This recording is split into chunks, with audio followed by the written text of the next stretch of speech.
on that, but we're still trying to figure that out. We think that our new global governance structure, which includes implementation of 6 regional boards, including one here soon in Sub-Saharan Africa, we really think that regional board component is going to help us with the chapter level support. It's very difficult to support 254 chapters from Washington, D.C. when we're not in every single region. We do have an office in Brussels, and that office does help us serve the European market, but we're going to have to look at how we put staff on the African continent, ultimately in the Middle East, and then somewhere in APAC, which, as you all know, is quite a large area. So membership still hovers right at 34,000. Again, a consistent number for almost a decade. If we could improve our renewal numbers, we would improve that number, but we are bringing in approximately 900 new members a month.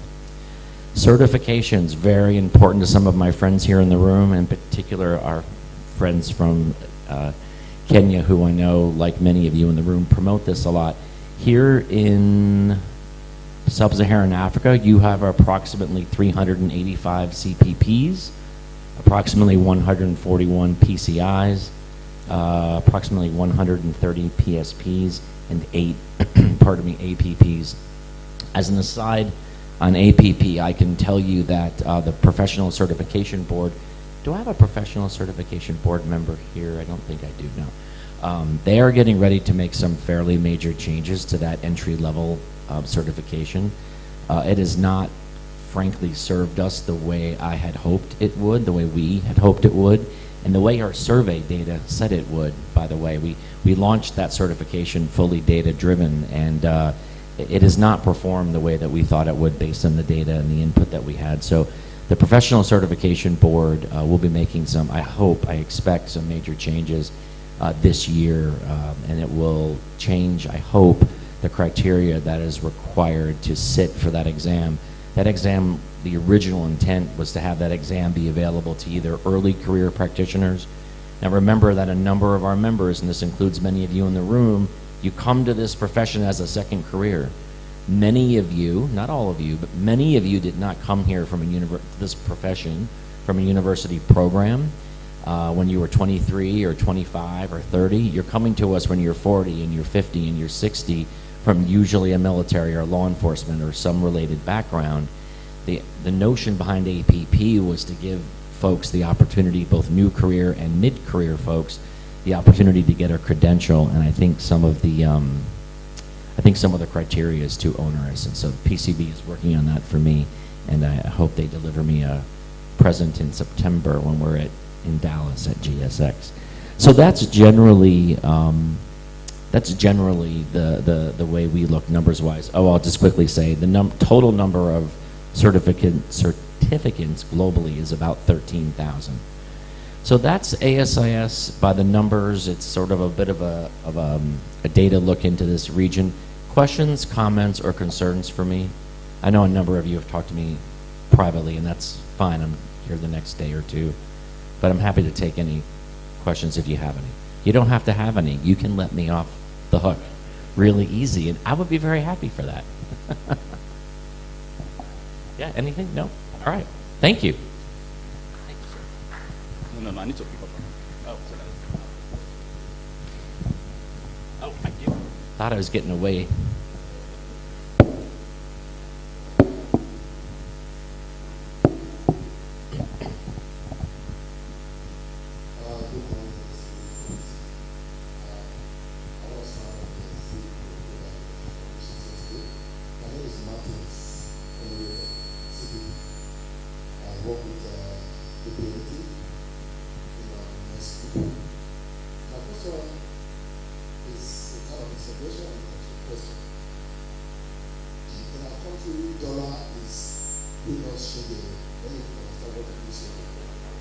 I'm very aware. So the subscription and other certification costs may be static to you.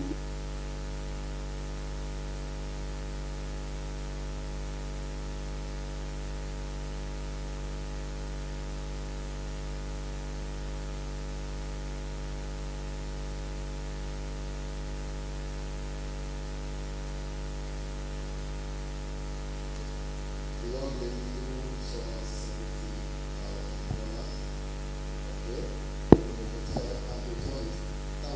that money was converted, it was a whopping 59 million naira. So somebody told me if that lady had done the conversion, probably returned the money because the motivation would be higher. So, please, what can ASIS do for us? I understand some years back there was a magic trend, emerging markets that was introduced. I'm sure it was also a palliative measure to help us. But we also need more help because we must breathe from this end. Yeah, I appreciate that very much. So it is not lost on us at headquarters what you're saying.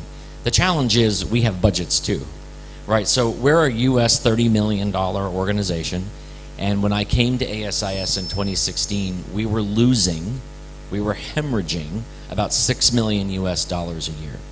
We became revenue neutral in January 2020, and then we all got to experience a pandemic.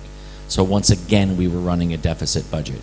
This year will be the first fiscal year, and we're July 1 to June 30 fiscal year. That we're not a calendar fiscal; we're have a different fiscal year for reasons I won't bore you with.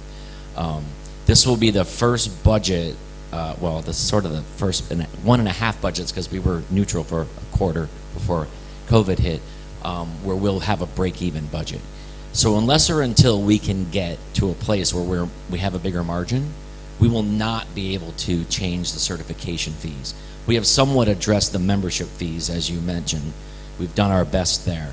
And that investment from an ASIS budget perspective is about $200,000 US dollars, meaning prior to the emerging markets membership fee, we were making about $200,000 more in membership from this region and the other regions impacted by emerging markets 1 and 2 than we make now. So we have done something. We're trying. I honestly will tell you, I think on the certification side, and we continue to run numbers in the background, so to speak, as we develop our budgets and the board approves it and the whole process we go through. I think we're at least 2 fiscal years away from being able to address certification fees the way we've tried to address membership fees. And we recognize that even in our emerging 1 and 2 market fees, even those fees are too big for some people. We know that. We would love to get to a place where we could make it less. We're just not there yet. So on the cert side, I think we're at least 2 fiscal years away from being able to address the cert piece, maybe even 3.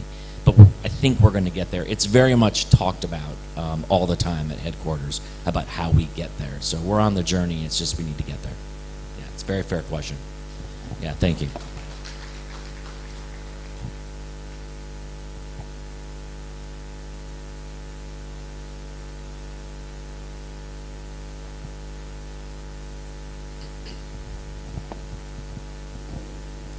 Good morning.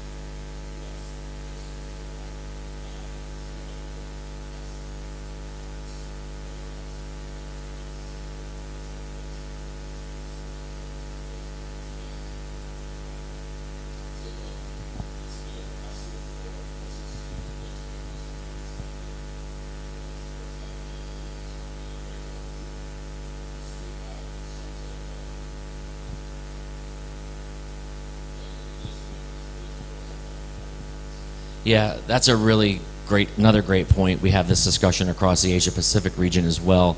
I can tell you that we are in the very middle of a technology transformation at headquarters. Our current system, so-called Net Forum, that processes those payments, doesn't take non-dollar currency, won't allow us to, long story. We will be making a change in that system in the next 18 months. It's sort of like there's lots of dependencies that are taking place here. There's some things we have to address in a certain sequence, but we will get there. That said, even when our systems can support that, the question for ASIS is, how are we going to absorb the currency fluctuation? Are we in a financial position, again, to do that? Very good friends of mine at the American Geophysical Union, AGU, they're about a 300,000 person global organization. They're headquartered in the US and DC, but they have a huge global footprint. Their members are earth scientists, basically. And they are one of the small handful of global organizations that take multi-currencies. And we have a great relationship with them. We're all peers in the association management space. They can show us how to do it, but I can tell you that in their operating budget, they account for about $1.5 million US of, I'm going to call it loss. I'd rather call it investment, but budget loss, because of the currency fluctuations that they have to take into account. ASIS is not there yet, much like with the certification fees. And I think you're going to see us address the certification fees first before we can address the larger issue, but first of currency. But first we have to get a system in place that even allows us to be able to do that. So I think we're much further away, frankly, in solving that problem, that challenge, than we are solving the certification challenge. It's just going to be how we step into it. Yeah, it's a very fair question. Yeah, thanks. Oh. Okay, no, let me take. Good morning, everyone. Right. Sorry, I just want to respond to the last question. The region, we've made a provision where if you have your Naira, you can just call us, give us the Naira equivalent, then we rate it. Well, except a lot of money, like a lot of other people. But we didn't really lose momentum much in COVID on much. With governance, we were put behind about a year. But we told our board in 2018, our global board, when they approved this new structure, that it would probably take us 10 full years to implement, quarter over quarter, year over year improvements and changes. But we would look backwards 10 years from now and say, wow, look what we built, and look at the effect it's having, in particular on chapters and on retention and things. But you're not going to necessarily see that just in the moment. So we're still, I think, 6-7 years away from really fully realizing the benefits of what we're doing, and it's going to get at a lot of what you're getting at, a lot of the conversation about getting into military and government in different regions that we talked about a couple days ago. So we're definitely on a journey for that, no question. Yeah. Peter, good morning once again. My name is Pascal from Ghana. Since you're here, I might as well ask, do you get any income, or like GSX, does it contribute to the overall income of ASIS? Since you talked about numbers and budgets. Yeah. So if you take 100% of our net revenue, I'm going to use round numbers because it makes my math easier. I'm not a CFO for a reason. We make approximately 60% of our net revenue comes from GSX. So that money that we make from GSX really fuels 60% of what we do. Roughly speaking, another 20% comes from membership, just generally speaking. And then the last 20% is sort of other. I guess broadly call it other. It's advertising in the magazine, it's book sales. Donations are separate, actually, yeah, because the ASIS is legally split into two organizations. U.S. recognized 501c6, the IRS, a nonprofit. As a C6, we can lobby the U.S. government. We can lobby other governments technically if we're allowed to do that in those countries. The foundation is technically a separate entity. It's a 501c3, and in the United States Internal Revenue Service Code, that means that they can't lobby. They largely provide research and education grants and so on and so forth. So any of that grant money or any of the donations that are made are considered separate and apart from the rest of the budget. It's segregated in our system, and that's about 2 or 3 million, give or take, somewhere. Yeah. I sound like that's not a lot of money. It is a lot of money. Okay. Before I get, I also just need to add this. All right. I coordinate the visa arrangement for people going for JEX in Nigeria. I've done that for some time now. All right, but this year, for instance, I had a submission of about 60 people, and we got only 26 was eventually profiled to have interview. The interview date is not out yet. We're hoping that will come out by next week. So what I'm asking, is there any other way that would help from ASIS directly dealing with the consulate?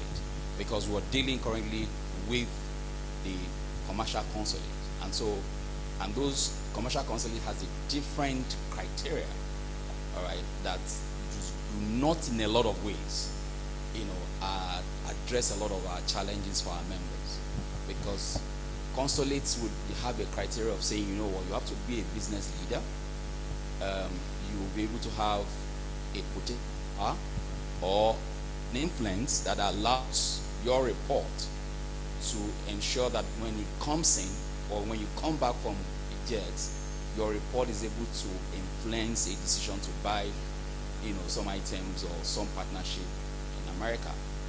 And for a lot of us, some of us here, majority of us are security managers. Some are still trying to grow, and I'm just hoping that if there's any way, the short answer is no. The short answer is I wish there was more we could do, and I feel your pain because I had a very difficult time getting a visa to come. Ron and I had a difficult time getting into your beautiful country here in Nigeria, and so I feel the pain. I do for weeks and weeks. I try to get an appointment and all that. So anyway, short answer is no, Peter. Unfortunately, we get asked a fair amount.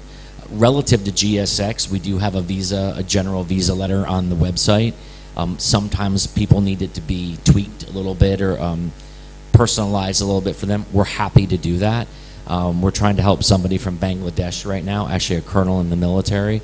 But we're really limited. The U.S. government, like a lot of governments, the visa processing system, I think, largely is, well, I don't know if it's broken, but it's not functioning the way it needs to. I mean, I'm sure you've even seen U.S. citizens, it's taken 6-9 months to get passports. So I think the visa situation's not going to be fixed for a long time. When we are in the presence of U.S. government representatives, whether it's Homeland Security or State Department, or when we're on Capitol Hill with different members of Congress, believe me, we bring this up. We're not the only organization. I mean, there are so many, having come from a scientific and technical organization, a lot of our members that are doing a lot of the scientific and technical work are coming from outside the U.S. And even before COVID, never mind COVID, it was a problem. COVID just exacerbated both visa and passport issue, but really there's really not much we can do. Yeah. I wish I could say I could fix that, but I can't. Yeah, thank you, Peter. Yes, sir. I want to thank you for coming to Nigeria. We've been looking forward to this for a long time. And my name is Mustafa Kelosti, CPP, PSP, PCI. And a triple crown. Wow. And thank you. I'm also a former of ARVP for Lagos. And I've been in ASIS for quite a while, and I think it's actually added a lot of flag to me, and I appreciate that. But my question is this. I know possibly certification are working on it. A lot of people that had certification, ASIS certification, they also they want to move with the modern trend, and they start scouting for information technology, information system, and forensic or possible, what do you call it? They start looking for other certification that could actually move them in to grow them in their operations. And I'm thinking that ASIS should look at how to get additional certification that could help in moving people that have that have PSP to be able to upgrade themselves to move with the trend of both cybersecurity and information technology. I don't know if we're working on that already. Thank you. So we're not, and I'll tell you why we're not, and I'll tell you why you won't likely see us do it. You may see us develop some certificate programs, but there are already 2 organizations in the market, ISC Squared and ISACA, and you may be familiar with those. I see shaking heads. they already have such well-established cyber or technology-related credentials that for us to compete against that, it'd be crazy for us to try to do that. I do think, I thought the ESRM presentation yesterday was fantastic. And if you're not looking at ESRM as professionals, you really should be at the concepts and how well it was laid out and how applicable they are. There is that technology, cyber, people call it cyber, or technology component. And I do think there is room in the broad space for us to develop for the physical security practitioner a certificate program around the technology piece. But to develop a certification, an ION, like the PCP and the PSP and the CPP and so forth, that's about a $500,000 investment. So when you develop a bona fide certification that comes with a psychometrically sound exam, etc., that costs about $500,000 to $750,000, and it takes about 3 or 4 years to do. If you do it that way, the faster way, and it's not a certification, you can't put letters after your name, is to go after these certificate programs. So I think you'll see us do that. In fact, that's a conversation Monday morning at 8:30 that I get to have with my team after flying home 20 hours. But we are very much looking at that, and we think there is a market for that. But you won't see us do a certification. Oh.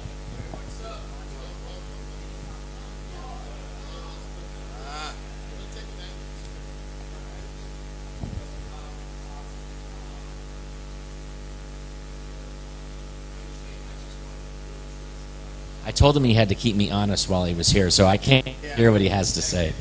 Really quick, I just want to make sure everyone understands the certifications that ASIS issues is conformant with the International Standards Organization. If you're going to get a certification, check to see if they're compliant with the ISO standard. That's very important. That was very expensive. They did it many years ago. And so your certification means a lot more because of that alignment. So I just want to make sure. Yeah, thanks. I'll tell you, ISC squared and ISAC is, to my knowledge, and I do not work for them and I do not represent them, to my knowledge, they are ISO recognized. Actually, in the United States, they're ANSI recognized, American National Standards Institute. By default, they are following global development standards. It happens to be a U.S. brand, but by default, I believe every one of those certifications are bona fide. Yeah, Miss Vicky, I'm sorry. Yeah, I am Victoria Ehomo, the ASIS Foundation Board of Trustee member. And today I'm so delighted to have Peter O'Neill, the CEO worldwide, come for the second time to Nigeria. And I want us to give him a clap for coming back home. Thank you. I just wanted to, I'm so delighted because we've had ASIS for so many years, like Ron knows. We had another board, another group of people, but they never visited Nigeria. But since he's been here, he's come twice. So that's something we should be glad about. Thank you. And that should motivate more people to join ASIS. I have to come every year to get new clothes. Thank you. Thank you. Thank you, Peter. Thank you, Peter. All right. So we're going to dive quickly because the next person that's going to start up today's event is somebody that we know very well. I mean, he's been part of us for a long time.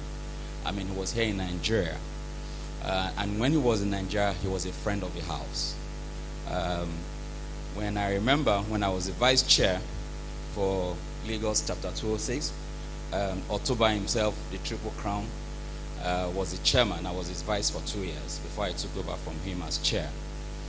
He was one of our first guest speaker that were brought, and he gladly came, and I mean he blew us away with his presentation. So today we have our own friend in the house, who has loved Nigeria. I mean, when he talks about Nigeria, you know that this guy loves Nigeria. Because he's a married. Oh, I didn't know that part, actually. I didn't know that part, that he's married to a Nigerian. That makes him a pure Nigerian here. Okay. All right. So, and that is no other person than John Bray. John Bray is the executive board member of Pristo Oil in Bulgaria. I want to quickly just read his profile. John Bray joined us, will be joining us today online, all the way from Sofia, Bulgaria. Until recently, he was a career member of United States Department of State, Senior Foreign Service, and the U.S. Consul General in Lagos. Prior to coming to Lagos, Brian served as the Senior Regional Security Officer, CSO, in Abuja from October 2012 to 2015. Brian previously served as a Deputy RSO in Bangladesh and Senior RSO also in Uzbekistan. He was the first agent in charge of protection details, President of Afghanistan. Sorry, I didn't pronounce that well, I'm sure. He's not an African, but Africa is in him. Like I said, you know, and just for us to be able to, he holds a master's degree in strategic studies from the Army College, War College. He also has a master's of science degree in journalism from Northwestern University and a Bachelor of Art degree in English literature from the College of Williams and Mary. He speaks fluently Russian and French, you know, including English. That makes him a global citizen. So please, I'm sure the next voice that you hear now will be John Bray. Welcome to Nigeria.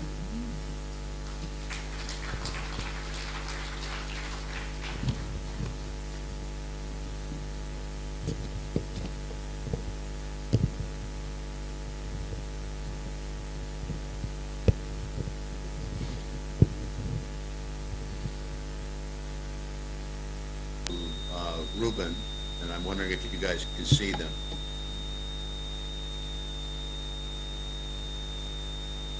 Hello. Anyway, what we're going to talk about today is an interesting subject. It's managing security risk in a volatile, uncertain, complex, ambiguous, and digital Africa.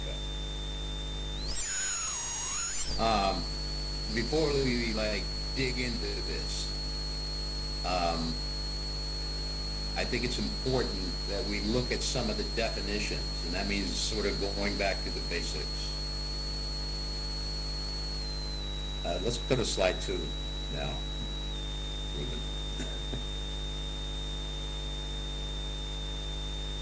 Okay, cool. Okay, let's go second slide. Let's go over what VUCA is.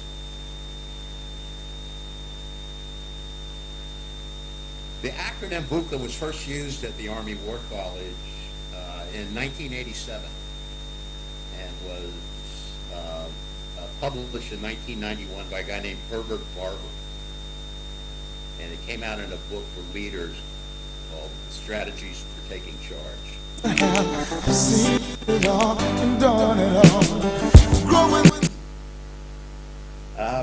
I was a student at the Army War College in 2011 when I first encountered this term.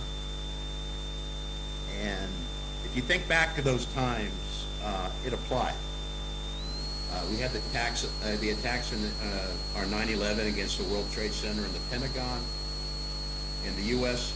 and the world were presented with a volatile, uncertain, complex, and uncertain future. And the guys in charge at that time, they thought the thing was simply to topple bad regimes in Afghanistan and Iraq and use nation-building strategies to transform them into good regimes. Well, that strategy fell apart. And the United States and the world and and its allies became involved in prolonged global insurgencies.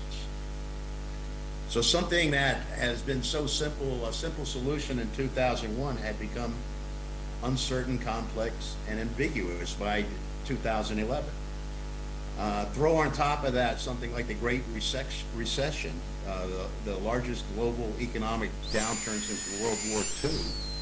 Between 2007 and 2010, we saw unemployment rise, GDP decline, and the economic situation of the world was volatile, uncertain, complex, and ambiguous. Let's go to slides 3. Whoever's in control.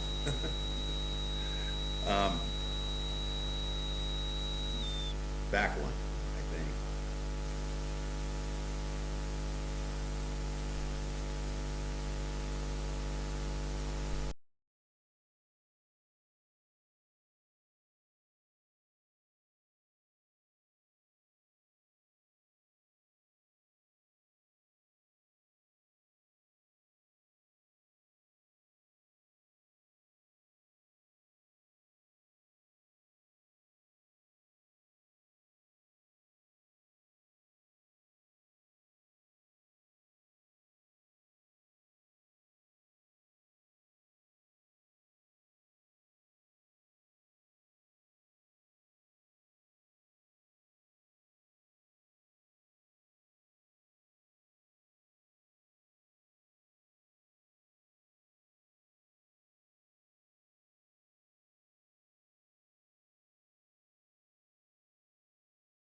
business that offers various services such as the physical security, security training, due diligence, and employee vetting.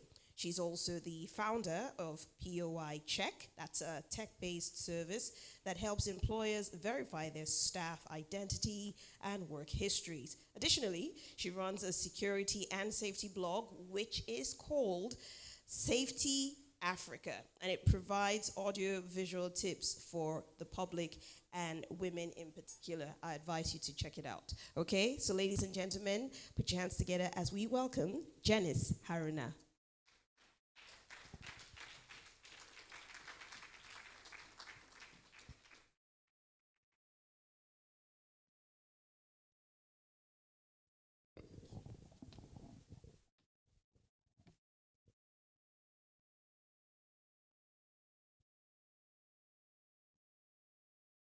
Good morning, everyone.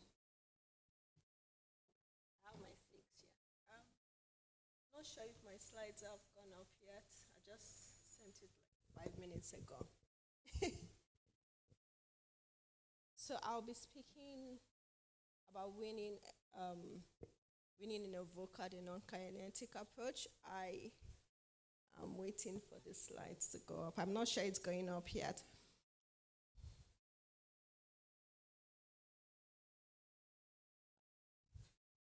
The conversation was going to take a bit longer. Okay, before the slides go up, I'm particularly in one of the reasons why I was excited to do this, and I always enjoy bringing an alternative perspective to security conversations. You will soon find out what that is.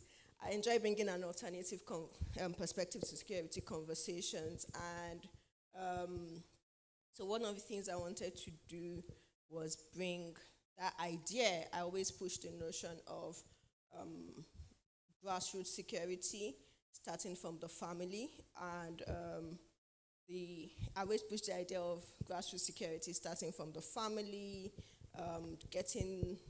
because I believe that security, you can't speak about national security, you can't speak about a grandiose idea of security without looking at the family and looking at the role that the family plays in the entire security architecture of any nation, whether we're speaking as industrial security professionals, the employees that you would have come work in your workplace, whether it's private or government, are coming from homes, and there are people bringing them or growing them or grooming them to come out to that environment.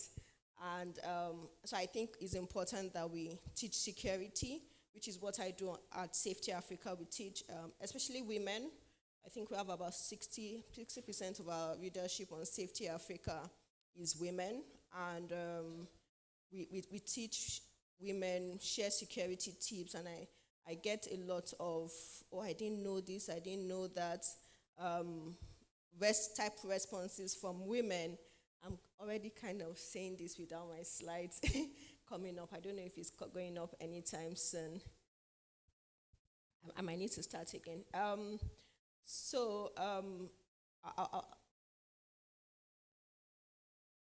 is not.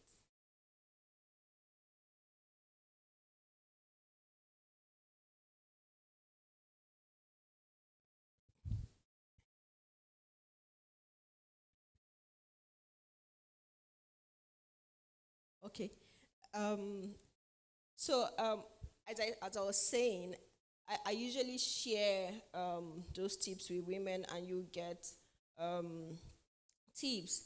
So, one of the things that we teach women on the platform is early warning signs to look out for. Say your child is.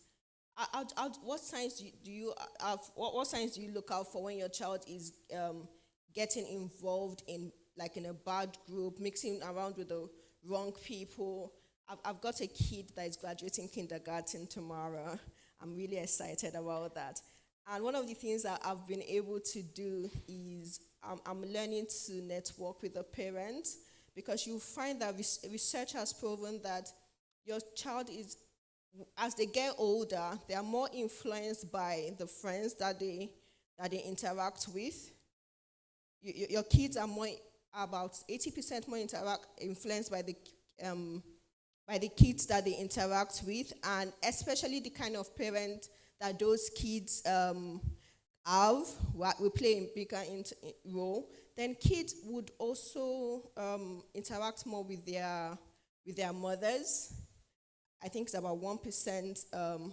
The number is like 1% in Australia that would share information directly and closely with their fathers. So, because the mothers are usually with the children, and what information are we passing on to women to educate and equip them with the necessary tools to bring up well-informed kids? So, those are some of the things that we do, especially in a digital, vocal Africa. These days, I haven't had DSTV, which is the satellite dish. I haven't had DSTV for, say, 2 to 3 years. And my child, everyone is on YouTube these days. It's the biggest security. I was at a cybersecurity conference like 2 weeks ago. And the biggest security question parents have now, how do I know what to allow my child watch? How do I know to allow my child watch? And when they are watching what they are watching, what kind of restrictions? So is it becoming a big problem? In fact, it's the biggest problem parents have today. You know, during the lockdown, there were cases of kids that were being groomed online, right? So if you're not protecting, you don't know what kind of firewalls, I'm not a cyber person, so I won't try to speak far to that, but what kind of protections you can provide to your children? How can you restrict access? How can you prevent them? Your child will go so deep into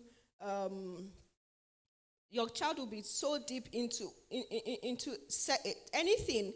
Your child can be groomed online. There was a case of the boy in the UK, I can't remember what city it was, that was groomed online, and he had started dealing drugs and had become so indoctrinated into the grooming, into the drug dealing system, and his mother never knew anything, and he was barely 12. I think it was about 12.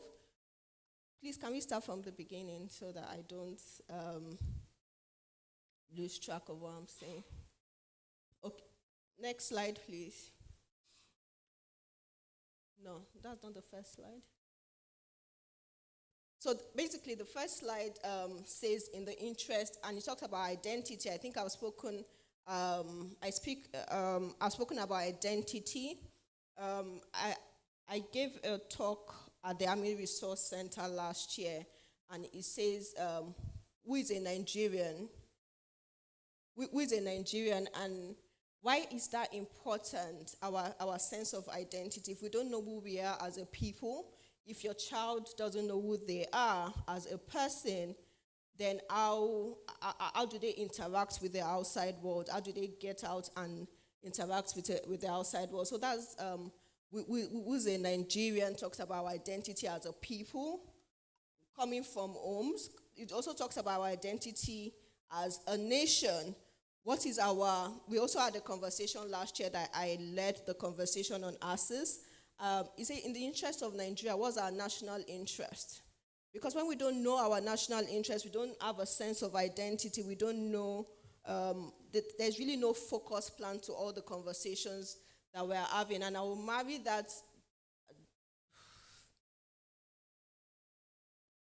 We can leave the circle of influence slide now.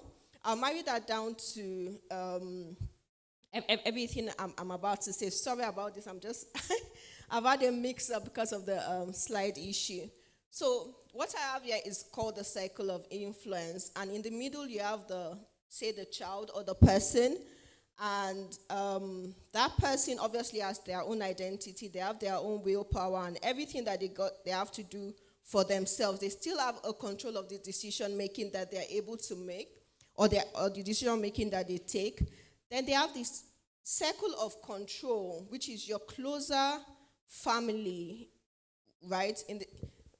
So where you have this circle of control, you have your inner network of, so your family is able to exert a certain level of control over you because you look at the Maslow hierarchy of needs, they provide shelter, they provide your psychological needs, and they provide a sense of belonging, love, and all of those things. When one of those, and when I was thinking about this yesterday, I thought about the love tank, right? There's a love tank. I looked at the hierarchy of needs. I hope most of us are familiar because I don't have it here. I looked at the entire hierarchy of needs, Maslow hierarchy of needs, and I looked at it and I'm saying this is really a child's love tank, or an individual. I'm talking about children, but children grow up to become adults that become criminals, right? Or become dangerous people. So you're looking at the hierarchy of needs, and it's a love tank. So a parent is able to provide shelter, able to provide security. If you're able to provide all of those things and you're not able to provide a sense of love and belonging for your child, then there's a deficit, because so we're looking at, say, the case of a child that we talk in Nigeria, we talk about the Amaljiris, so the children that grow up on the streets and they are groomed on the streets. They've been groomed to become terrorists. They've been groomed to become terrorists because they've grown up on the streets. It's easy for you to relate that child with certain types of crimes. They seem to have a higher propensity, or life has left them with no options to be on the streets. But what of the child like the underwear bomber, right? That is grown up with all of these things, is grown up in privilege. What happens when a child like that deviates? Or what do you think would have happened fundamentally? So I was looking at that and I said, there must be a tank on the hierarchy that would have been lost. I mean, we know now that it was groomed online.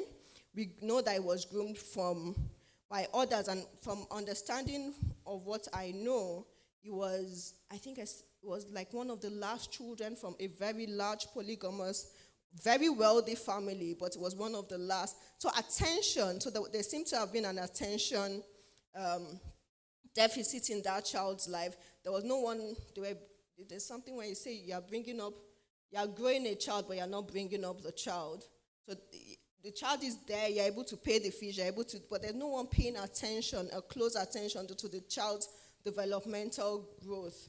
So that's a problem. So the circle of influence, obviously you have the external circle of influence, then you have the larger, which to an extent you have government, and which is now a circle of concern.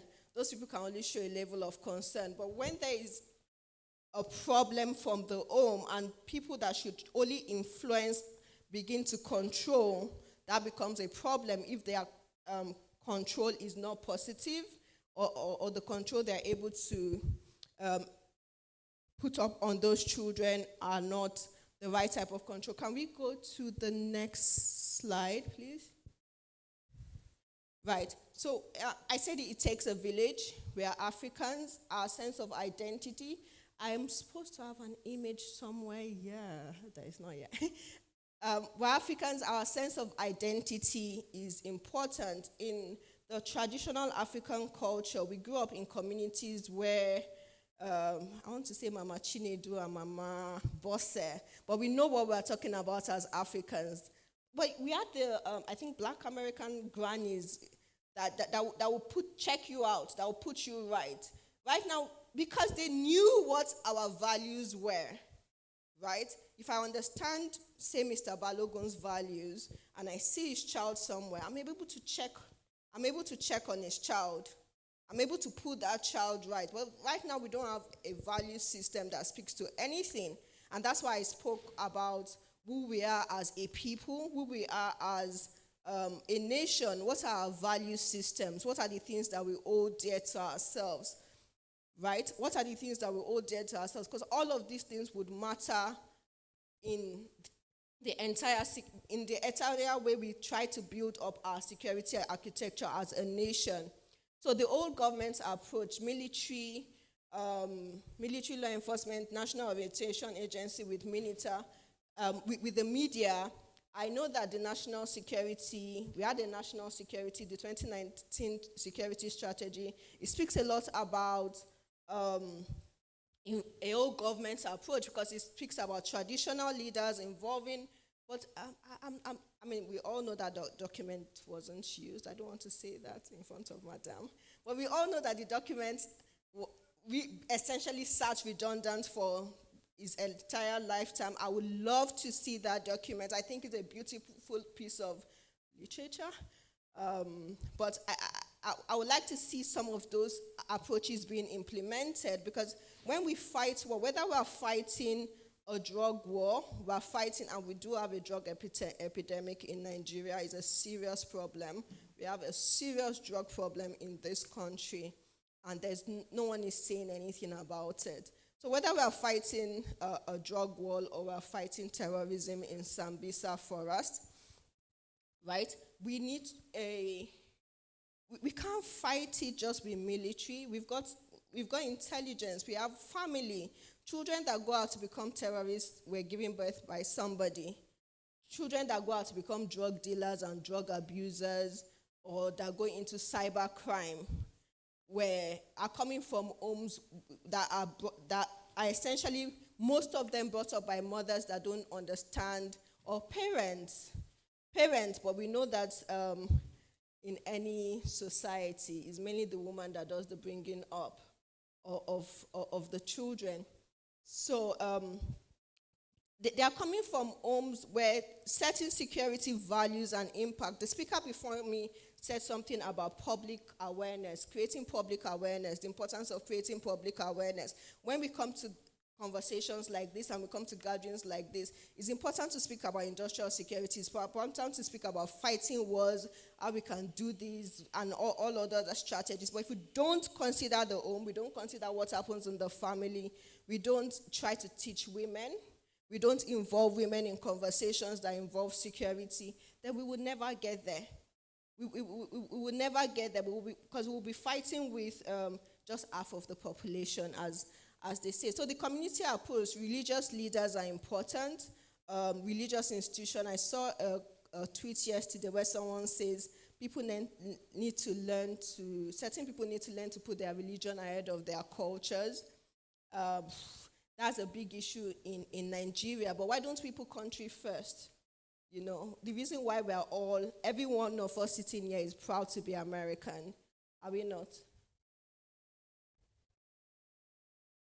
I tell you the truth, the American branding machine makes, when I listen to watching something American, everybody has goosebumps. We are all excited about being American, but how excited are we, or what do we have to be excited about our nation? Right? And that's when national orientation comes in, right? When the government is fighting a war, and it seems like they are fighting their war, it seems as though the war that they are fighting is theirs alone, and not our collective. So that sense of collective interest and nation is some of the gaps that we seem to have.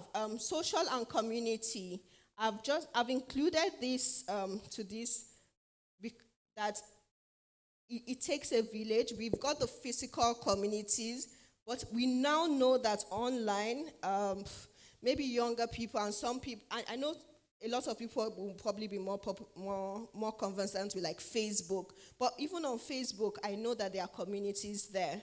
Right? So people build communities, they build friendships, they decide who to hang out with on social media. And all of this, people decide they are building communities online, and we don't know who. It's even more difficult. It's more dangerous where your child is interacting with somebody that they think is a 10-year-old that is actually a 58 is coming to mind because of the Australian lady. But it's talking to somebody that is actually 58 years old, so the child is being groomed or to be molested, to being groomed into crime in that community, and you've been interacting and speaking to this person for so long that you don't know what to look out for. So there's a lot of training that needs to go into that in that direction. Last year, I'm social and welfare secretary for my Old Girls Association, and someone died because she had gone to, and this is I'll just say a director so that I don't give out too much information, but she's elderly. She had gone online, interacted with certain people, decided to go out to do a procedure. Our husband was not aware of it. Our husband was not aware of it until he received a call to pick up our cops, right? These things are happening. As much as we're talking about children, and I'm referring a lot to children, it's happening to the elderly, especially on Facebook, where you have something called, I think, catfishing, right? Which is what, I think catfishing is essentially what our cyber criminals do when we refer to Yahoo. They pretend to be someone, they romance fraud, blah, blah, blah, and all the rest of it. So people, there's a need for security awareness, there's a need for security training, how we can bring that. I know we don't value trainings as much, especially in our environment. Peter mentioned earlier that we prefer certifications, but we need skills. I said the digital skills or security is a life skill that everyone should have. It's not just a career skill, and I don't want to come just to a security meeting and speak always about just the career aspect. I know we are career professionals, but we impact a nation, that we have a message that we send to a larger society. We have people in government that need to know that we need to tackle this security. Please, next slide. We need to tackle this security at different angles or with different strategies. Miracle? Okay, so I've spoken about drugs. We do have a drug problem. Our celebrity or entertainment industry is not helping. I interacted with a member of LNDLA like 2 months ago, and the current chairman seems to be doing a lot, but we do have a drug problem. It's become fashionable for people to take drugs, and we speak about it even in security environment as though it's nothing, but is eating into our larger society. We have our 2 staff, and to have 2 staff during the lockdown, would you say drop out of work or not just turn up to work? Because, we discovered that they had drug issues.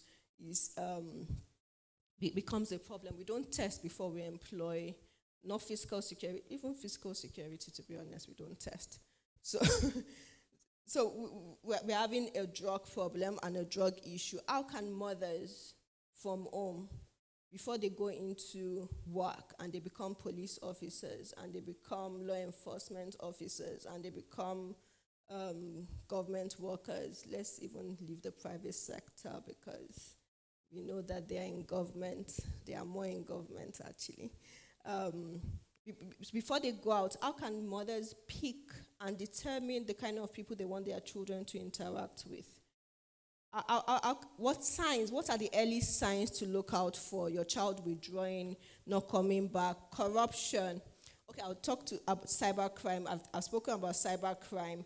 Kids as early as secondary school now are involved in cybercrime. It's becoming, and a child comes home from secondary school, is able to now pay their school fees. The economy doesn't help, but parents are not asking questions. We don't have parents that ask, even wives and husbands are not asking questions, because if your wife is coming back with funds that you know nothing about, you should, and you know what their salary is. But it's worse where children that as early as secondary school are able to buy cars and build houses for their parents, and their parents are excited and giving thanks for it. Cybercrime, I won't touch on that. It's the same thing as maybe any of the other crimes. Terrorism is the idea, and it's about the mind. terrorism is essentially a mind, is an idea. When you sell an ideology to somebody, you capture their mind. So what are we, or what is government doing about trying to get that information across, or trying to involve women, involve mothers at that level in teaching maybe a sense of nature, of nation, but those values that would help shape a better society. Corruption, I'd wanted to play a video that I think fully describes, a couple of us would have seen this video. It fully describes the problem, whether you're talking about drugs, cybersecurity, or any other form of vice. I think this video describes, because it talks about a child coming out of primary school, and the parents speak to the principal to get him, because of shame or whatever it is, they get him to skip a class, move on to the next class. Then they get to secondary school. I don't think that video is coming up, so I won't. I'll just explain what the priest here is saying. So a child is in primary school. The parent gets him to skip a class. So the child learns from primary school that you can find your way out. By the time they get into secondary school, they start helping themselves. And we had the case of, I think it's Mesama, the girl that forged our JAMB. I mean, arguably, she got, for those that are from a different, I think the Africans here will know what WAEC is, but it's like ACT, transnational exams to move on to up into college, right? And she doctored it one way or the other, declaring herself the IAS scoring student. And I mean, she had gotten funding, gotten a couple of things. It caused a stir. She was arrested, and I think that matter is still ongoing. So she has learned for her to do that at maybe 16, 17, 19. Yeah, 16, 19. At that age, for her to be able to do that at that age, it means that she is, to even do that for a federal government certification and confidently receive the scholarship for it, we've been building, and that's at 19. So at the end of the priest's conversation, he says, we're not surprised when elections are contested or need to be verified at tribunals, because we have built a system where criminals, my dad was in law enforcement, and he used to say that, we hear of them now still, that a lot of people that he arrested while he was, a lot of people that he had arrested for various crimes, he would later meet at either the green or the red chambers of government, making laws and deciding the fate of this nation, because that is what our society is just made up of. We've had a society where people that shouldn't be in certain places find themselves in those places. They are now there making decisions on behalf of, and those are the people that are supposed to fight cybercrime. We have some alleged cyber criminals that are now sitting in the green chambers. I don't know who they are. We are alleged drug people, alleged kidnappers, alleged hitmen and women. I have to be gender inclusive.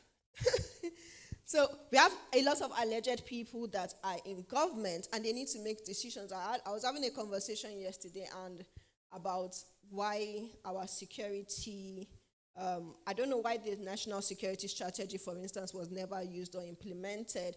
I said there's just not a willingness on the path of law enforcement. When people at the helms of the security apparatus in this country say that it is okay to have a 25%, what is it called? Like a 25%, I can't remember the word now, but you have 25% of your personnel that you lose, and it's okay because it doesn't really affect you. There are also arguments as to why the war, either in the northeast, is taking so long to resolve. And we have other things springing up in Zamfara and across the nation. And we do have, Nigeria used to boast, I'm speaking to Nigeria, sorry, used to boast of one of the best militaries in the world, right? Bless our service people, they do a great job. I would always speak to that. Our service officers are great men and women. Unfortunately, being headed by people that have lost a sense of service, being headed by people that have lost a sense of nation and a sense of purpose. So we have people that know what to do. We do have the national security strategy. In the national security strategy, everything is contained in it. Carry the families along, carry religious organizations along, social institutions, provide information, provide orientation, because the home is the bedrock, youth involvement. How do you get the youth to stay off crime and all of these vices? But it's not as attractive as buying weapons and buying gadgets and issuing out contracts. So we don't do that. But I'm not speaking against government. So back to, I'm beginning to round up. Importance of having women as peace builders, involving women, whether at all levels of security. In our conversation, it says women deeply understand the impact of conflict on families and communities. They can play a vital role in helping rebuild those communities after conflict and before conflict arises, because of early warning signs, they're able to identify whatever early warning signs, whether it's in the home or outside the home, within community. Says security has traditionally been a male-dominated field. Still, we must continue to push and amplify conversations that allow us as a continent to build a holistic and robust solutions, which can only be achieved through comprehensive involvement of necessary stakeholders. We can't shy away from the crucial role women play in sustainable peace building. Therefore, we must ensure that women are included at every stage, every level of security planning in government, business, communities, in government and business communities where their undeniable inputs can be brought to bear. Thank you.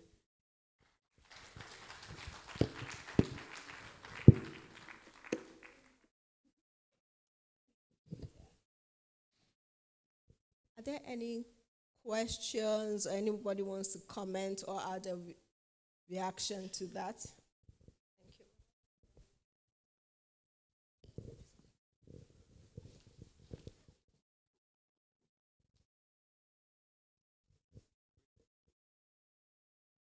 Thank you very much, Janice. I want to state categorically here that I speak for myself. I do not speak on behalf of the government, because you kept looking at me and saying that you will say certain things because I'm here. Please feel free. I'm for ASIS, and ASIS I stand. I quite agree with your standpoint. I agree that all sectors must play their role, particularly the family. This is very important. And I strongly believe that if you can get it right at the family level, we will get it right up there. And I keep telling people that care to listen that those criminals that we're dealing with today, if they came from homes, they are from homes. They belong to families. They are brothers, our sisters, some are children.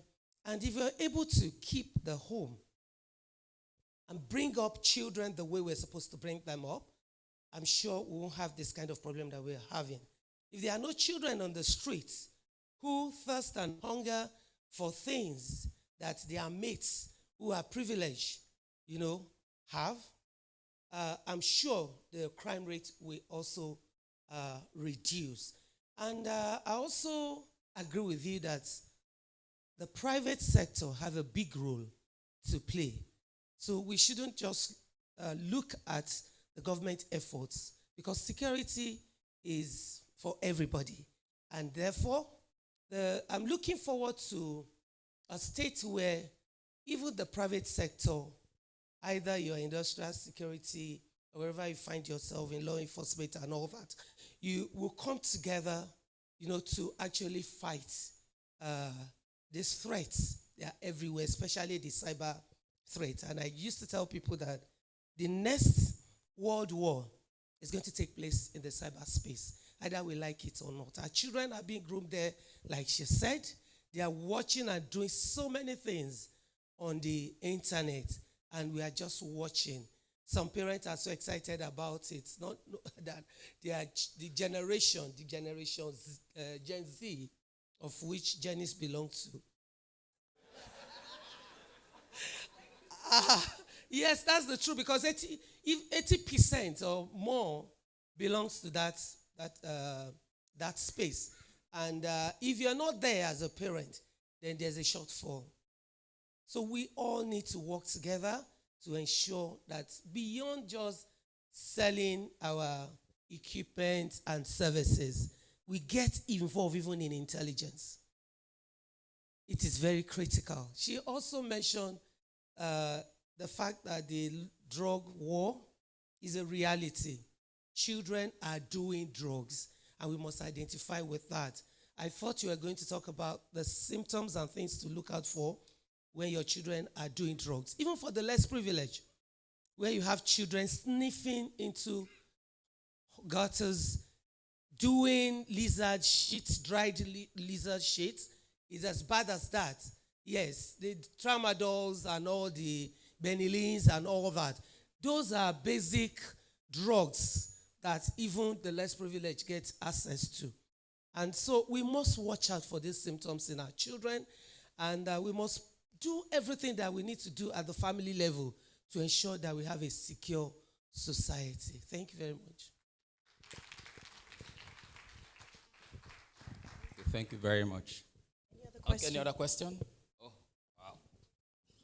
Okay, she said that Gen Z, but she doesn't look like me to Gen Z. She looks to me like is a BBT. You know what a BBT is? Born before technology.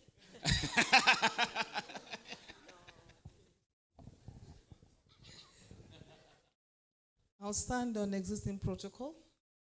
And Dennis, I want to thank you for that discussion. And a lot of things you have said resonate with me. Because I think our generation are the ones that have failed the children. Because you agree with me that the way most of us are bringing up these children are not the way our parents brought us up.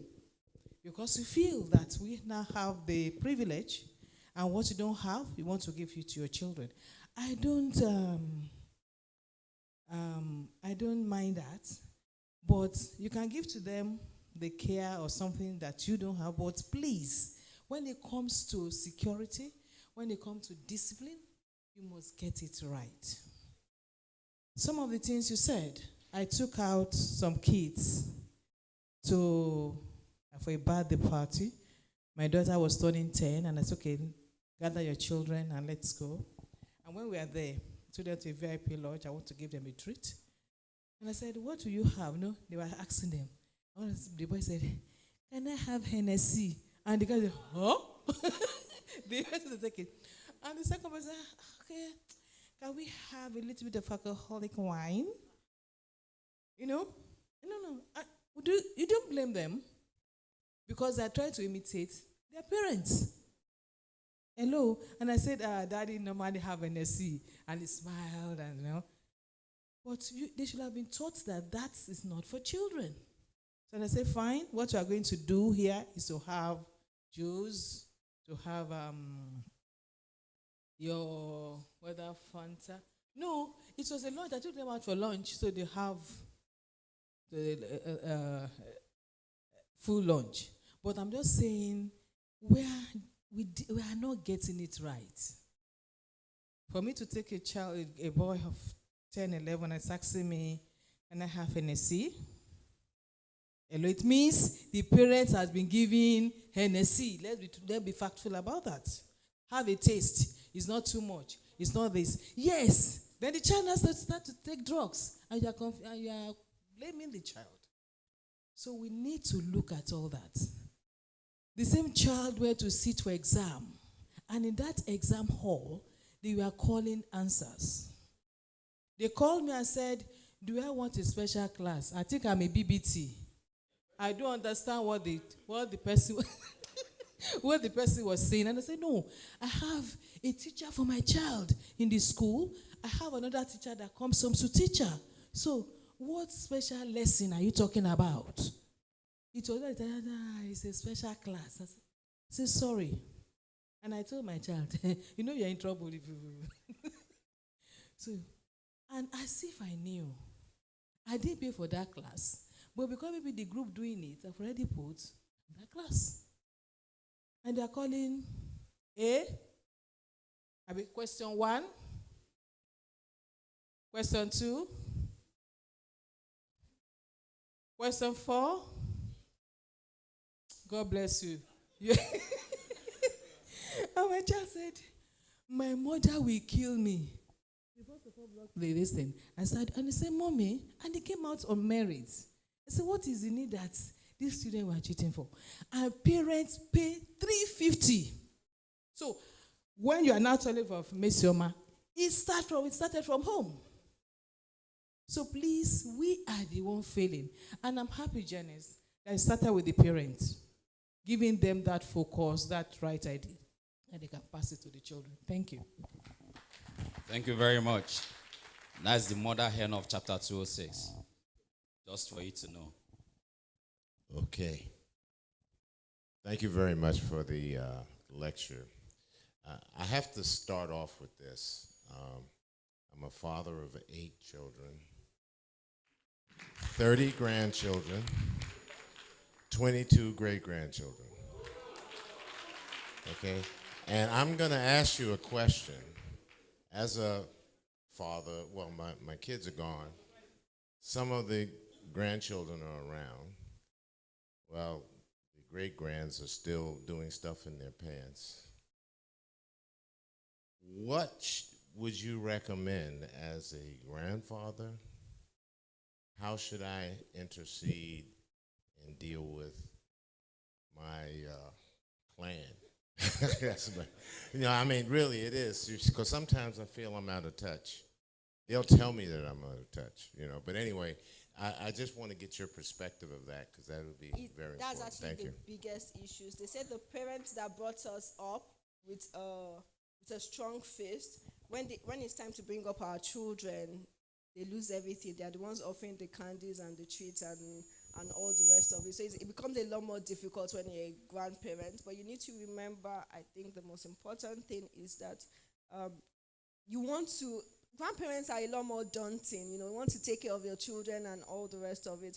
But whatever we do, we are building people that would grow up with those values that you are giving to them. So whatever it is that you're doing to them is a value, because you're selling them a value system. So whatever it is, but if you're concerned about activities online, there are lots of resources that we share on Safety Africa that help first with tips, also help with things that they can do, and some of the activities that we do on that you can look at online. Madam said earlier about early warning signs. I actually do have an interview on our YouTube page that where I've interviewed someone from the NDLA that talks about early warning signs and things to look out for. So you can just go on the page or go to our YouTube channel, and it's available there. Thank you very much. Okay, I'll just quickly take him. emphasis, right? So it's so that it doesn't get cold as well. So I'm just going to take only 3. All right. So special 3 people. Okay. My name is Matthew Onwebu. I'm a Matthew Onwebu CPP. I'm a retired naval officer. Madam, I want to thank you for the lecture you've just given to us. It's quite insightful. And I take a lot from your advice to parents on how we can help our children grow. And some speakers have spoken here, like the madam over there who said that the fault is from the parents. In a way, I don't so much, it's possible, but I don't so much agree. We also have to look at the influence of peers on these children. At times, it may not be the fault of the parents, but we still take that responsibility because we have to be watching after our children. In that respect, we have to take note of the kind of company they keep. It will help them grow well. Having said that, madam, there's a part of your lecture that I'm not too comfortable about. There seems to be a lot of negativity about Nigeria in your presentation. You said so many things about the military, about even our own way of life. Went as far as the National Assembly. My advice is that in a forum like this, you may restrict yourself. You may reduce those negative things about your country because it may pass a wrong message to those who are not Nigerians. It's my own personal opinion, and it's my advice. Thank you very much. Thank you, sir. All right. Thank you. Thank you very much. Okay, but I just also, yes, I have the mic, so I have a lot of power here. Let me just to let you know. All right, I also want to share something, right? That yes, as parents, we have a lot of responsibility because I can tell you, I've not taken the stats, but I can tell you standing here that 70% of parents here, our children can't speak our language. 70% or more. That is the starting point. Because if they can't speak their language, their local language, then that is the whole value that has gone completely. So that's the starting point for me. So I just need to put that out there. Okay. Good morning, everyone. I'm Balogun Musa, the SRVP. I just want us to know that parenting is expensive. Parenting takes a lot from us, and we must be intentional about parenting. We must ensure that we create time for these kids and also have a kind of feedback section with our children. The children need our help. They need us to help them. I have my kids, well, like my senior and I'm a mentor. He has 8 kids, right? Okay, I have 7, and they're all in the US. And I must tell you, it takes a lot for me and my wife to decide what we want, what value we want. Peter mentioned something about language. I was intentional, ensure that my mom stay with us, and all my children speak my language. You were in my house. When you come to my house, the children will prostrate. They don't want to know if you're he's an American. When you came with your grandson, he prostrated. That's the value from Nigeria. And I can tell you, I ensure that every week on a Sunday, by 10 o'clock my time, I meet with these children on virtual. And I tell them, please give me feedback. What were your experience during the week? They will tell me what they have gone through. And I also ask them, tell me what kind of a father I am. They will tell me, what value do you see in me? And at some point, they were telling me that I'm an African dad. I said, why do you say that? They said, why do you call me an African dad? They said, we are so much particular to know the parents of their friends before we can allow them to play with them. I said, okay, thank you. You see, that's the feedback session. We need to be intentional about that. There are a lot of things that are unclear to these children. And I told them, do you know what? The children learn more. The first place where they learn from is from the parents. They learn from what, you don't need to tell them. You want your children to pray, you start praying first. You want your children to, you start doing those things, they pick it and they will see it. So when the reason why I asked them, what kind of value, they will tell you, oh, you pray a lot, you love God. I said, what value? No, how does that shape in your life? And I told them that is the reason why we want to know the parents of your friends. So that when there are some of their friends, parents, we just tell them, see, you can't go too far with this for this reason. And we tell them, and we come to the same page. We aligned and we understand, oh, this is the reason why I should not be friends today. So please, we must be intentional about about parenting, and we must have feedback session. It's very key. Make it weekly so that you don't create gaps. Thank you. All right, I'm going to give just 2 minutes for another 3 people because I have one of my leaders here. If I don't give her, I might just be ready for impeachment. So just do that. Janice, I am so glad you gave this lecture because Nigeria right now, the perception people have of our people is in fact demarketing Nigerians. We have so much potential in here, but because of the perception the world has about us as a people, it's affecting us in business, even in relationships, all over the world. So it's very important that we start doing something about it. There was a time when societal values was important. When you get wealth, people want to know, where did you get this wealth? But these days, it doesn't really matter. Once you are rich, everybody starts worshiping you. So what will the young people do?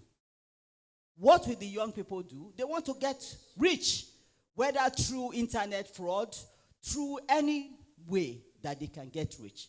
So we have to address societal values back again. It's very important so that the value system starts changing, because the value system in Nigeria has gotten crazy.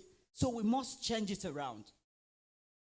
You understand? We must change it around. And then, apart from that, I heard about someone who returned $70,000. Even overseas, at times it's difficult to do that. Do you understand? It's difficult to do that. But do we talk about it? We should talk more about things like that to encourage people to see that if you have integrity, it pays to have integrity. Not that when you're a criminal, that's when it pays. So we must change the narrative and start working on our people. Thank you very much. Thank you very much. Okay, so the 2 lucky people, I need to be directed. Just hold on. No, the Lord has moved me ahead of that. No, the Spirit is directing. Thank you. I quite appreciate this lecture because it touched more on something that is very important to every one of us, and that's family and children. One thing I know is when my brother was talking about children going outside to get influenced by peers, there's something I always tell people, there's what we call family value. No matter what they bring in, if you have a family value that checks those things, it's difficult for them to get influenced. They can only tell you what they have heard outside or what they have experienced outside. Then you now have to use the family value to let them know the difference. If you don't have that family value, it's difficult for you to. Parenting is not something you delegate. You must be present to do it. And if you don't have the value that guides you, you can move with any wave, and that's where children get confused. Growing up, I realized that our neighbors can help check us when we do something wrong. They can correct us. But these days, you do not try it with any parents. How do then? Because all of us are here now. Our children are at home. If they are doing wrong, who will correct them? Nobody wants to be insulted because you want to intervene when a child is doing wrong. And in that way, how many hours do you spend with these children? They have grown to the extent that your child will now face you and say that you will not do anything. They will do drugs, but they won't do it when you are there. It's your neighbor that will be able to help. I think we need to go back to where we begin to use community help to solve some of these things. In that way, somebody can ping me to say, something is happening in your home. I think you need to check it, and I will take it as a feedback and not like a condemnation. Thank you.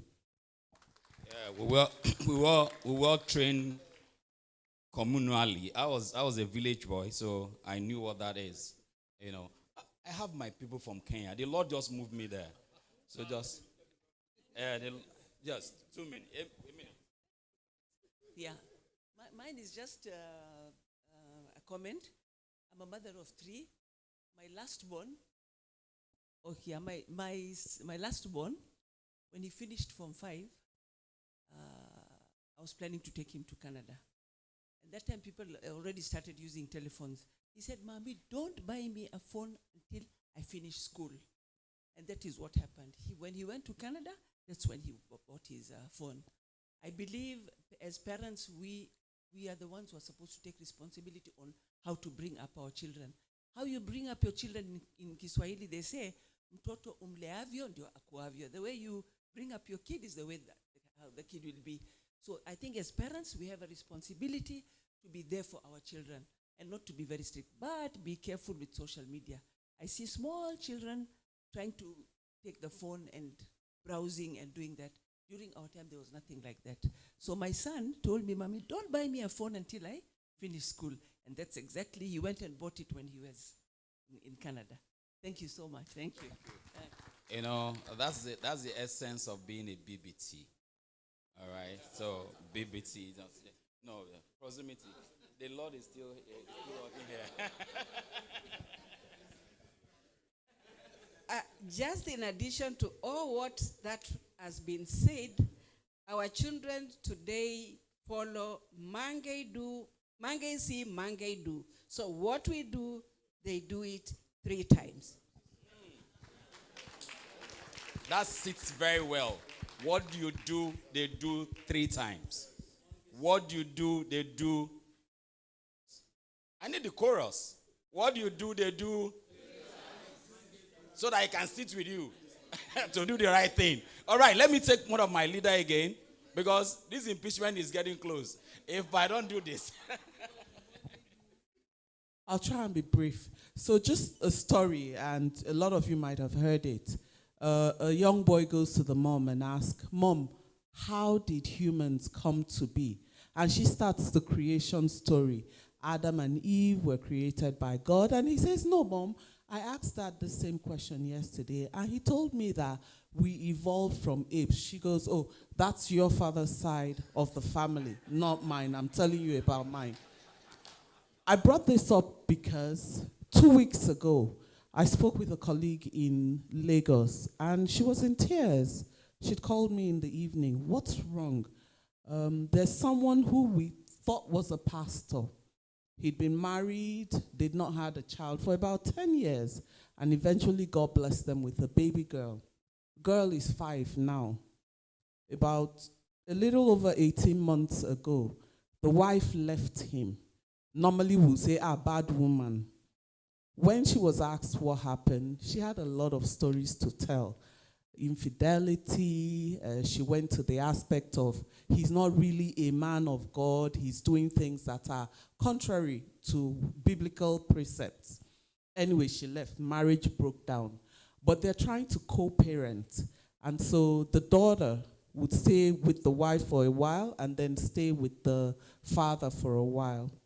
So 2 weeks ago, my friend called me. The 5-year-old girl had been raped by her father.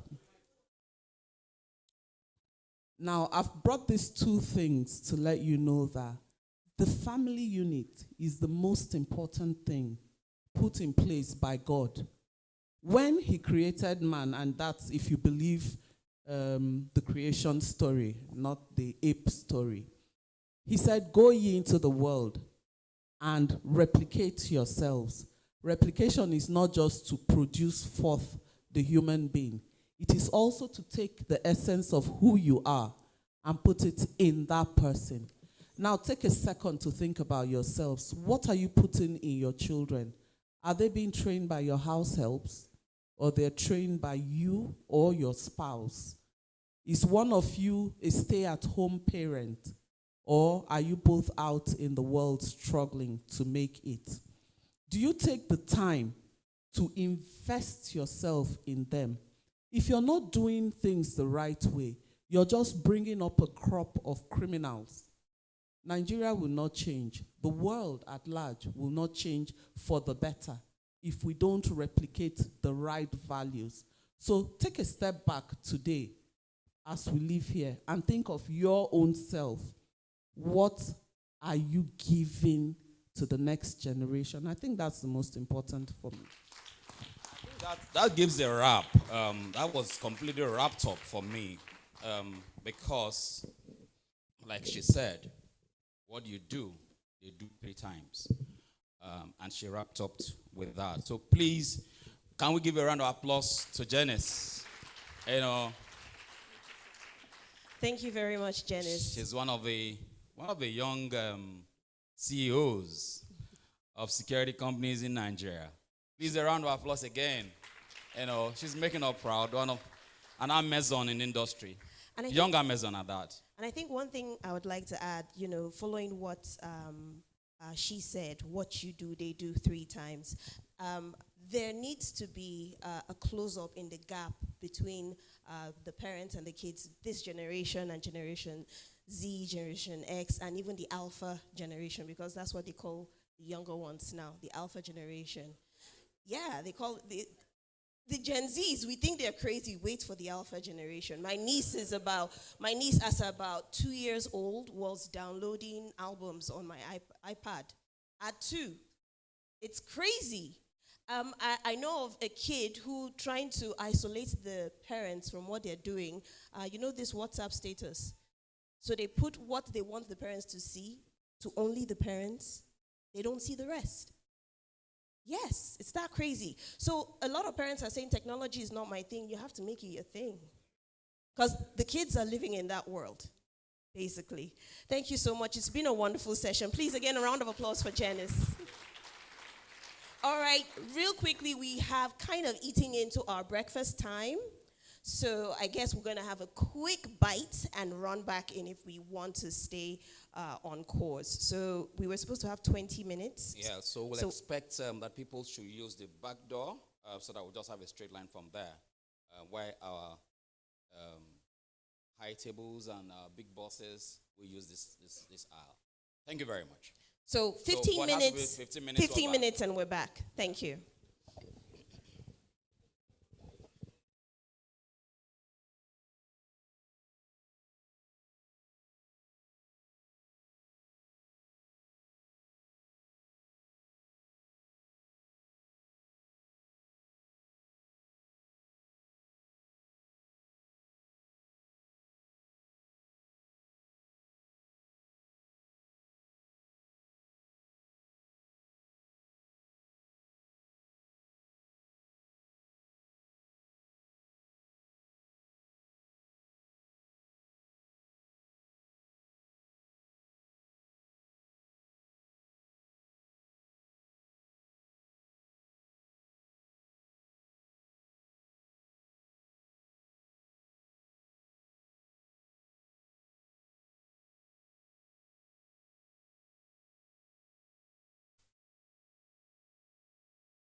John Casanova.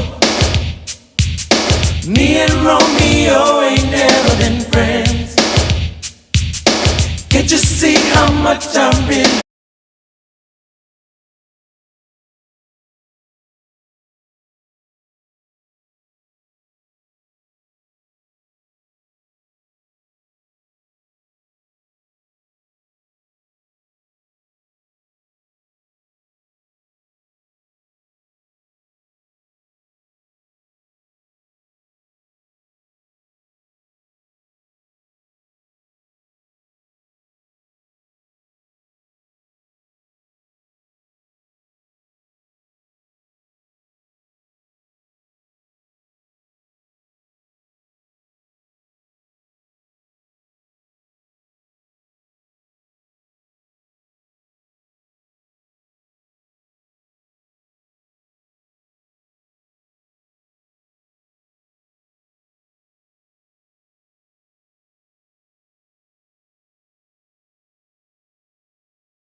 that when we go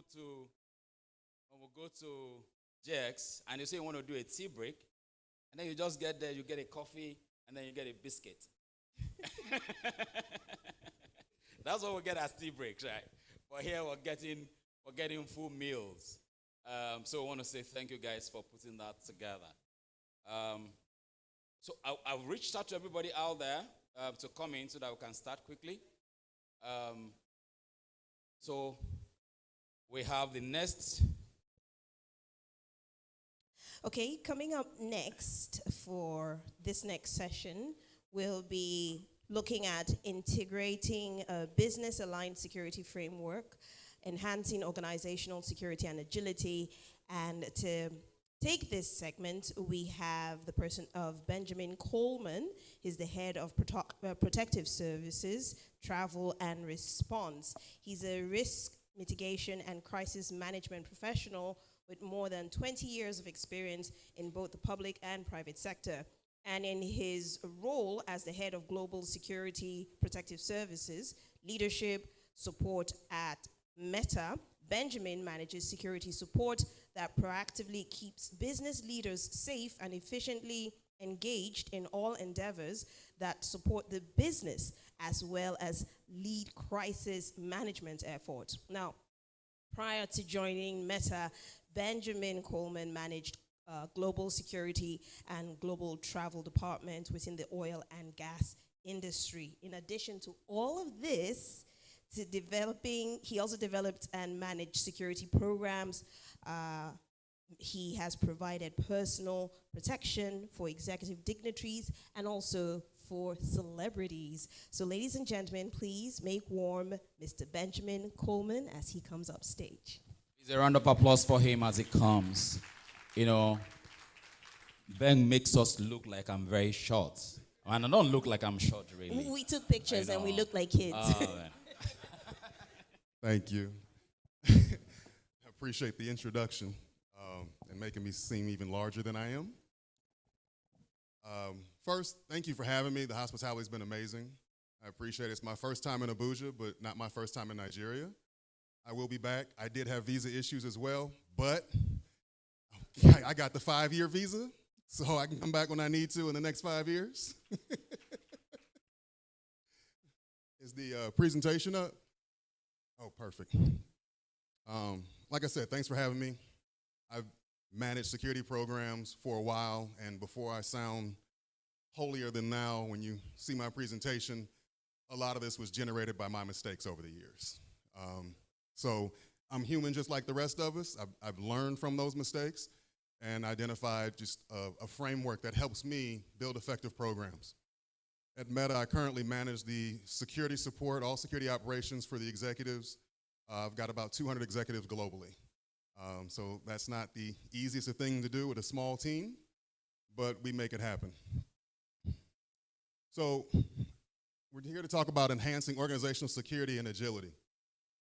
It's a lot of fancy words to just say, how do we align it with the business so when the business changes, we're in a great position to move with the business. So change is not happening to us, it's happening with us. All right. So a few things we're going to touch on is understanding the business, program components, communication, program growth, and your return on investment once you've done all this. So when we talk about understanding the business, first and foremost, a lot of people don't take the time to understand what the mission and vision is of the company. I've seen security departments come along and they say, well, here's the mission and vision of the security team. That's great, but how does that align or ladder up to the mission and vision of the company? And to be clear, when we talk about mission and vision, mission is the overall goal. It's the direction the company wants to go. The vision is the roadmap, how we're going to get there, right? And if you can't understand that, then what you do with your security department won't be as successful as it could be if you're extremely aligned with the business and understand what it is they do. Products and services. You should be able to talk about some of the products and services the company provides. I've talked to guys, oil and gas. Hey, what does the company do? We're in oil and gas. Yeah, that's a very vast field. We're in oil and gas services. Okay, what does that mean? And at the end of the day, the company sold pipes. So it just, to me, if you don't understand or can't articulate what the business does, then you don't know who you're supporting and why. So those are just some of the basics that we want to attack. And then company culture. I think this gets left out at times. A lot of times people say, oh, company culture doesn't affect us, we're security. But it does. Because if you're trying to implement something where company culture is going to be a direct conflict with that, you got a real hard uphill battle. So understanding the company culture helps you understand how your implementation process goes, how your program development goes, who you need to talk to as partners. A lot of times you hear the term stakeholders, and no disrespect to anybody that uses that term, I personally don't. Stakeholders to me own a piece of something, and that's when they tend to stop there. Oh, you got to this point, you need to involve me. I use the term partners. Partners identifies ownership. So now you own successes and failures of the program and the things that we did. So when we completed a project and made it happen, we did that. Not the security team, we. Because at the end of the day, it comes down to collaboration versus competition. Competition keeps everybody down here and it's a distraction. Collaboration helps everybody rise, right? And as long as you have competing interests, nobody has ever moved forward like that.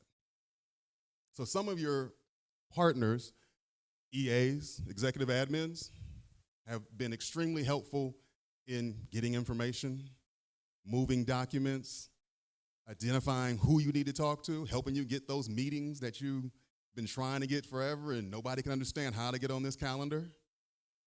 Human resources. If it involves people, if it involves personnel, HR should be involved. The executives, if you're not getting something signed off by at least one executive, you don't have that type of backing, that program will struggle. But once you have that backing of an executive, how many times have you dropped an executive's name and people get to running around to make something happen? Whereas before you did that, they just looked at you like, why would I do that? Vendors. This is probably one of your most underrated partners out there.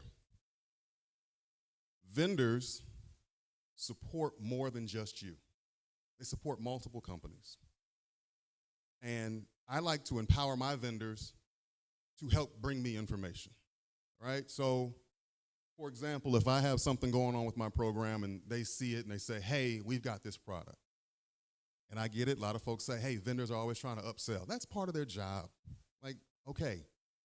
But at the end of the day, when they understand what your program is, some of the products that they have can help advance that program. Not to mention, like I said, they support more than just your program, more than just your company. So they're a good resource to identify other companies to benchmark with.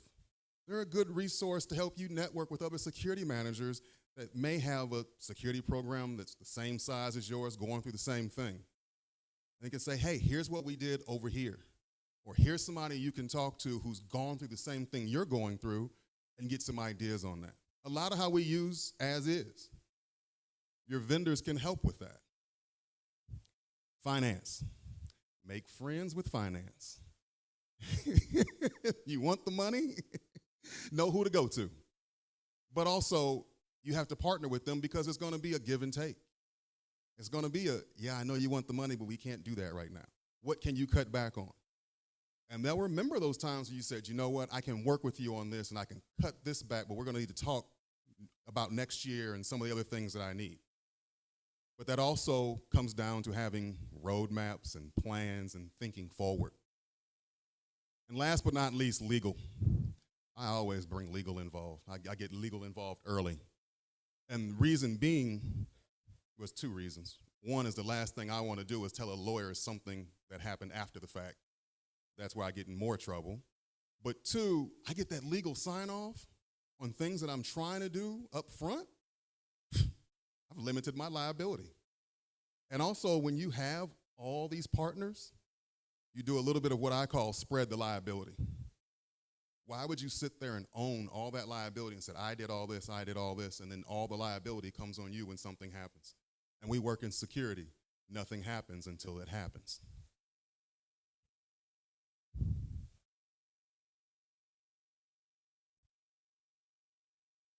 So one of the first things you want to do when building the program is you want to identify.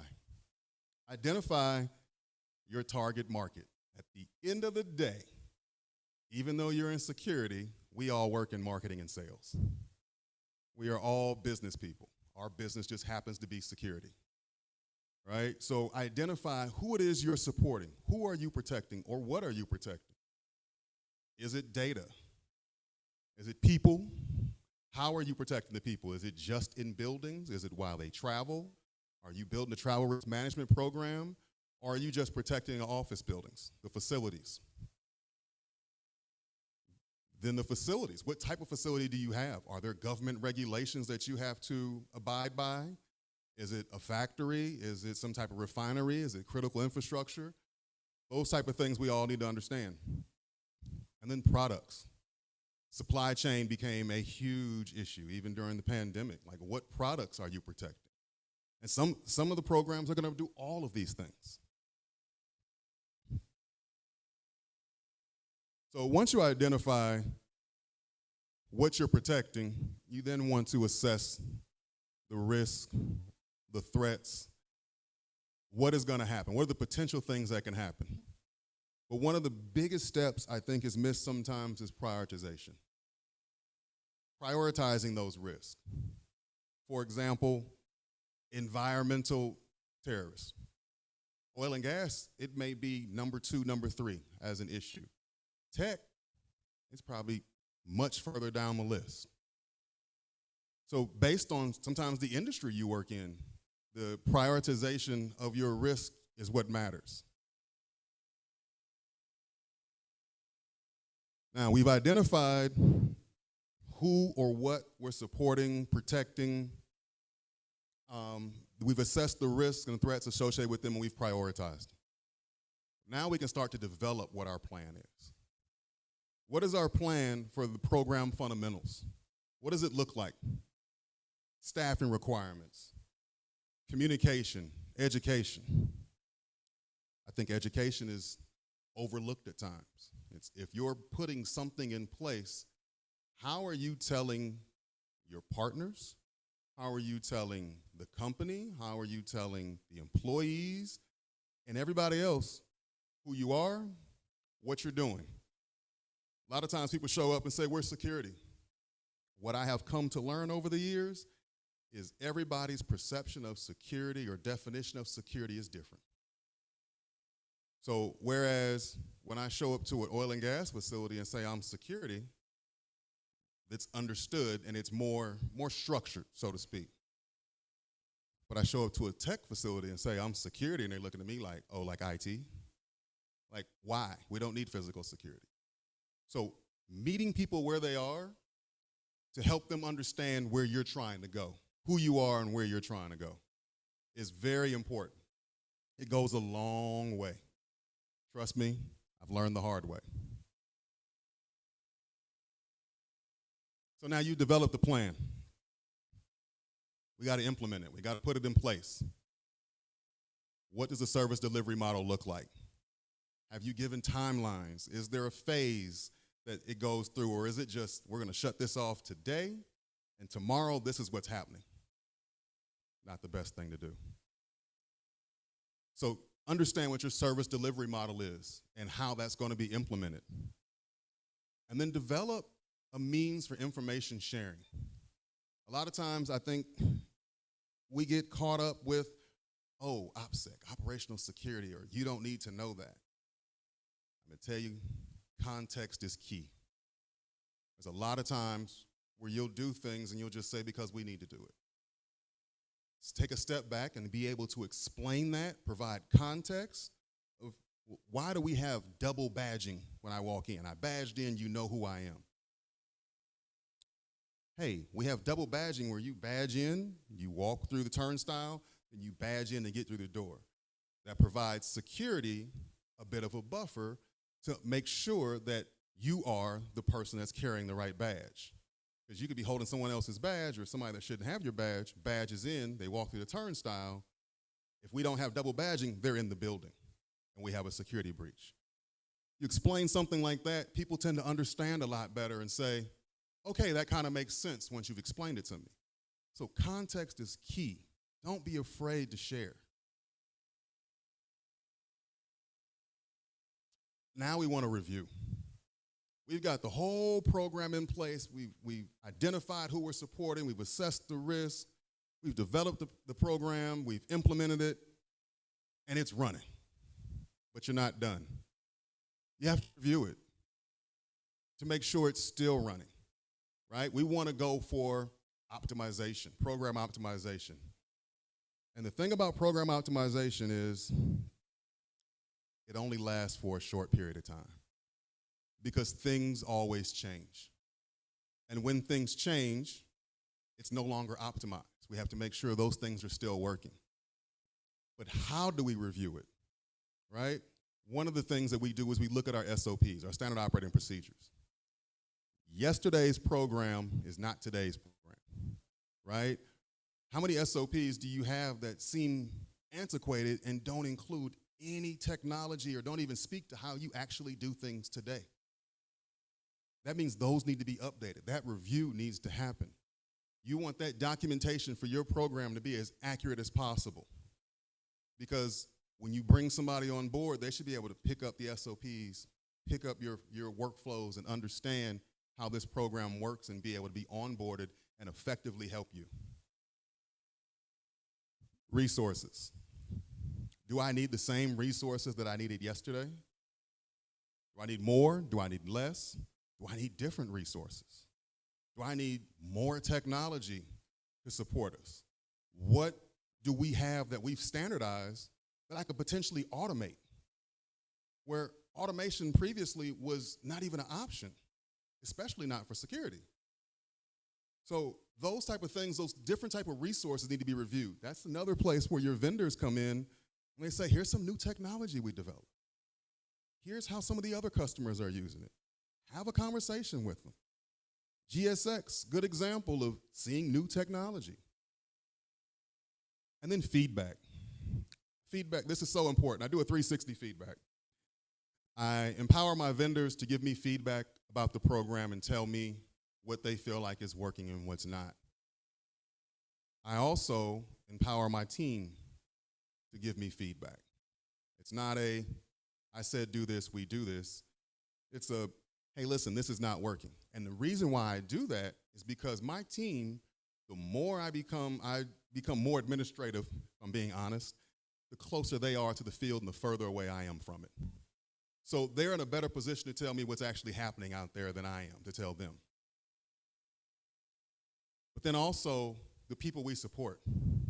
So I said I support 200 executives globally. We send out a survey every quarter. That's anybody that we supported that quarter gets a survey. Quick 4 or 5 questions, notes they can add in. And the reason why we only do it quarterly is because we don't want survey fatigue. And we want you to be encouraged to respond to that. So if I supported you 16 times in the year, you're only going to get that survey no more than 4 times. But that information that we get back is so impactful because there's information that we've seen in those surveys where people were just sitting on that they weren't sharing because nobody asked. So now we're asking. So all that feedback is extremely, extremely important in how you review your program. Now, I know you guys were thinking something when you saw CYA, but at the end of the day, CYA for us is can you articulate? You can have the best program in the world, but if you can't tell me about it, if you can't articulate it, you won't get the funding, you won't get it off the ground, you won't get the support you need. And at the end of the day, being able to articulate is covering your behind, right? So you have to, again, back to meet people where they are. Go and talk to HR and trying to articulate your program, and you're talking like you're talking to a security professional, you've lost them. You have to bring it down to the level that people understand. And don't get me wrong, some people will understand it at that security level, and that's fine. But know your audience. Know your audience. Be able to articulate what your program does, where your program is going, what it's trying to establish. Like finance, hey, listen, this is where the program is at right now. We're trying to grow over the next 5 years. We'll go from 500,000, we'll probably need 2 million by the end of 5 years, right, annually. You're preloading and being proactive in those conversations that you need to have for budgets annually with them, because you can draw it back to the conversations that we have had previously about where my program is going, right? So can you articulate, if I don't focus on anything else, I would focus on this the most.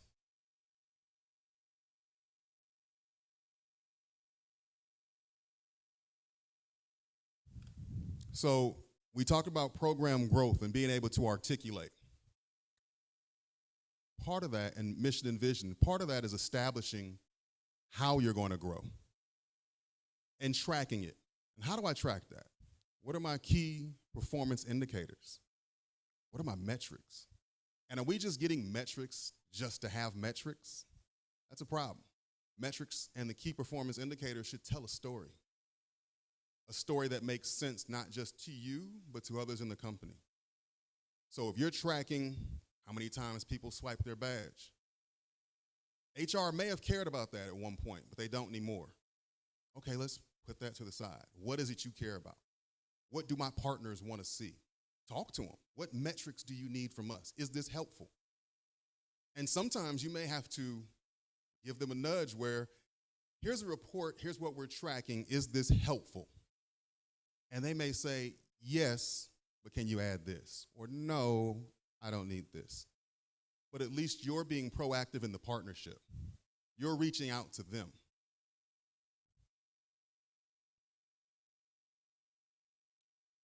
So basically what you just saw here was me break up the risk management cycle and use that as the foundation for building any program with the added ring of documentation.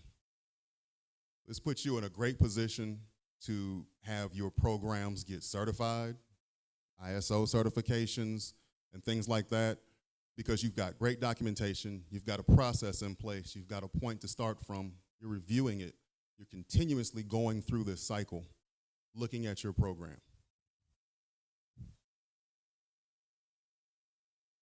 So, what is your return on investment? Once you go through all this and you're talking with your partners and you're really aligned with your partners, you're now a strategic partner versus just a tactical department. You're now the person we proactively call instead of, oh, there's an incident called security. It's now very proactive, and security is sitting at the table helping write policy, helping them understand how security views this from a different lens than everybody else does. That's extremely important and effective. You navigate change with the business. Like I said, change happens with you, not to you. And I think a lot of us saw things happen during the pandemic where it was like, everybody's at home. Do we really need security? Right? Not that anybody could have foreseen that, but being aligned with the business, now we're looking at a lot of companies have had layoffs. Are we slim in what we're doing as far as the resources we're using, the people we have on staff? Are we being effective with the program? Or are we just adding to it as we get resources and say, oh, we can do that? How does that align with what you were already doing? And then program optimization, which is what we talked about, of how the program is optimized, but you are continuously chasing optimization, because optimization only lasts for a short time period. And with that, I want to thank you again. Are there any questions?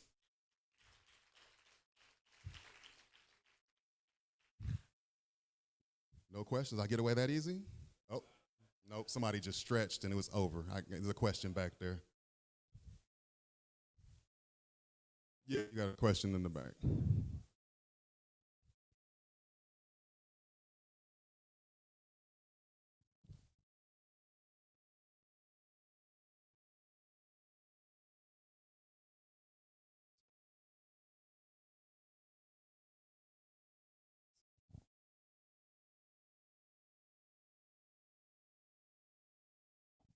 Great.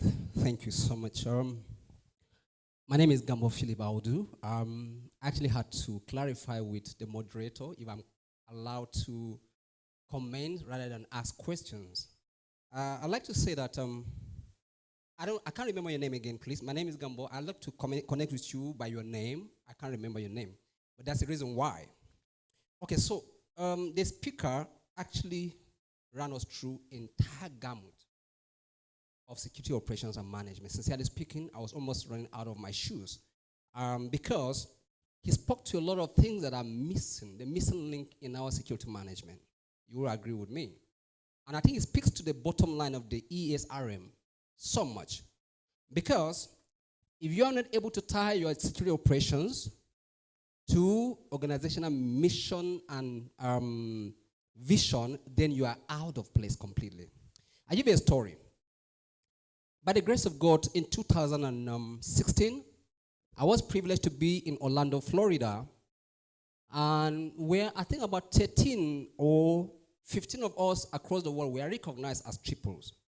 So among those, if somebody was there in Florida, I will remember, there was a father and a son that were simultaneously certified as triples. I can't remember his name. I lost his contact because my handset got damaged when I came back from the US. But I asked a question. I ran through all the 13 people that were on that, 13 to 15 were being recognized. And I asked, first of all, I asked, which is the greatest, hardest of these three certifications? And almost everybody said PSP, PSP. Then I asked the second question. I said, does certification translate to instant recognition and promotion in your enterprise? And everybody said, yes, exactly, it does. But back here in Nigeria, I found that it's completely the opposite.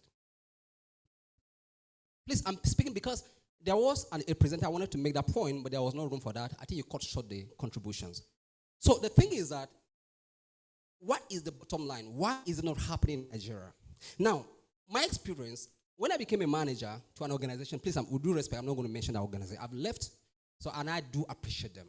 But there was an interview session where the first time I'm hiring a direct report as a manager. Now, in that organization, you are allowed to have a say as the manager, the hiring manager, even though HR is the one that hires, but ultimately the decision lies with you. So there was this guy that was very, very, good at his skills. I could see that, I'm getting somebody that's going to make the job easier for me. I could sit back and say, I've gotten somebody. But at the end of the interview, this HR person said, but this guy, as good as he is, does not have a culture fit. I'm speaking because he raised that. Because your success will, to a very large extent, tremendously, lie on your ability to collaborate with all these various departments to make your job easier. So let me round up as I leave this place. So there's a point I noted. Oh, God, have mercy. Okay, so I like to just say that I appreciate what you said, and I want to recommend this session. If you recorded it, play it back for young managers that can help you in your daily operations. Thank you, sir. Thank you very much. Thank you. Just to add, when he talked about partners, and I looked at the number of partners that he put up there, and something struck to me that the partner was missing, and that is audit.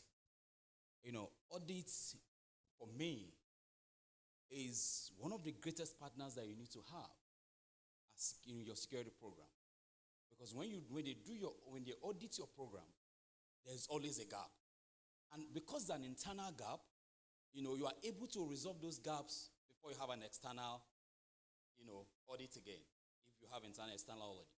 And so for me, and remember that when you have audit gaps that have been raised by audit, it's easier for you to raise memos to management because it's an audit exception. And you get approvals quite easily. That's why they are my best friends as partners. Let me add to that. Let me add to that. Internal audit is what I call a safe space. Because a safe space. Because it's not an external audit. And you're getting it done, and they're identifying the gaps before you can have to see somebody externally, because externally, they're just going straight to your boss. And the internal audit, something else about the internal audit, a lot of their reports tend to go to the board, right? So that gives visibility into your program and resources you may need to close these gaps. And that list that you saw of partners is not all of the partners that you should have. It really does depend on your organization, because you may have a lot more partners than what I listed up there. Okay, I'm gonna put you on the spot. Yeah, see, you saw what he did? He just turned around. I'd like to recognize Ben, because both he and I belong to an organization called International Organization of Black Security Executives, and we basically mentor students in the industry. Part of that is getting student members into ASIS and attending GSX. Now, if you're a student member and you can get to the United States, you don't have to pay for GSX. It is complimentary. It's a part of the membership. So what did Ben do? You know what I'm going to say. From his college, there was a group of students. They didn't have a way to get there. Ben got them there.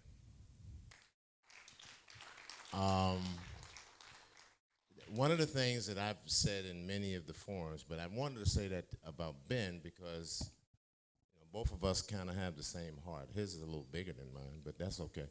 But I just wanted to say, and Peter knows this, I get up in the forum all of the time. If you want to increase the membership of your chapter, if you're a chapter member, sponsor one college student, just one. And then stay with that college student. I think that's very important.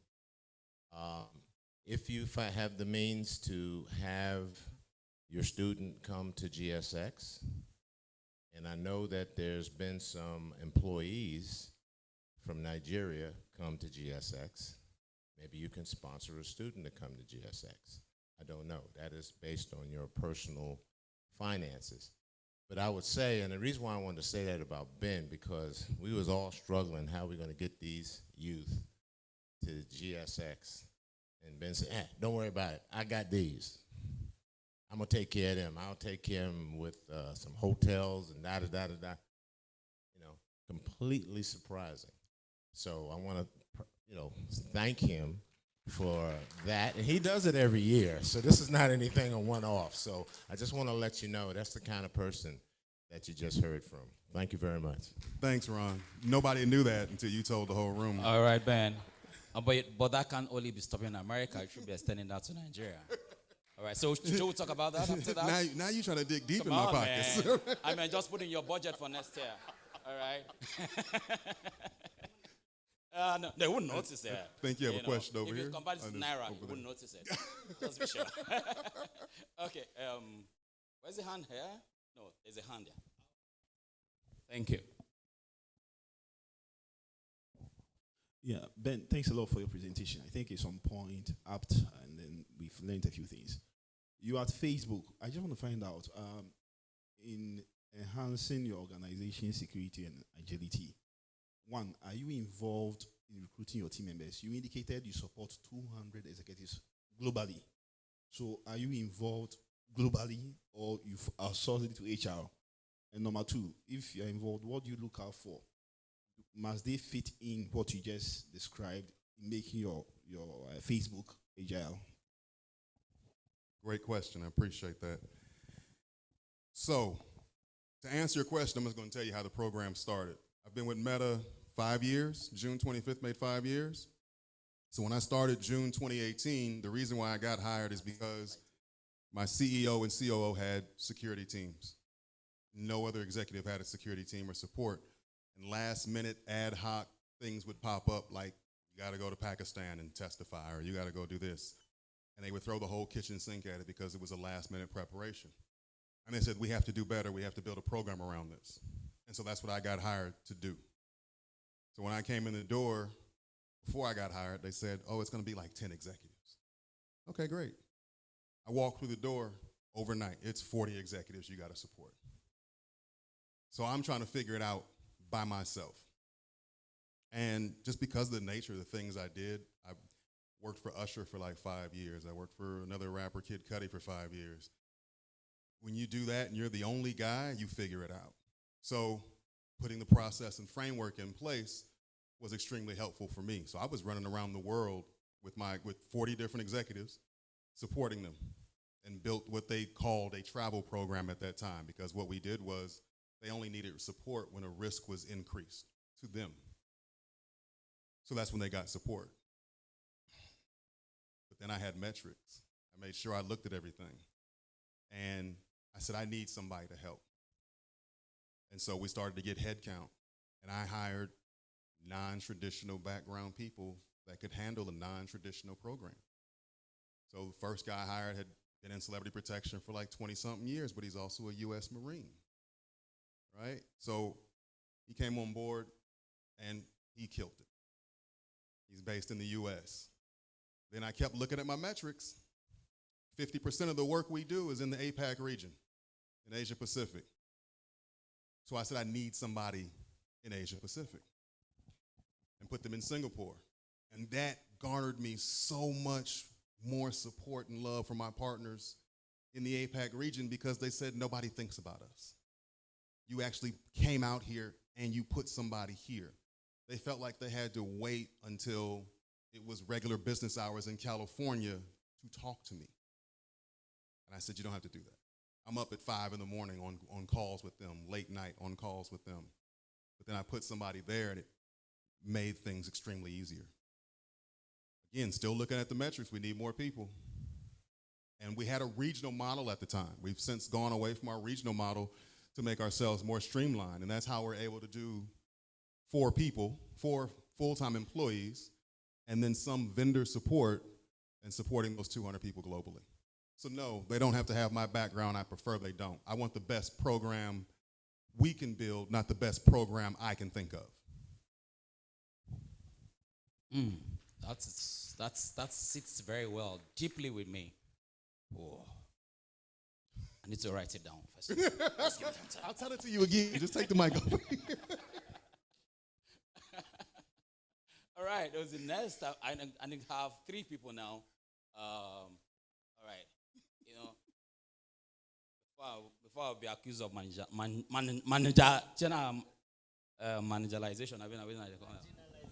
Marginalization, actually. Thank you, Ben, for that presentation. Actually, you have answered my thoughts. I was wondering if you could share some personal experience regarding the risk management model that you used to make this presentation. What resonated with me is that for me to succeed as a security manager, I need communication skills, and I also need people skills. So I was wondering if you could maybe relate to these 2 skill sets to a personal experience you had, which you have already given. So thank you so much. Thank you. And I will say, spot on. My soft skills have gotten me much further than any presentation I can do, right? I guess the prime example is most recently, my colleague, we kind of did a restructure at work, and so my colleague went away from doing the residential. That added to my remit.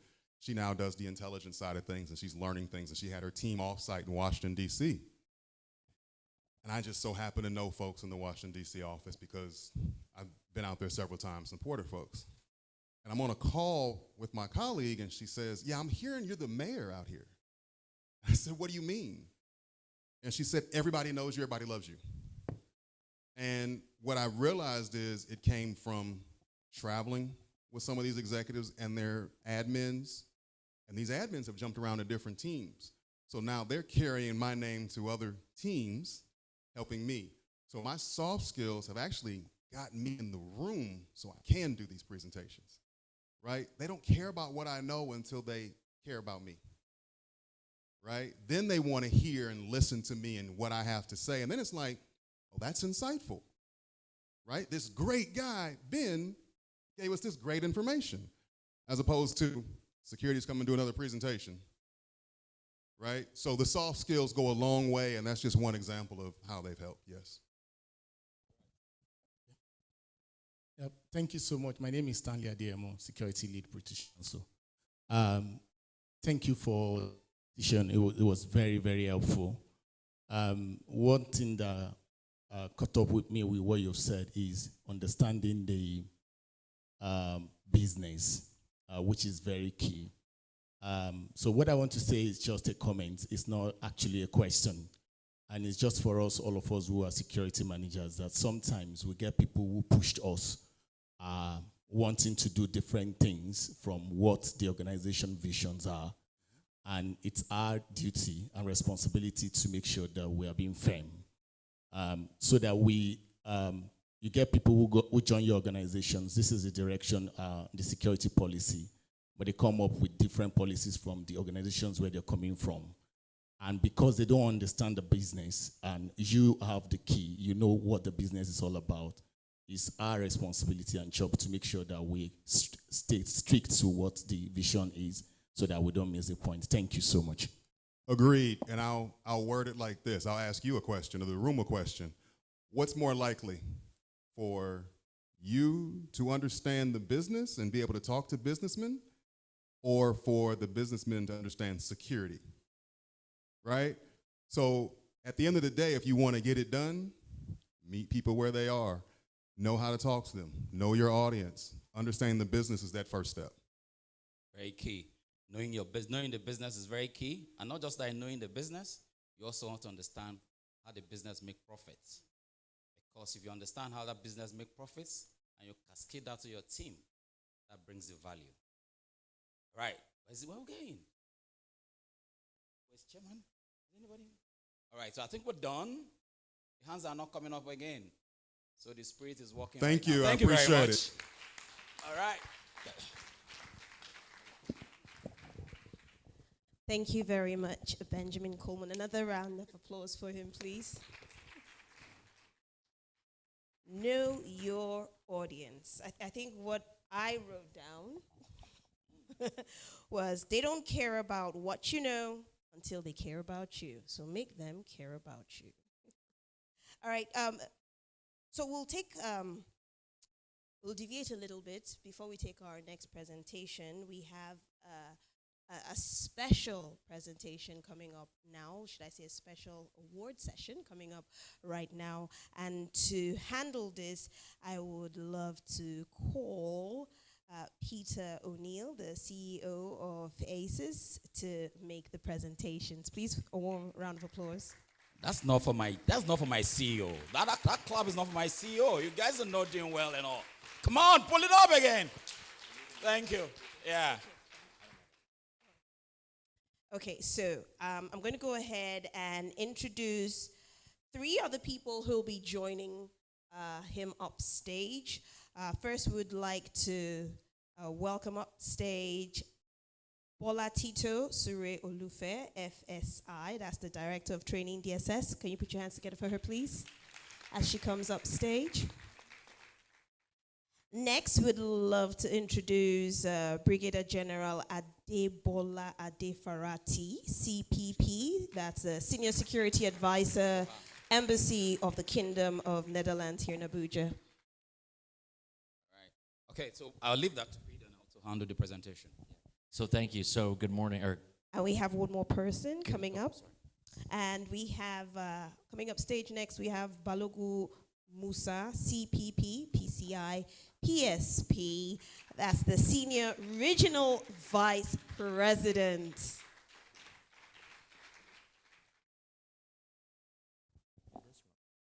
Yeah, I think we'll do it. Go in the middle. Yeah.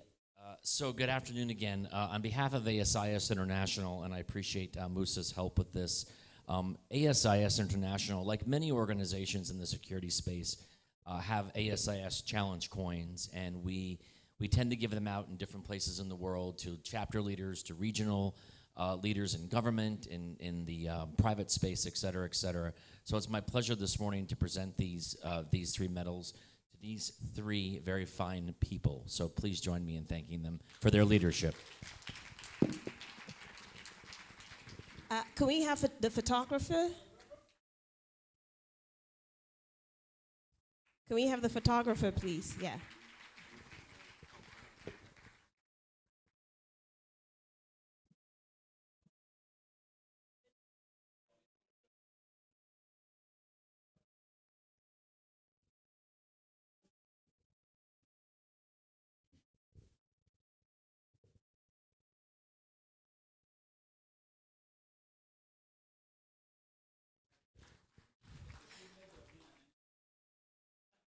Oh, well, that means I'm coming in.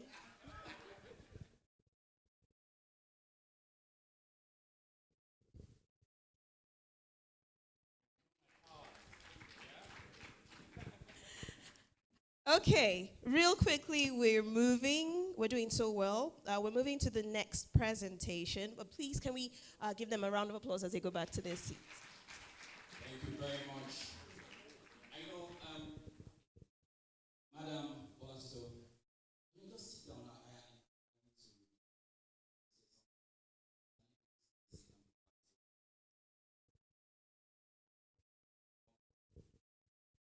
She said she actually.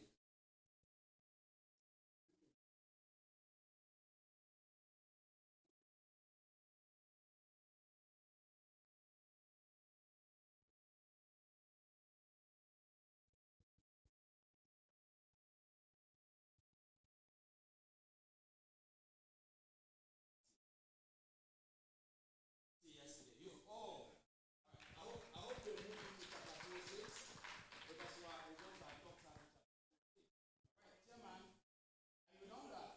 All right, no, it's chapter 26. Come on, don't do that. All right, so just to let you know, they've adopted you.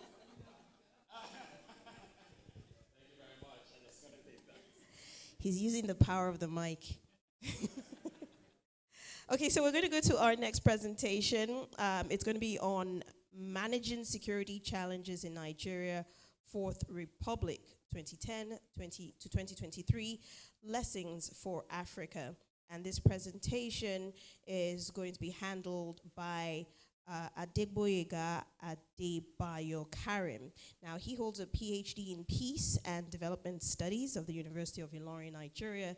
He's a fellow of Security Institute, FSI, the Chartered Institute of Logistics and Transport, the Institute of Chartered Chemists of Nigeria, the Institute of Disaster Management and Safety Science, and the Society for Peace Studies and Practice. His research includes interagency collaboration, peace building, terrorism, insurgency, electoral violence, alternative dispute resolution, human security, and transnational crime. Presently, he's the director of research estimates and library services at the National Institute for Security Studies, NISS, in Buari, here in the nation's capital. Please, ladies and gentlemen, put your hands together as we welcome Adegboyega Adebayo Karim.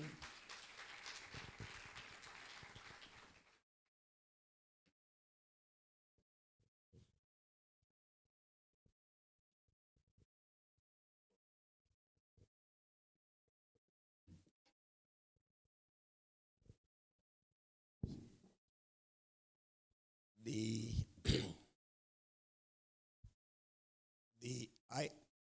ASIS CEO and his executives, resource persons,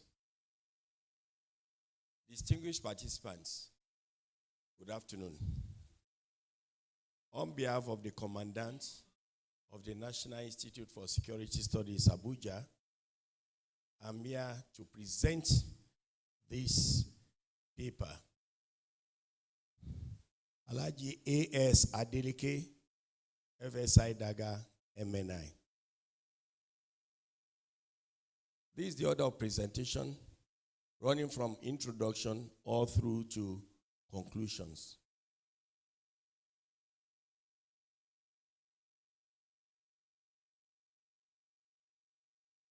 Introduction. The ubiquity of terrorism, interstate conflicts, and transnational crime has continued to pose phenomenal threats to peace and security across the world, with every continent, region, and nation state making efforts directly and indirectly to improve their security status. Security remains a major policy challenge for decision makers, communities, and various interest groups across the globe. Of utmost importance today are the incidences of terrorism, insurgency, banditry, kidnapping, transhumance, and farmers-herders conflicts, which have reached an epidemic proportion and is increasingly becoming lethal. We could see from the little since I joined the audience, I saw that we are mostly security experts manning security divisions of the various agencies we represent. Across the world, these are the various security threats. We could see in Africa the various bodies, terrorist groups and insurgent groups. Boko Haram in Nigeria and neighboring countries of Niger, Mali, and the rest.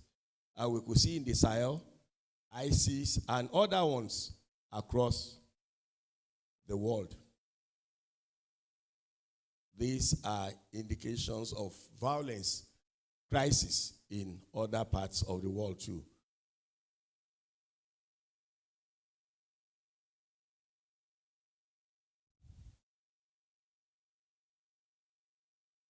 This is mainly showing Africa, the different bodies. The various contemporary security threats in Nigeria, ranging from the Almajiri phenomenon, arms trafficking, bank robberies, and the rest, kidnapping, pipeline vandalism and theft, religious intolerance, and so this map basically is telling us all the security challenges we have. For this sort of presentation, there is need for us to understand the nature of the security threats, know the causes and enablers before we can discuss how to manage them. So that was why we took pains in going this way, this route.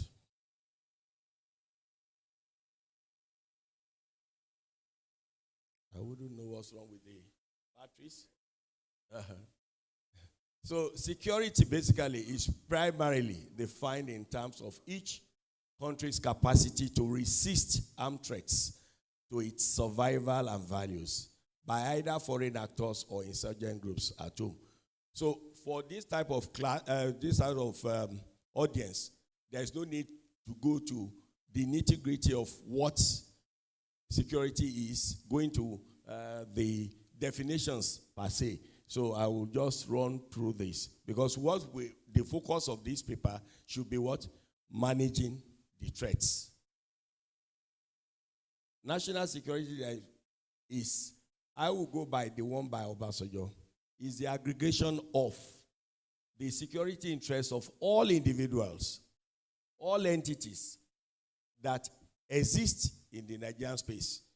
So every security requirement of every company, every agency, every individual is referred to as what is referred to as national security. With this, we know that anything that happens to a company, be it theft or armed banditry or other forms of insecurity, is very, very important. It cumulatively makes what we refer to as national security.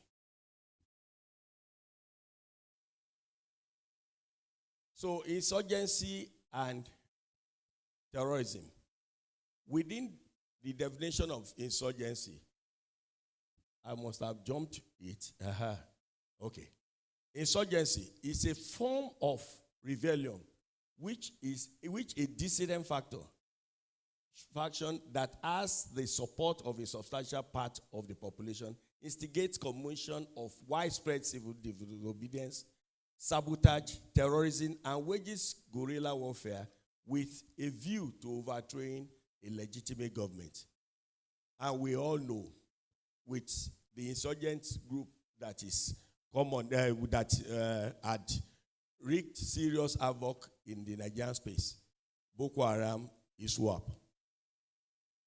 They stayed in a small portion of Borno, and from there, wreaking havoc with civil disobedience, sabotage, terrorism, destroying houses, and committing other heinous crimes with a view to instilling their own idea of governance, how they want to institute the Islamic State.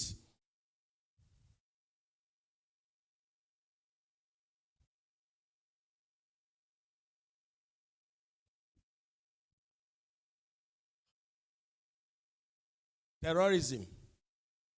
This is a premeditated, politically motivated violence perpetrated against non-combatant targets by a sub-national group or clandestine agents, and is usually intended to influence an audience. We could see that it's basically the use of force, use of destruction, violent destruction of things for them to achieve a political aim. That is terrorism. So we try to distinguish between terrorism and insurgency. Something that is common, violence, fear, and intimidation, is common to the two crimes. These crimes. So each of these crimes produce terror, because when you use violence, you burn houses, you kill or maim people, it makes them. These three approaches makes it.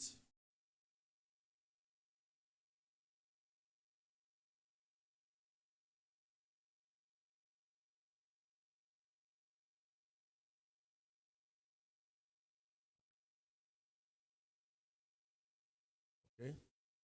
From the foregoing, it could be said that insurgency is confined within national boundary, and it is directed even from the definition. We said that they take hold of a small portion of the country, of their target country, and from there have the intention of taking over the whole country. So that tells us it's within only a country for insurgency. But terrorism could be perpetrated in any part of the world with a sole aim of targeting a state. So it's as directed a home government, while terrorism can cross over national boundary, and it may be directed against one's own or other countries. You could see those happening when they want some terrorist group with the Olympic 1976 Olympic, when during the Olympic they wanted to react to something that happened in Israel, went to kidnap some Israeli athletes in another country outside Israel. So that's a very good example of it being launched outside the target country.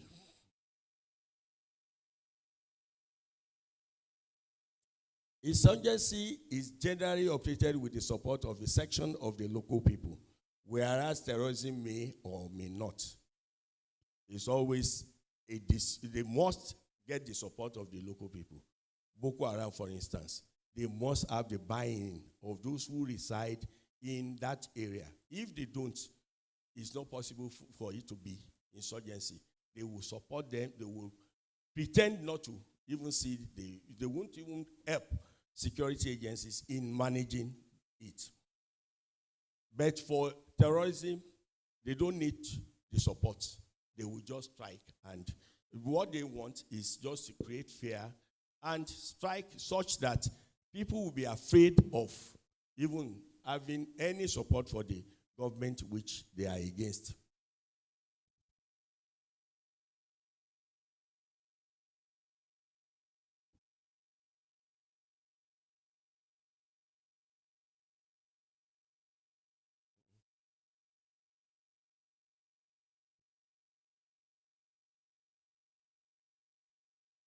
Okay. I have a challenge with this pointer. What?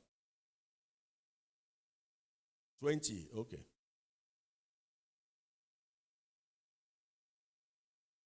Good. So,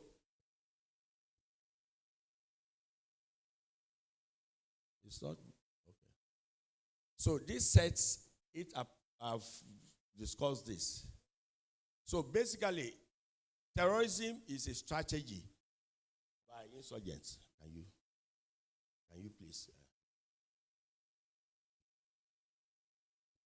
So it's a technique, it's a way to perpetrate that act. Banditry. Banditry, for this, it is a derivative of bandits, meaning an unlawful armed terrorizing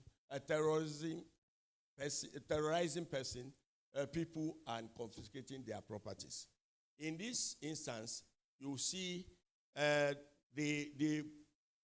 pecuniary interest is what drives this. It's always that they needed money. There is no political ambition in it. Their target is, we need money. How do we get money? And that's what bandits are up to. They are interested in getting that financial benefits from, and that's where they attack people, get their money, or get their things, their goods, dispose of it. And things like cattle rustling, there are other ways. It is estimated that there are over 100 bandit groups in this Northwest alone. So that tells us, because it's always, they conduct it with kidnapping and the likes. And for each group. So these are what they use for all the crimes, the three threats we mentioned. Small arms and light weapons. The availability of that. Records have shown that we have over 3.5 million unaccounted for small arms and light weapons across the country, across West Africa. And Nigeria, indeed, controls over 70% of this. So you could see with the availability of that, naturally, everybody will succumb to any direction, any directive given by a hoodlum, a bandit, or an insurgent, or a terrorist. Next, please. Poverty. Recent studies have shown that in Africa, 9 out of every 10 are extremely poor people in Africa. So that makes them vulnerable with little attempts, small money. And that was why some studies have shown how Boko Haram insurgents are busy giving out money, doling out money to some inhabitants of these areas, the northeast, where Boko Haram manifests. You see them giving them money, what the state cannot provide. So because of their level of poverty.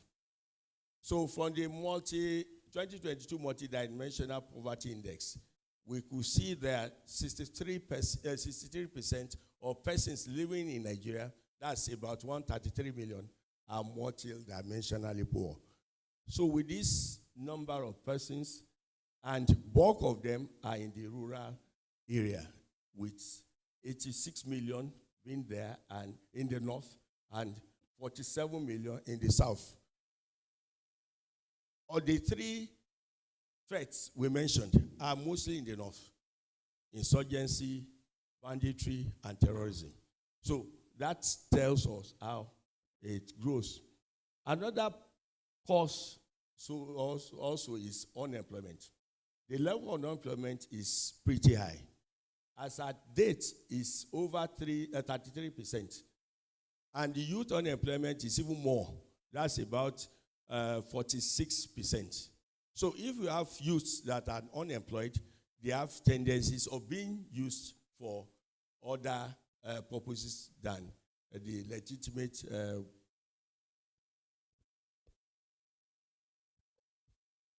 and these are the contributory factors to unemployment: the high population growth. Some people have more than one wife, and so many other things add up to this. So, and the poor economy made so many companies to have gone moribund. Literacy level. You could see in the world now, Sub-Saharan contribute to 72% of the world illiterates. So if we have this much, because some of these, the three crimes we mentioned, threats we mentioned, are basically you could only use education to change some of them. The ones that are ideologically based. The Boko Haram, for instance, that says something about religion, you must be able to convince them. But if the person is literate, you could easily convince the individual. Then 43%, human trafficking. You could see that's another enabler. Money realized from this sort of trade is oftentimes used to perpetrate some of these crimes. Next, please. These are transnational crimes. Some of them involved in so many of these other crimes. Tree felling, selling of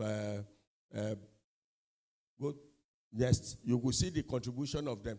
You could see counterfeiting in drug trafficking, illegal logging of trees, human trafficking. These are the contributions of this. So the money realized from this are deployed back to other crimes.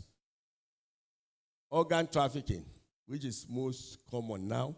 Then small arms and live weapon trafficking, and trafficking in cultural properties. You see them stealing from palaces and the rest for money. Money realized is used, deployed for crimes.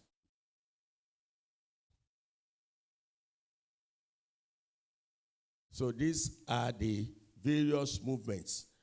You see the contiguous nature of the Nigerian state, again, makes us to have this problem. You see most parts of the, for instance, Niger Republic shares 7 states with Nigeria. And all these states, you could actually see any demarcating mark to differentiate that this is Nigeria, this is Niger. They speak the same language, they have the same culture, does everything together. So in Ogun, for instance, there is a community there. The sitting room is in Nigeria, the bedroom is in Benin Republic. Filling stations, most filling stations in the Ogun axis, you only see the tank. In Nigeria, the tank itself, but the disposing pumps are in this other side. So that tells us how difficult things are. So and all our offices, the security agencies, have all their offices on Benin Republic land. You may check, you will see that in Idiroko, in Seme, they have their offices on Benin's side, and you only have a demarcation. At times, it's only be one bamboo tree, one bamboo stick to tell you not to, unlike what we have in developed states. So that tells us how difficult it is. And some will say, yes, I'm eating here, then go to the other side for medical attention, go this way. They'll come in the morning for schooling, hospital facility, and go back in the evening. So that's a serious problem in managing these threats. Next, please. We all know the problem of drug trafficking. this aids the commission of all these crimes. Moment they are on high drugs, they misbehave. They could afford to. So, and we could see, or since the present leadership of NDLEA have been able to do a lot, and we are seeing the achievements they've made. But the problem is how people try to prevent them from carrying out their responsibilities. Just yesterday, 2 people were killed when they were about to arrest some, because the community in most times try to prevent them from carrying out their responsibilities. And we recall the one that happened in Delta, where a 2-year-old was equally killed. So that's a very serious something. Monies realized from this illicit trade is equally used for the crimes mentioned. And this is how they conceal it to evade arrest. Continue. This is a very, very important one. Our administrators at the 3 tiers of government receive fabulous amount of money for governance. In most cases, what they require to spend for good school, social amenities are hardly used due to what? Bad governance, corruption, and the likes. So this is a major problem. So if we address this too, it will help. The electioneering system, how we change government and the rest. So these are all listed.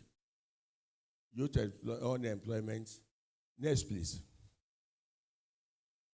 Continue, please. We try to compare other parts of the world, the different parts. So farmers-herders conflict. This is a very serious one. At times, when a herder that has in his head, he has 20 cows. All the cows have been rustled. He's back to zero. He has nothing doing. He will be very, very vulnerable to be involved in criminal activities. And that's why you see them going into criminal activities, kidnapping and the likes. Climate change is a very serious problem. Lake Chad, for instance, has reduced to about 1/5 of what it was in 1964. So, and the number of countries that depend on it, not less than about 8 countries, depend on Lake Chad. So, we could imagine the number of farmers that are not having things to. Yes, continue, please. These are the impacts. I've mentioned the impact as I was explaining some of them. We have out of school children. Nigeria is even the highest, contributing highest in the whole world now, with out of school, that's from insurgency and terrorism. So these are the fallout. Next, please. Number of deaths increasing daily, and the likes. There is hardly any day you pick a newspaper, you will see so and so have been killed, so and so have been kidnapped, and all this devastating. So records have shown not less than 350 had died as at June 2020, June 24th of June 2021. 12 million falls out of school. Continue, please. Well, let me now start with how we've been managing it. Well, it is both kinetic and non-kinetic. This is all society approach or multi-track approach. The first one is government, track 1. Government, we know, has 3 organs. The executive, the judiciary, and the legislature. The executive, that's where the military is. That's the first. No, you please let us go back to. Let me use the wheel to explain it. That track 1 carries, as I said, the executive. With the executive, the government, all tiers of government, federal first. Federal provides the military. The military attacks and handles it. The intelligence services. The security sector, basically, they tried their ways of managing the three threats. Then we have, with the executive, they now form policy, formulate policies. There are so many policies on how to manage extremism, manage this, manage that. These are policies that comes from the executive. Then we have another one, which is the legislature. Legislature, through their oversight functions, they have committees on security and intelligence. They provide funding for the agencies. They provide laws. There are so many laws, that counterterrorism law and all this, and national security strategy. They provide all these laws to make for good governance as well as address these security challenges. Then the judiciary. The judiciary, all those that have been apprehended are now taken to them, to the judiciary for judication and the likes. As part of the executive, they introduced the NEDC, the Northeast Development Commission, and there is the Operation Safe Corridor. That's where the DRR, deradicalization, rehabilitation, and reintegration. So these are efforts by the executive, though in collaboration with the judiciary. That's for at the federal level. Then you have at the state level too. In some of these, there are bodies, statutory bodies, NEMA and the likes. All these bodies are assisting in managing these threats, these three threats as mentioned. Also at the local government level. Then the second one is the professional groups. In these bodies, you could go to the other one, please. In this, no, that's 5 now. Sorry, please. Back. You have the NBA, you have, including your body, this ASIS and some other bodies, professional bodies, all give advice to government in one way or the other, suggesting in the ways they could manage. I'm sure at the end of this conference, there will be a communique where you will advise that part of what could address national security challenges will be for us to manage, at least to enhance food security, is to address the insecurity in the farms and the likes. So bodies, all these professional bodies, find ways of assisting in managing it.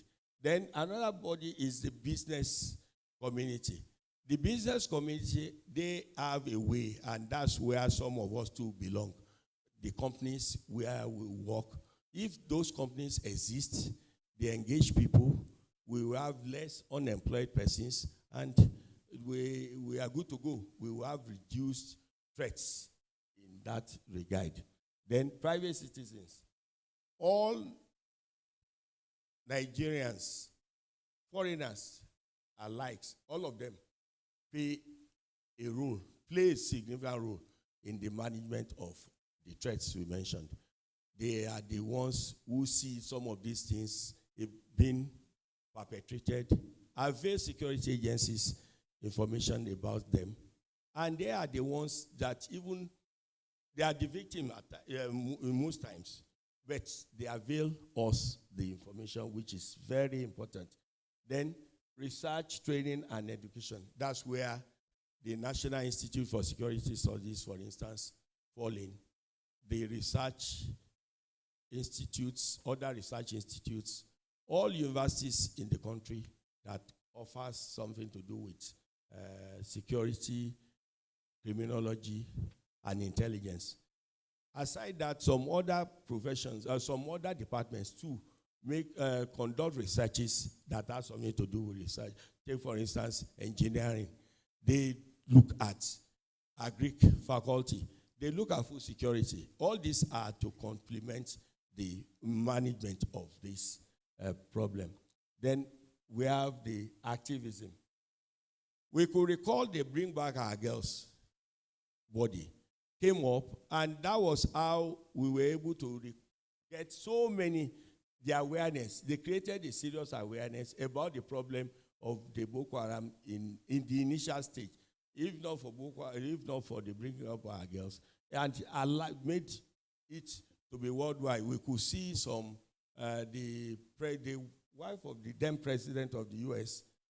adorning Bring Up Our Girls. It was that activism that came up from the Bring Up Our Girls group.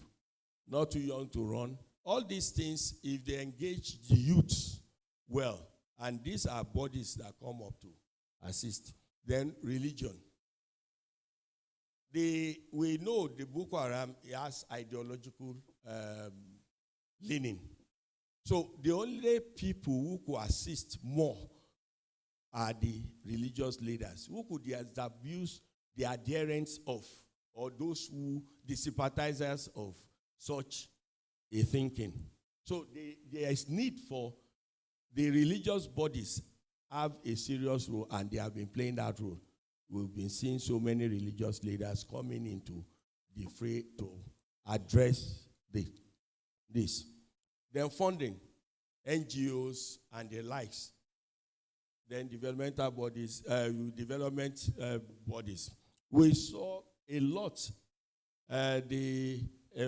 John Major first came, and they gave us $3 million, assist them in the Northeast. So the contributions of all this is basically to assist. There are so many, not less than 1,000 or so NGOs are in the Northeast, doing one thing or the other, on education, on provision of amenities, on education, on the way they assist them. So these are efforts that are being done. And the different state governments does one or two. Then another important, the last track is the communications and media, both the traditional and the new media. This play a significant role in managing it as it happens in the form of spread of information as regards some of these challenges, how it's being managed and the likes. Next, please. Next. All these I've mentioned them to adjust to conclusion.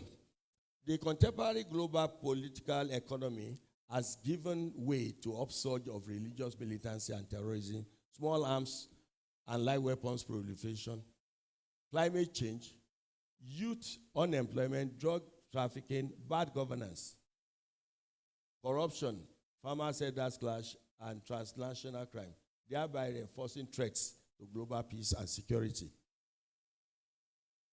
The fight against these forces require collective efforts and actions. Since no nation of the world is spared from current security challenges confronting the international system. With this reality, governments and citizens would have to put up a collective fight against these threats if inalienable rights to survival are to be sustained. Thank you for listening, please.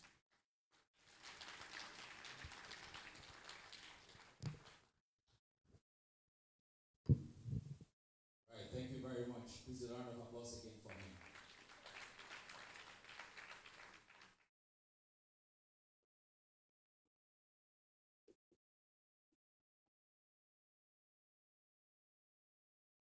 Thank you very much, honorable presenter. Glad to have you. Okay, once again, my name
Thank you very much. Mr. Martins, you asked one question, which is the first one. That's the use of state and non-state actors. And how do we resettle them if at the end of the day we choose to discard their services? This question is very, very relevant. Efforts are on. You see, part of what I said was what? Corruption. I mentioned corruption. This will only be handled when each and every one of us, we are all Nigerians. Each and every one of us take our responsibilities as important and know that whatever we do will adversely or improve on our existence. You could see that we took pains in telling you that every Nigerian, every inhabitant of the Nigerian state has a role to play. For this, we could see that since other bodies, these responsibilities you brought in the non-state actors for are statutory responsibilities of some people. Is that not? If they had done their work well, do we need to engage them? So it's not left to us. That takes us to what? Attitude. Moment all of us choose not to abide by the attitudes that will make the Nigerian state grow. Any of us, because it's a collective thing. If it's a system approach for those of us who understand system theory, if any part of that system choose to be slow or choose not to behave as supposed to be in that system, there will be a problem. So that was why in the first place they came up. And that takes us to, that means all of us must have a rethink and do what we are supposed to do and do it well. That's my own view of what you asked. For the non-state actors, if after we now discard them, we should endeavor to engage them. Because if you don't engage them, that vacuum created, the Lochasta's principle will come in. There is no vacuum created anywhere. It must be filled. More so that they've enjoyed certain things. It now goes back to the attitude thing. There is lot of work leaders and the being led must do. That's my response for that. Under policing, and you mentioned that bulk of those who are supposed to be on the field are conducting one form of VIP protection or the other. It takes us still back to the attitude thing. Moment we are serious about what we are supposed to do, do we need all that much? We were all in this country before the advent or before the deterioration of values. Deterioration of values. Nobody cares for anything. We protect things. We are our brother's keeper. But these days, you don't have any brother. So if all of us choose not to, we are pretending that we could have silos of protection. It can never work. What we all need is collective security as we had then. For those of us who are, bulk of us here, were in that class. At least I could see from the looks, I know many of us are of the same age bracket. Who cares? Who cares to even lock the house then? The highest you put in your house is just one barrier to prevent goats from escaping into your premises. Is that not? But these days, you don't even put bars. You don't, I've seen ASIS or something. One body there is selling electronic gadget, technology gadgets. You need to acquire that. You are spending more money. But until and unless we are all our brother's keeper, we follow the rules, we all profess to be Christians and Muslims, and the golden rule is what? Love your neighbor as thyself. You are the one that will be jubilating that they attack so and so person, and you will not even alert others that will be of assistance. So, until and unless we all change, we have very kind attitude to ourselves. We go by that law. Be thy brother's keeper. Do unto what you want them to do to you. Moment we do that, we will reduce physical security we are talking about, values enhanced. Those are things that could make us all to be a peaceful, serene society. Do I agree? Increased what? Or no, the third one. Do you agree 90%? Incredible election. Attitude comes in again. How will I agree or how will I disagree if my colleagues are collecting money? Look, I've told you, when you underpay, nobody here that has gone out, that has not got a value, whose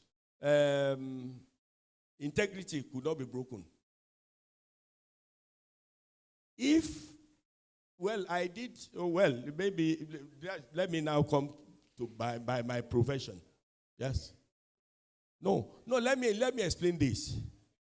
If only we change the benefits in the attraction to that political office, turn it to what a public servant, a level 17 officer will hand.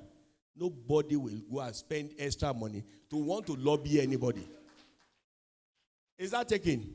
But are we ready to change the act, to do that? Who are the ones to change it? So anything I have to make sure I get there is how you get there. When I get, I mounted the rostrum now. I'm here. None of you could prevent me from you. I will not allow you to drag me back there. I hope I'm clear. That's the sort of thinking that in the political class, and they will continue to be like that. Nothing you could do unless you change the law. If the incentives are no more there, you have little or no, they will not. They have no choice. I've told you, every individual have got what? The value of integrity. And when they bring it to you, you will take and say, yes, after all, it doesn't affect me directly now. But ultimately it will. With the poor governance the man will render, with the money you're supposed to use for infrastructure, you deploying it to pay you back, it will amass it for the next one. So change that law. But who will change it? Goes back to attitude. Thank you very much.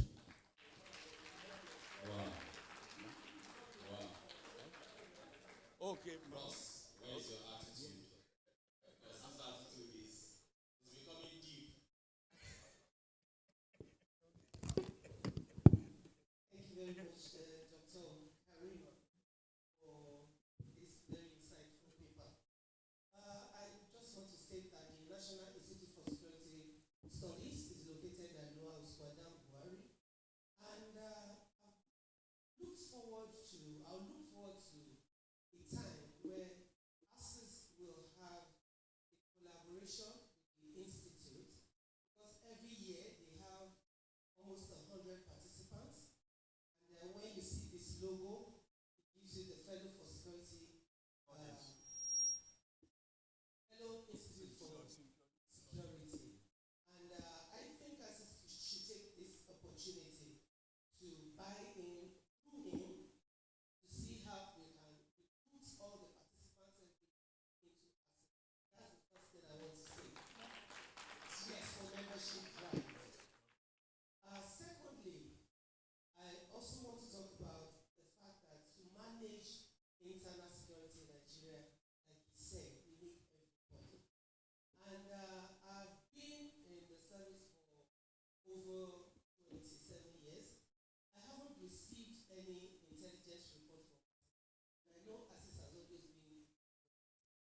achieve the ultimate without the support of everybody.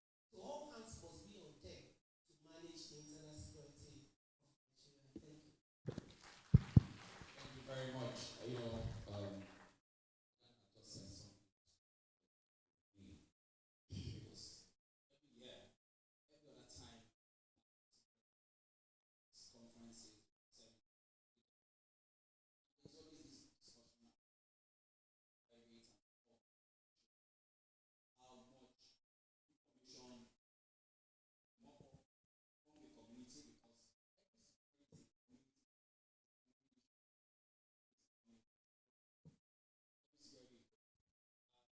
so she has just said something about sharing report. Things that have come up, people just feel that share.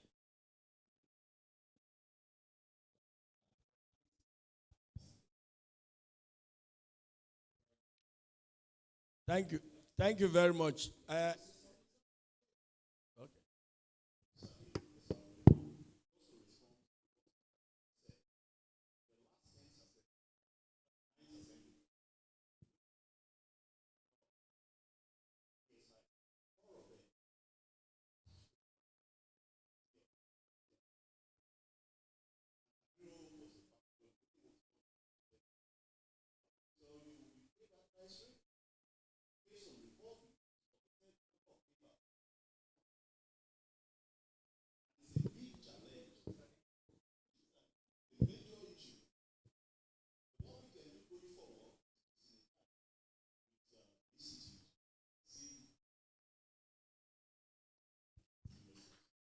Thank you very much.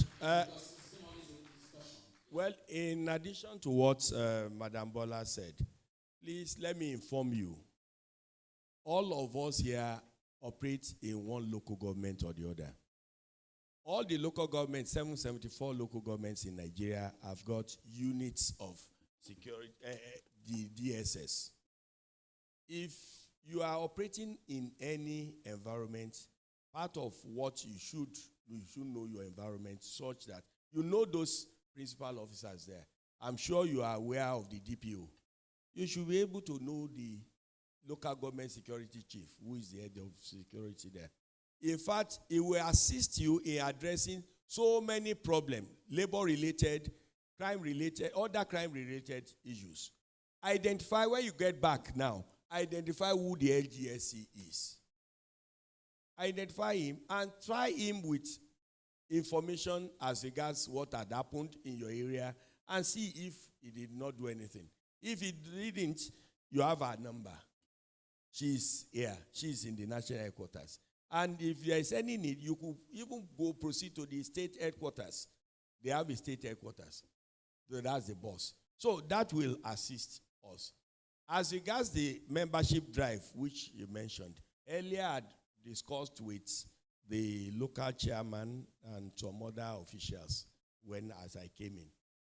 There are lots and lots of relationships that could exist. For your drive, that guarantees you minimum of about 100 people, as she mentioned. As of today, we have 89 members, 89 participants of Executive Intelligence Management course. And that's a 10-month course, which on completion, they have the Fellow Security Institute, and they could proceed to University of Ilorin, which is even run there in the Abuari office, because we are in affiliation with University of Ilorin, to hand the Masters of Arts degree in Peace and Security Studies. That was the one I even discussed with. As a body, she is here. You could rise to the DG that you have institutional membership. That is, you could sponsor candidates to attend that 10-month course. And it's very, very good for networking. As of today, we have 37 agencies of government in Nigeria, deputy director and above. And many of you are general managers and the rest. So you could equivalent that cadre. And we have 5 other countries, members, participants from 5 other countries. So it enhances your network. So it's a very good thing she has mentioned. I will see how we would see that come to fruition. So please, it's an opportunity for all of us to even relate more and help in the dissemination of security tips. There are so many security tips which you should know. Personal security tips. Thank you very much. Thank you very much, sir. All right. Okay, I just want to take only one person. All right. Let's call it. Take only him now. We need to go for lunch. Thanks for taking only me. My first question goes to you. First of all, my name is Collins. I work for AS Holding.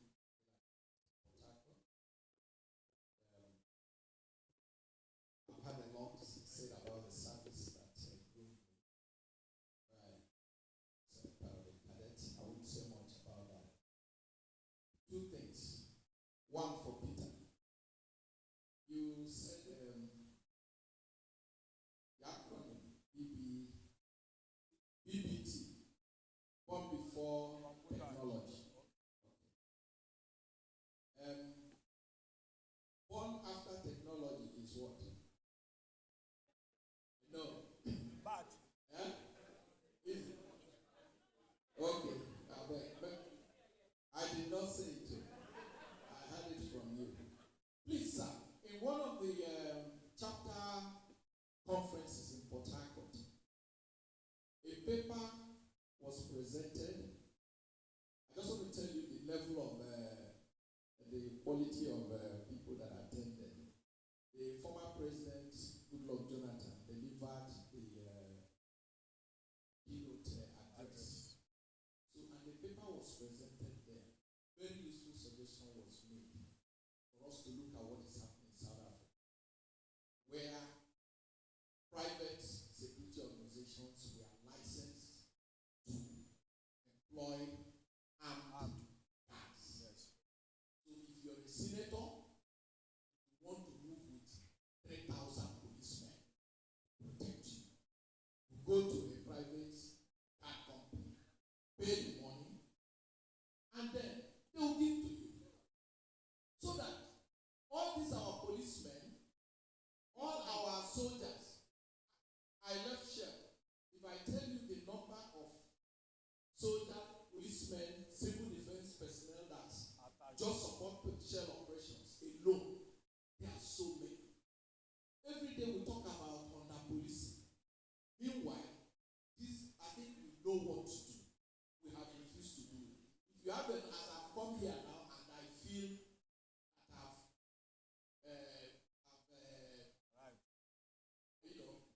not just that I've offended people to the extent that they want to kill me, I will pay money, get like 1,000 soldiers to protect me.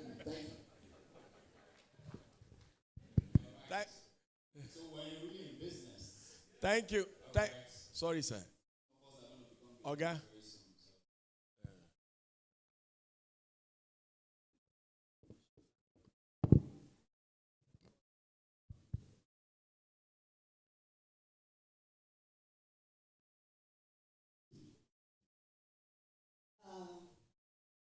On the existing protocol, I want to add deradicalization program. Yes. Because we saw a lot of people on Boko, they were said to be after we sent our children to go and fight them and they killed our people, then over 1,000 or so are brought back into circulation. And even when the fight is going down, there's an upset. And so I have been looking at how effective has this program been. And then you see them being carried around in the helicopters, and when even the people fighting them are not given that opportunity. Then just like he talked about the armed escort, if there's insecurity, of course, if the executives have to travel around, we have to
Thank you very much.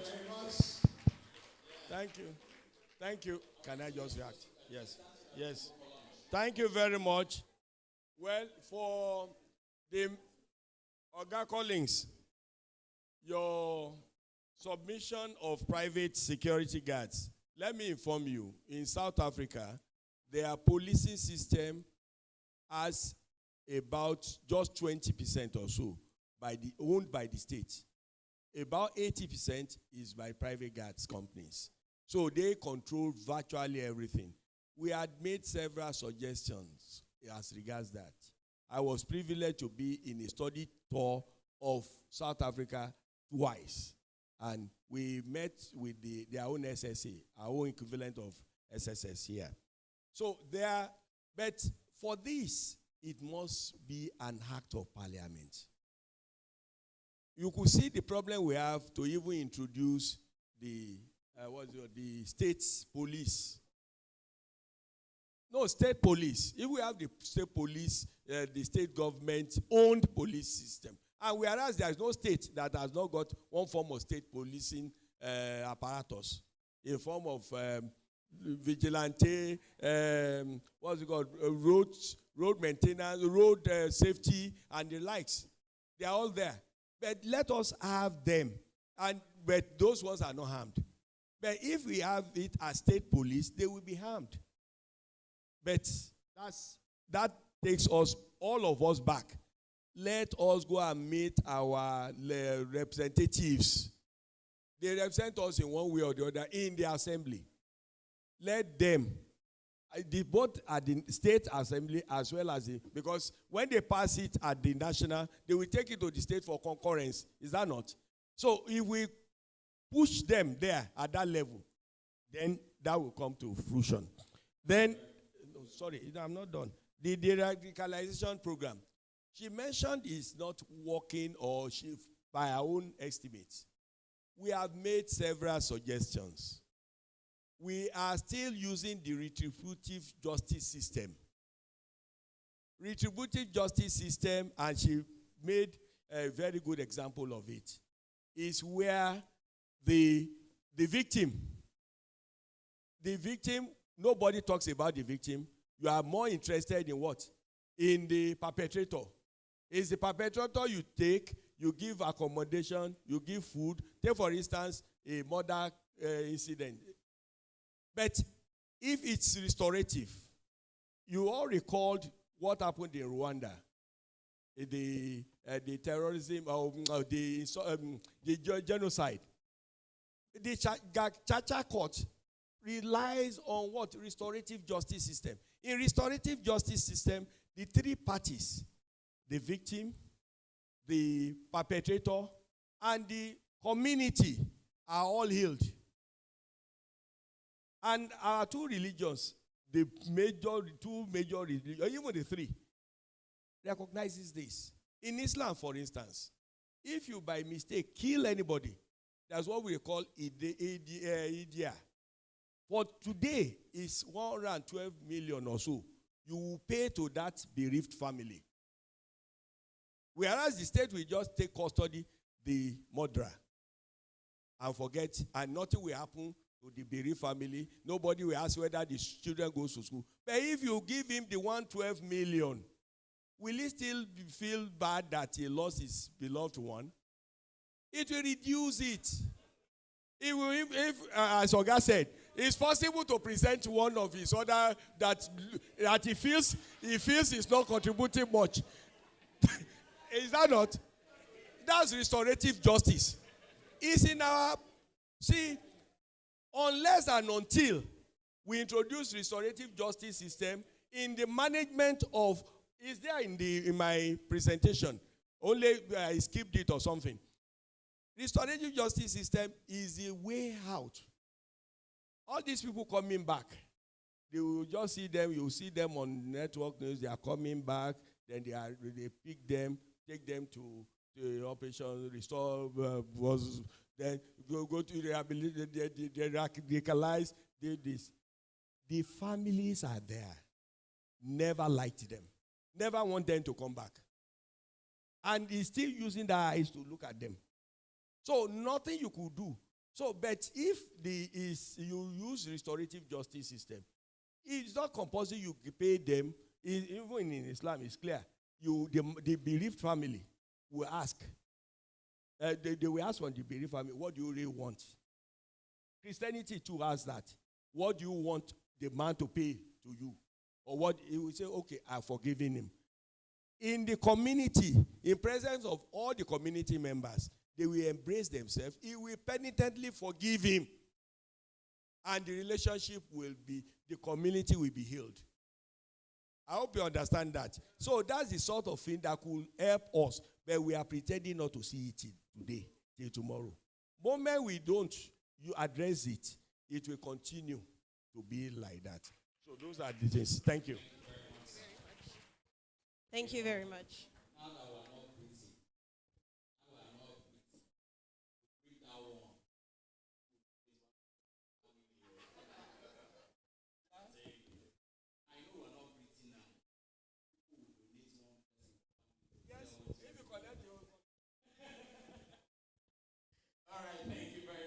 Okay. We'll do for our lunch.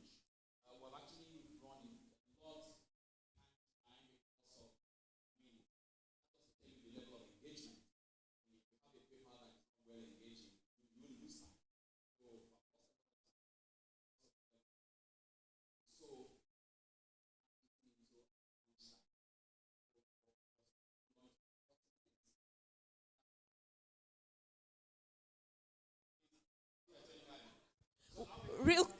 Real quickly, before we break out for lunch, we're going to have a breakout session after lunch, and I've been instructed to let you know the topics where they're going to be holding, so that after lunch you can go to those places. We're going to have in the main auditorium the first breakout session, which would be on security consultancy, the benefits and the challenges. Will be here in this auditorium. For the second breakout, there'll be managing regional and country volatility for a multinational organization. That will be at the boardroom. You'll see a door that has administration or administrative office.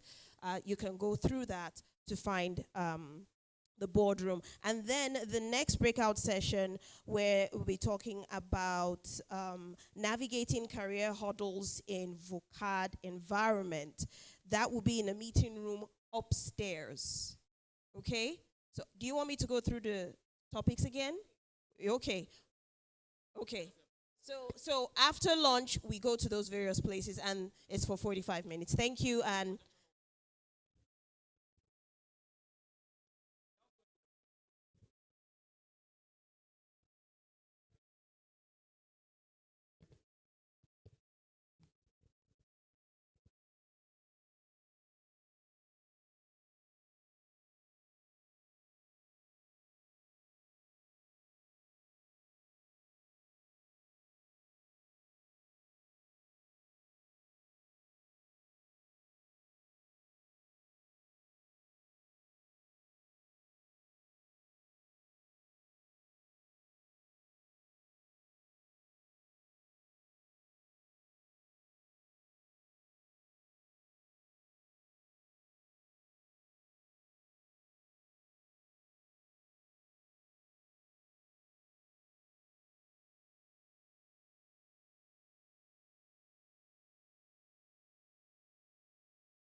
my co-anchor, Faith, to run through the announcement once again, and then we'll then start off immediately. Thank you very much. I hope the lunch wasn't too heavy. People are looking a bit dull. What happened? Don't sleep through. Are you sure they have gum don't sleep on outside? me. Don't sleep on me, in case you need please. gum.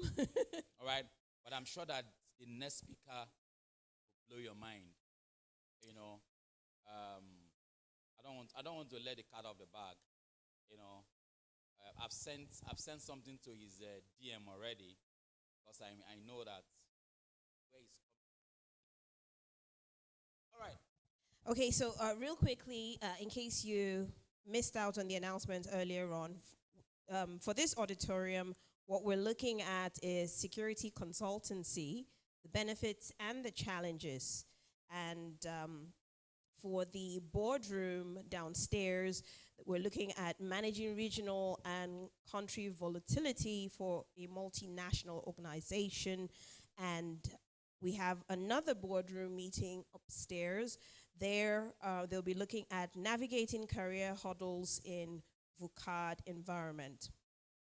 So we can start with ours here, which is security consultancy, the benefits and the challenges.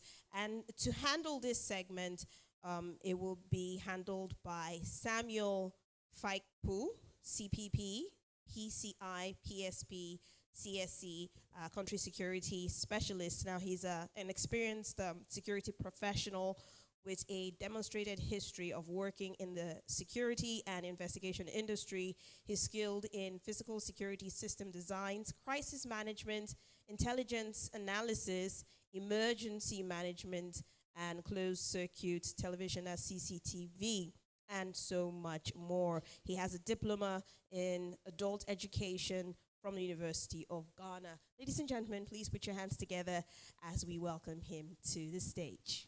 And I'm sure, why did you leave that out? Are you protecting him again? He's not just that, he's a core professional. Oh, yes. He's also the country security specialist for World Bank. World Bank, yes. When I told you I sent something to his DM, you thought I was joking. Please, a round of applause for him.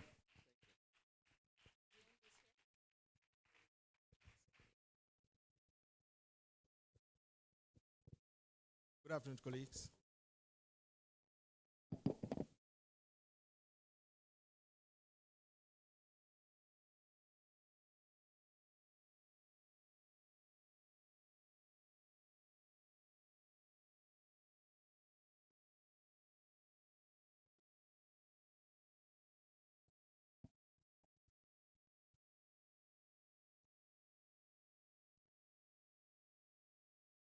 I'm very happy to be here today.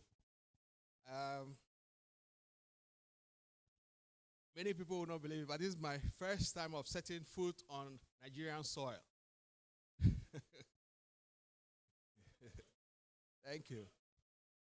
I've been in and out, actually, flying, making stopovers, Kano, Lagos, I think once in Abuja, but never had a chance to get out. You know, so when I heard about this and time could permit, I said, this certainly is opportunity to make the trip. So I'm very glad to be here. Okay. So I'm going to tell you a true story.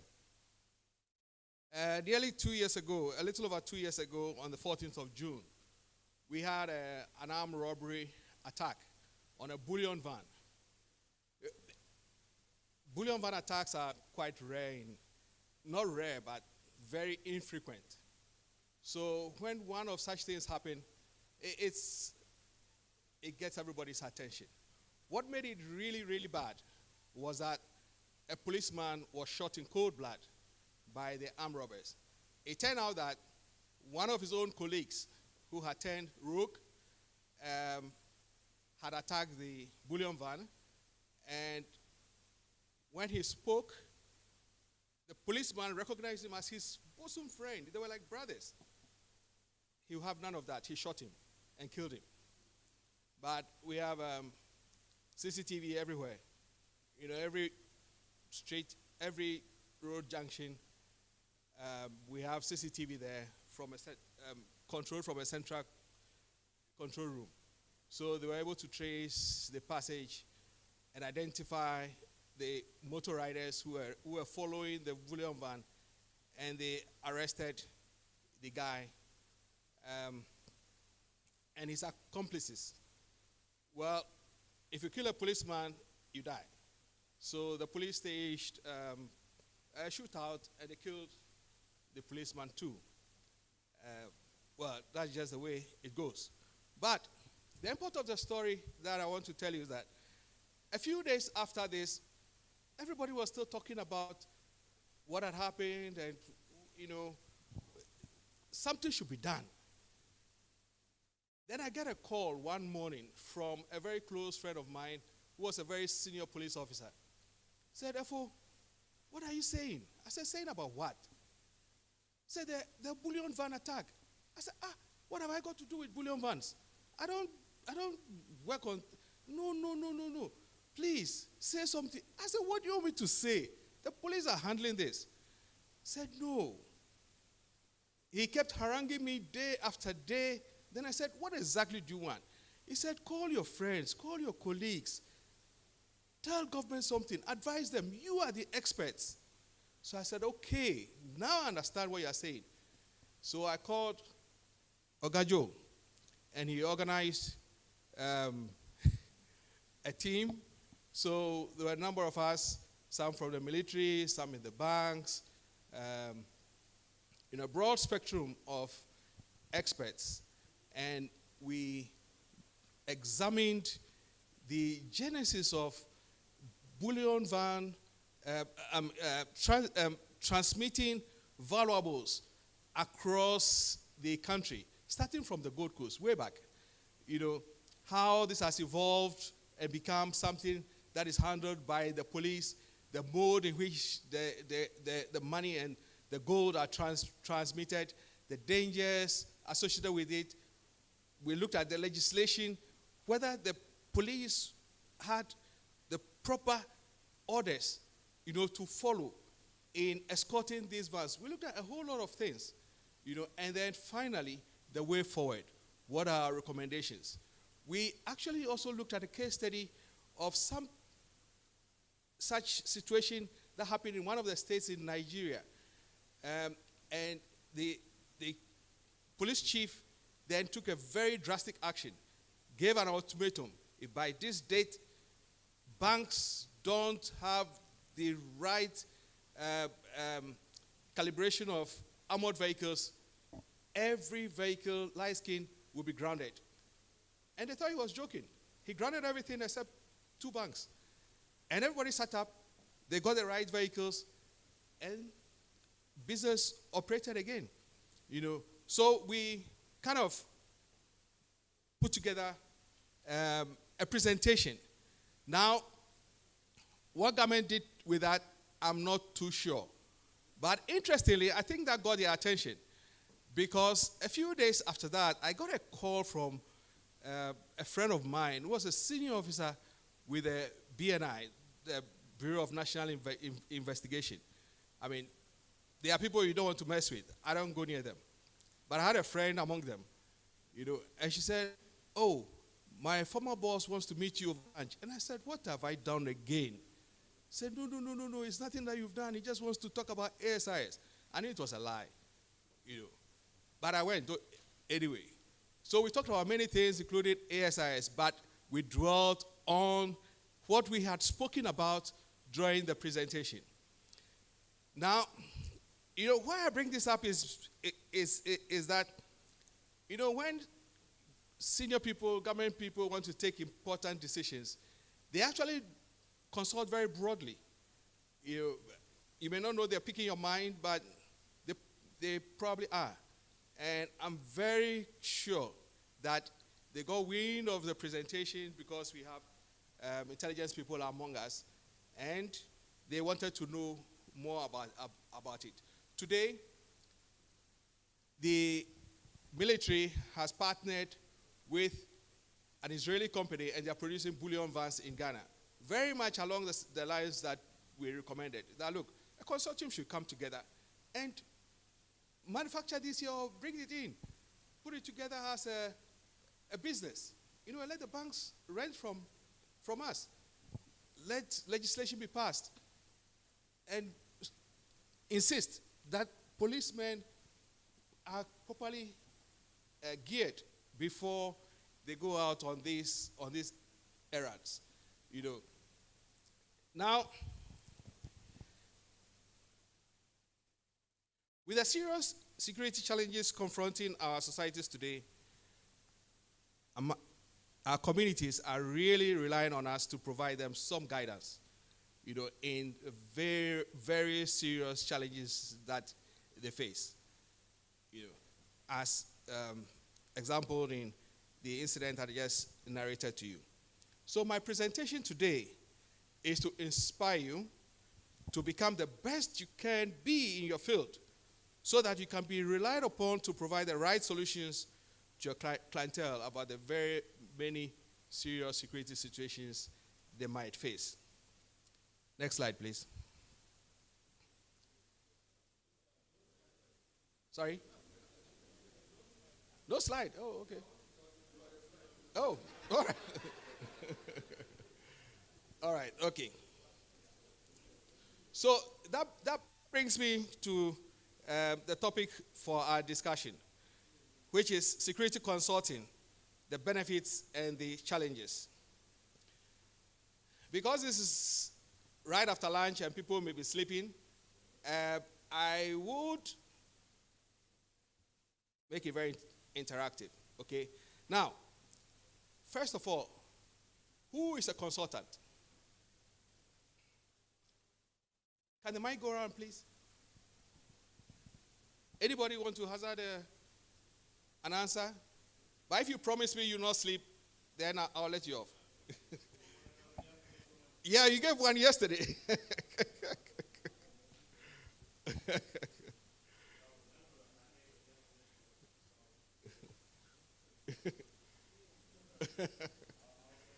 Yeah.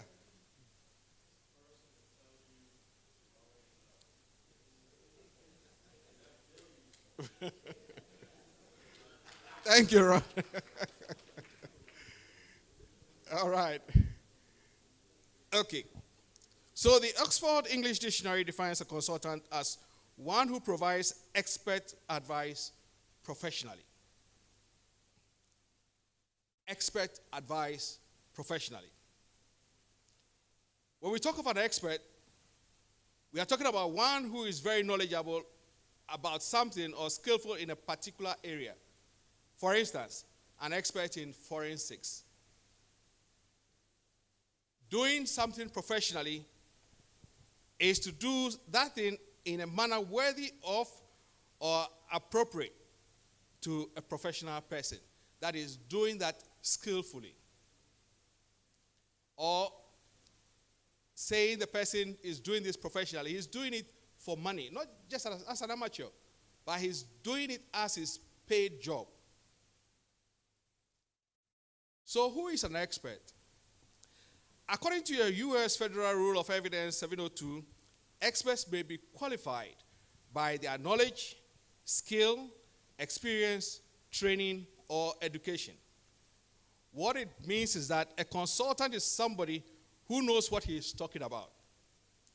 Through years of experience, training, or extensive study, he has built enough knowledge and capacity to be able to speak or act authoritatively on a subject.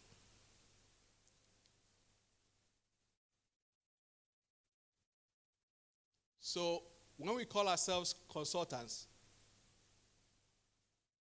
we cannot but know what we are talking about. We must know our stuff and know it thoroughly.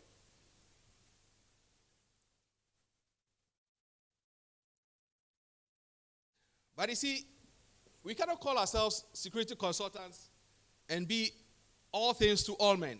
No, you got to specialize in something. Security is so broad that you can't just say that you are an expert in everything. Now we can break down the broad spectrum of industrial security into four main areas. security management consultancy, technical security consultancy, forensic security consultancy, IT security. And then we can add a fifth one, which is the internal continuity. So that's a security management consultant. He will be comfortable advising on those areas. When you talk about the technical security consultant, he's mainly focused on the physical security assessments and surveys. These are guys who would normally be concerned about cameras, access control, barriers, and stuff like that. They would be able to determine the basis of system design and integration of various systems into one whole security system. They'll be able to advise on suitable security hardware, functions, and applicability. And then you could also consult them to write out for you technical specifications if you're going to put out a bid for a contract to citizens, for instance. You need somebody who knows what you probably need to be able to put it down so that you get the right equipment. And they are the same people who will also be useful in project management. When you talk about forensic security consultants, we don't have too many of those in our parts of the world, but this is something worth exploring. Now, these are expert witnesses whose role is to advise the court. They are not on anybody's side. They just face the facts and they advise that based on what is on the ground, the guards, systems, equipment, this, that, this incident that happened could not have been caused by a lack of adequate security, or yes, we think that because there wasn't enough lighting and there were not guards to take care of people in the parking lot, yes, this attack on this client was probably an act of negligence. They are not anybody's side. They are advising the judge or the jury to come to a conclusion and find properly. And so they're also involved in civil and legal processes, duty of care, breach of duty, and stuff like that. So, and they write expert reports for lawyers. And of course, to get to all that, they have to conduct a security survey themselves, to know exactly what's on the ground. Then IT security consultant. We've heard a lot about IT infrastructure and so on over the past, from yesterday. So a person like that will identify critical assets, the risks, analyze the risks that they can be exposed to, and what mitigating strategies can be put in place. And then control measures so that the firewalls that we're talking about and so on and so forth. Then when it comes to internal consultants, people like my type, they are in security management. They work for somebody. They don't have their own practice, but they are the go-to people for most things security. So, you got to know a thing or two about what you are talking about. In the morning, sitting at the back there, listening to what was going on, I got a frantic call from Accra. Damn, what a game.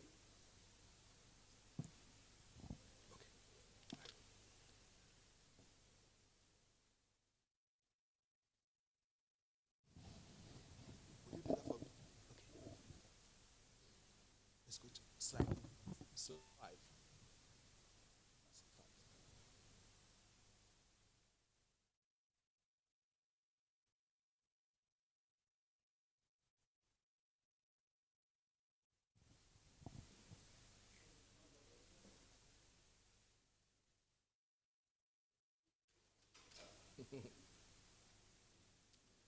So what had just happened, I got a frantic call from Accra, CBC trouble.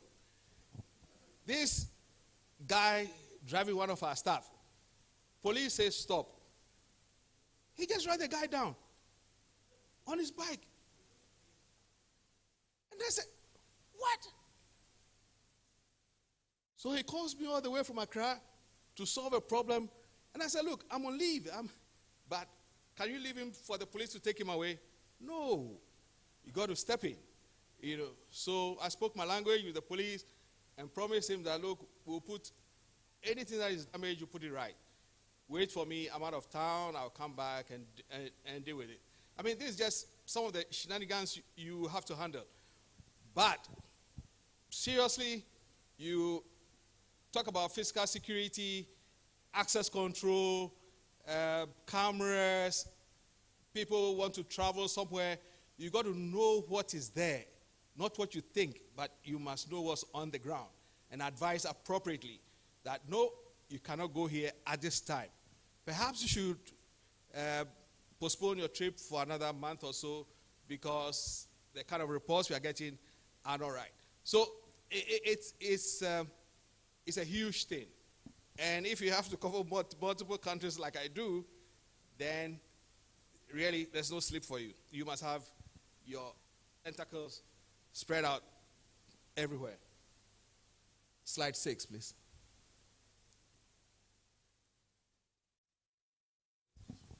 Okay, thank you.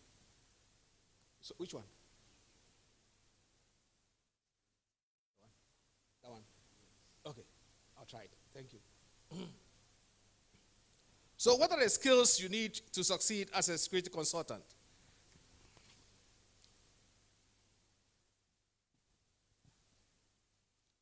Obviously, you must be a subject matter expert. And you must know something about what you claim to be talking about. And this you can achieve by either extensive study or experience or having practiced it so that you improve your skills. Certification here is important, very important, because it is proof that you have mastered your subject, and that you can apply the knowledge that you have there to solve problems for your clients. Then you must have some consulting expertise. You can't just call yourself a consultant. I mean, it's a skill that you have to develop, So you should be able to diagnose the problem of your client. No two projects are ever the same. No two clients are ever the same. They may be similar, but never the same. So you should be able to go in there, diagnose the problem, and offer some solutions. If you work as a consultant, you must be able to market yourself. You must have a marketing plan, which should include your sales plan. So if you don't know anything about sales, you don't know anything about marketing, take a short course. There are so many courses on the internet because you have to sell your skills to be able to get business. Business will not come to you. And then you must run that consultancy like a business. Okay? It's a business. So you run it like a job.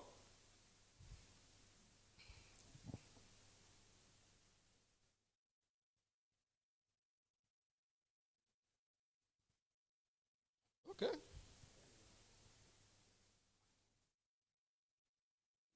Are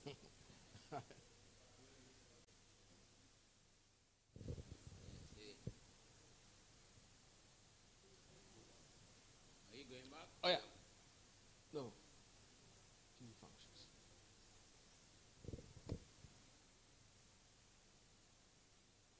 Oh, yeah, sorry. We've done this already. Okay.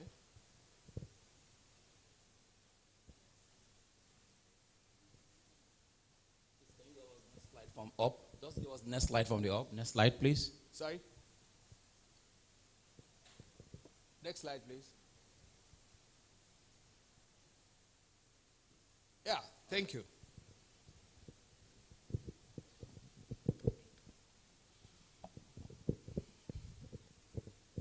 So the key functions that you need to perform as a security consultant. First of all, you must learn to conduct a security survey.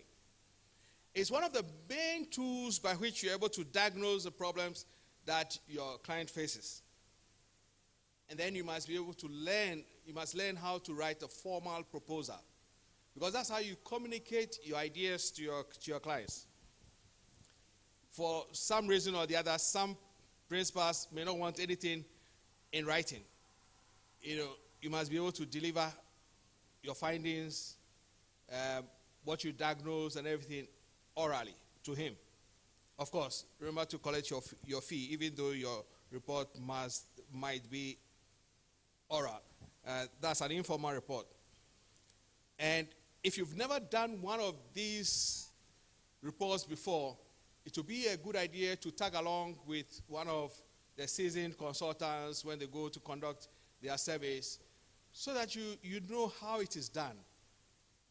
There's nothing wrong with being an apprentice to somebody.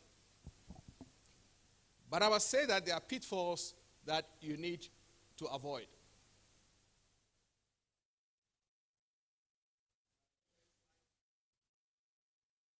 Next slide, please.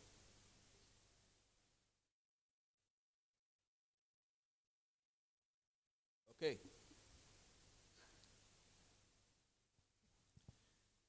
Please don't launch out if you are not prepared, because that's the fastest way by which you lose credibility. Take time to get experience before you launch out. And I'm saying this out of experience. Many years ago, at a time when banks in Ghana still use padlocks to lock their vaults, we set out a security company. I was engaged by a friend of mine to start a security company within an electronics company, traffic lights essentially. Now, we had no idea because nobody was doing anything like that. That was many years ago. I'm talking maybe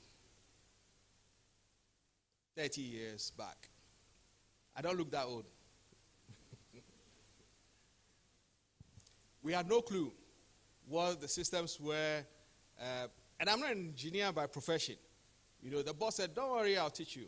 So he gave me a book, and then he showed me, he drew a diagram, closed circuit, and open circuit. And that was all my education. The rest I had to figure out myself. So we wrote letters to various companies abroad, asking to represent them, and so on. 2 years after that, I took a look at that letter, and I said, damn, did we actually write this? I mean, you could tell that these people had no idea what they were talking about. I mean, that's us, And one company in the U.S. recognized it. So in their reply to us, they said, it is obvious you are new to the industry. We would propose that you understudy a company. They gave us two options, one in Kenya and one in South Africa. And let them mentor you. And we did. We went to South Africa. And I must say that they did an excellent job. Excellent job. Such that within maybe 2 years from then, embassies who would bring in their people from abroad to install things for them were asking us to do work for them. They don't trust nobody. They'll bring their own men. But when they start asking you to do things for them, and of course I can't mention any embassy's name, then you know that you are doing something right. Okay. So, don't go out unprepared. Prepare well, so that when you step out, people recognize you as an expert. Be financially prepared, because the jobs will just not come easy. In fact, you must have stashed away between 12 to 18 months salary, money that you can live on for yourself and your family. You must have that money stashed away before you launch out. If you're lucky and you You break even within six months, hallelujah. Otherwise, roughly between 12 months to 18 months, worst case scenario, you should be making headway. You must have a business plan. Too many of us go into business without having a plan. If you can't write one yourself, get a consultant to do that for you. Again, as Ron said, they'll ask you all kind of questions. They'll be asking you to tell them what you want to do, how you want to do it, when you want to do it. They'll put it all in a plan for you and charge you. It's fine. You couldn't do it. Somebody did it for you. Pay him. Have a business plan and follow it. Because it says that, look, if you fail to plan, then you are planning to what? To fail. Okay. Every venture has its own ups and downs. Don't be afraid to fail on your first 2-3 attempts. Don't give up too quickly, because everything has its ups and downs. Believe me, if we are looking for an easy life, you'll probably find yourself working longer hours, harder Saturdays and Sundays, midnights, if you decide to go out on your own. But don't be tempted to cut corners. Set realistic security consultancy fee for yourselves. It's very tempting that after a while, when you've not seen money for a long time, somebody comes and you are tempted to collect any pittance. Don't do it. That's the worst thing you could do to yourself. See yourself as a professional that you are. Set a realistic fee, not too high, not too low. Stick to it. Charge your fee and stick with it. People will respect you for that. Above all, be ethical.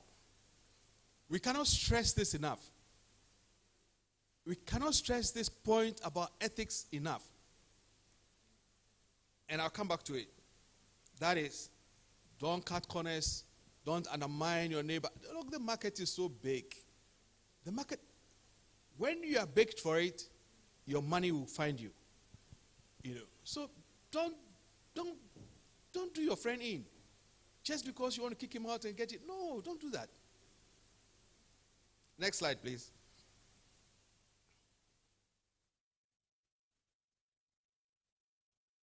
When you are starting out anew, getting new jobs may be slow and far between.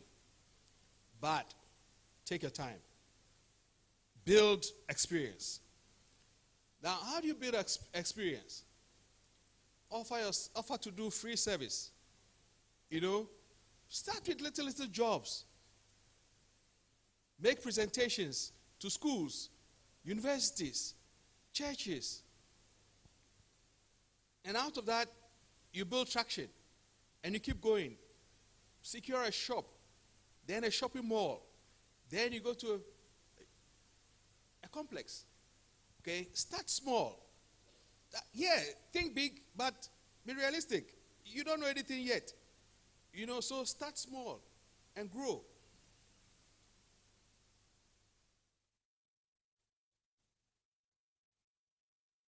This may sound crazy, but you know, there's a lot of wisdom in collaboration. Offer your services as a subcontractor to established consultants so that they can mentor you to become more experienced. But there's one caution here. Don't ever try to steal his clients. That's the worst thing you could do. The hand that has fed you, you bite the hand. No. The heavens don't smile on people like that.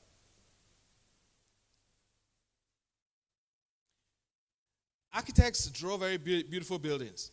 But usually you look at that building and you say, who did this?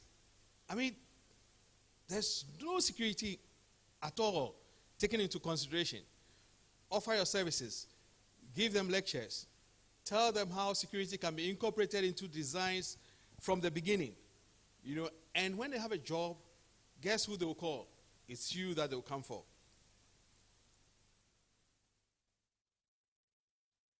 I've said before, don't undercut your friend. Do unto others as you want them to do unto you. It's important that you register a company, register a proper company. You know, it could be a sole proprietorship, it could be a limited liability company, or you could go into partnership with a friend, but register a company. Where to start the business is up to you. You know, if you decide to go and rent an office in a posh place like this place, if it's permitted, you know, or a posh shopping mall so that everybody can see you, well, it has its pluses and minuses. You'll be paying some serious rent there. You'll be paying some serious rent there, and so you should take that into consideration. You could start from your home. Nothing stops you from doing that. Okay.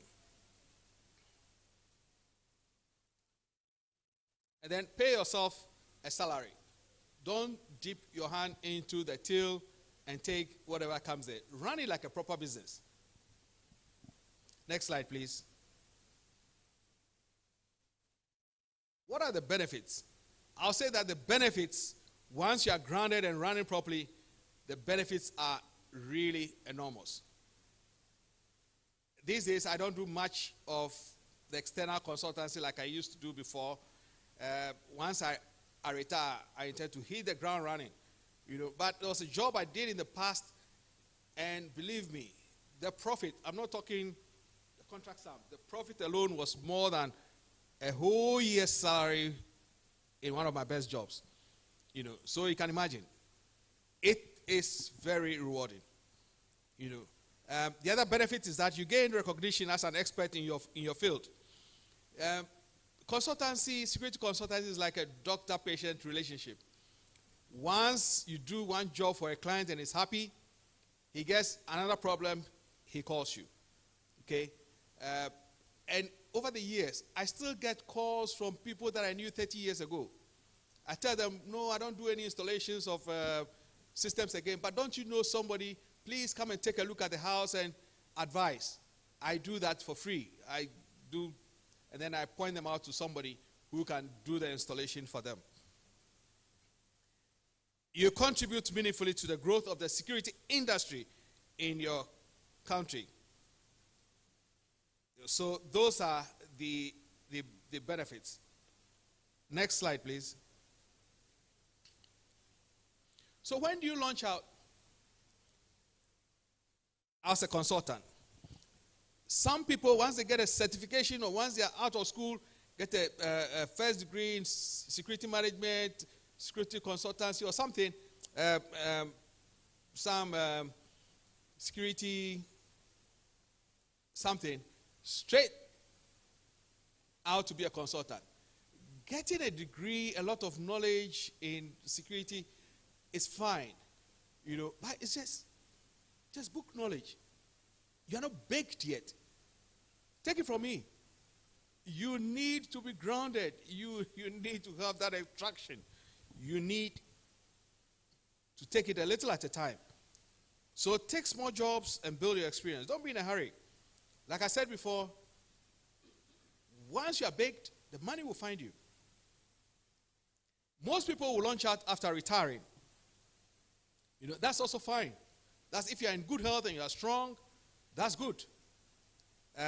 Some will also start on part-time basis while they are still at work, they are doing that. But you can only do that if the rules of your organization permit. Okay? Some don't mind. Again, this boils down to ethics. They would use company time, company equipment, company computers. There was a case that I'm familiar with. This guy was very good at what he did. But he used company equipment, company cell phone, company staff. He even took spare parts from the company to go and service his own clients. I mean, he just got so greedy and callous. Of course, he was found out and they got rid of him. You know, that is not right. You cannot do that. So buy your own equipment. Buy your computers, your printers, you know, Get your everything set. Don't use company staff for anything. And take only jobs that you are qualified for. I mean, after you've been out of business for a while, they advertise some IT infrastructure thing.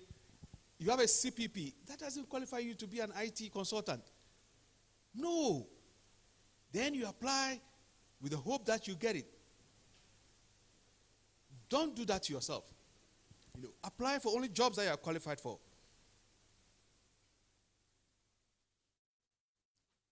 Build credibility. Now, I have a few recommendations. Okay, he's coming after me. I have a few recommendations. Next slide, please.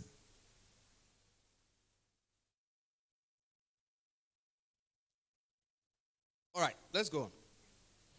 You should invest in your own education. And listen to this seriously.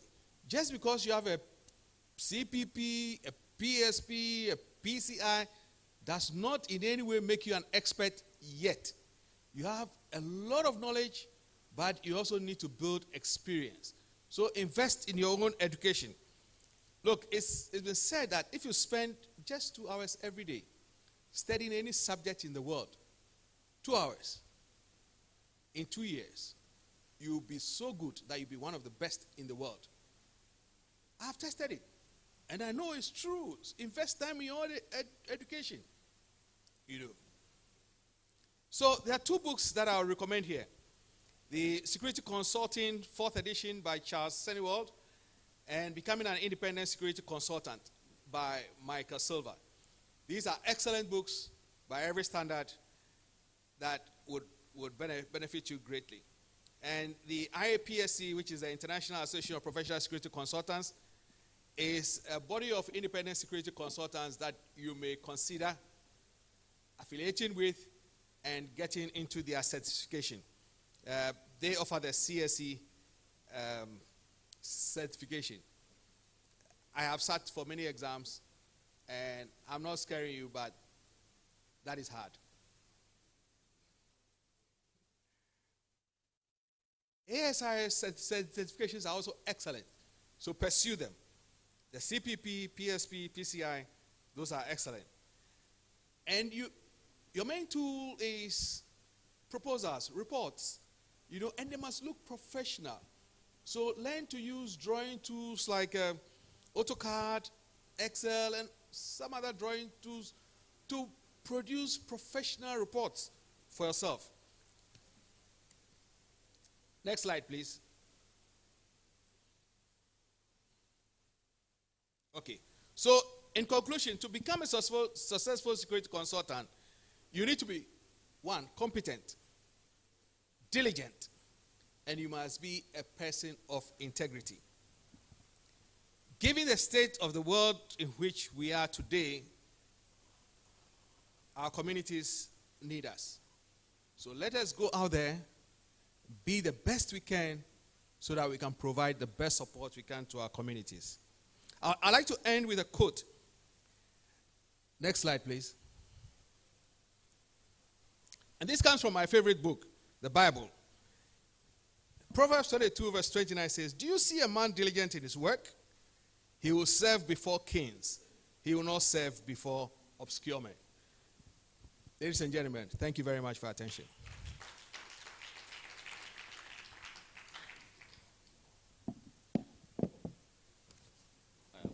You need to still stand by. Well, I'm sure there will be a couple of questions. I know that we actually have eaten into our time, but you ended it very well and right on point that a man's talents make its way for him, right? And you will stand before kings and not before mean men. So who are the kings that I'm going to meet here now? Okay, you're one of the kings. Okay. Thank you, sir, for that presentation. Actually, security consulting is one of the areas I am looking to venture into. So that is my interest. I've been in this business for a long time. You know, I I ventured into security as a child of circumstance because I never knew I would be in the industry. So I found myself in the industry. But then, in our climb, coming back home here in Nigeria, for example, the security consulting industry is dominated by experts. And I see the market, there is market, but how do you break into that market that is already, I don't know, will I say hijacked? Sorry, let me not use the word hijack. That market that is already influenced by expatriates. And then you want to venture into it, and then there is that, that barrier, to penetrate. So how do we change the concept of those that require consulting services to also believe and trust in local content? Thank you. Okay. I want another. So I think it's yeah. I have general here. So I'll come to you, and then yeah. What is it? I should come there. No, go ahead. Yeah. What's the problem? Thank you very much for the wonderful presentation, sir. My name is Ade Farati. Well, just like my colleague here, one of the pathways into consultancy is after retirement. I've been 2 years in retirement, so I think I'm ripe for consultancy now. Now, my question is, as ASIS, what is the organization doing to assist people in the area of mentoring? Luckily for me, seated by my side here is my mentor in ASIS, Major Alexander. But you see, that's little that he can do when it comes to this particular camera. Oh, so that my face can show. Okay, good. I would love that. Oh, great.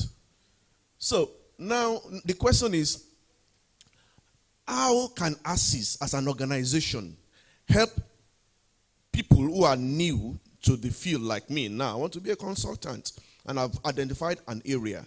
Yes, I have my mentor here. Yes, he has seen me through. I'm certified. But in area of consultancy that I'm interested in, we have many of our elders, Prof, so many in that area. I think the organization should be able to do much more to help people like us identify those individuals, and they will just take us and carry us until we're able to stand on our feet. Thank you very much. Don't worry. I'm sure somebody will handhold you through that part. I will just take him. So please, can you just step forward a bit? And then, sir, I will take you. He's been raising his hand for a whole day here, but the Spirit hasn't led me to him. But so, all right. Thank you. My name is Gbolahan Akinola. I'm with the ASIS Secretary. So my question is, you spoke about pricing and trying to be marginal in pricing. I've been in consultancy. I'm already in consultancy, and I can tell you that one of the difficult aspects of consultancy. You don't want to overprice, that you scare the client, or you make the client overburdened. At the same time, you don't want to underprice, so that you don't seem unprofessional enough to provide the service. So how do you determine that balance or midpoint in consultancy? All right, I will allow him to take, I will just leave. Do you want to answer the question for? I'm sure there is. Yeah, you have an answer for him on the ASIS. Yes, I know that. So you have two answers to deal with, and then one for him to deal with. And then he can start? Okay. I also have one to deal with. Okay. Yeah, I want to try to share something with you. As soon as I retired from the Army, I said, okay, I'm going to be a consultant. Then I looked around, how do I do this? Well, the first thing is that you're in a chapter, you're in a region. Have you volunteered to present a topic for your chapter? If you haven't done that, then you're doing yourself a disservice, because that's where you get, as we would say, your chops or your way of doing things. So that's the first thing. You know, go to your chapter and says, hey, I want to present on a topic that I feel that I have a lot of knowledge on. Now, after you do that, then find another organization that you can go to that says, let me talk to you about security. Because as you go to those other organizations, they can say, oh, this guy over here, he's talking to us all the time about security. I've got a problem. Okay, that's your introduction. Because remember, oftentimes, you know, it's very hard because you have traditional guys, and really the guys that are in the consultancy, they don't see you as a threat. They see you like a little fly that they try to push away from you. But if you are tenacious, first of all, you got to know your craft. Don't talk about cybersecurity if you know nothing about it. Don't talk about it. And I get my students all the time, and they says, well, I'm in IT. I says, you're in it? What is it? And so sometimes they can't explain that. Be able to explain it. And you got to explain it in a language that the people that gives you the money will understand it. So I would say from ASIS standpoint, there's a lot of tools on the Connects and elsewhere on how to be a consultant. Like there's a document about houses of worship. Has anybody seen that document? That's a consultant's dream. Take that document, go to your local church and says, I'm going to tell you about security. And they say, well, where did you get that from? You're going to say, well, here's a document put out by ASIS, and you take that document and you create your consulting checklist or methodology. Start there. How many here have the Protection of Assets Manual or have access to it? Okay, good. Take that document, find a piece of that document, and make your own checklist, and then talk about it.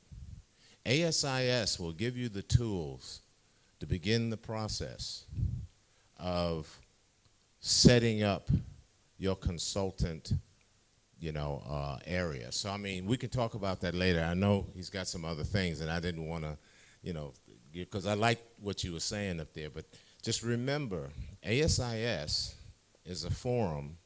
You have to take advantage of that forum, and they do have the documents. Every standard that's there, make it out of a checklist.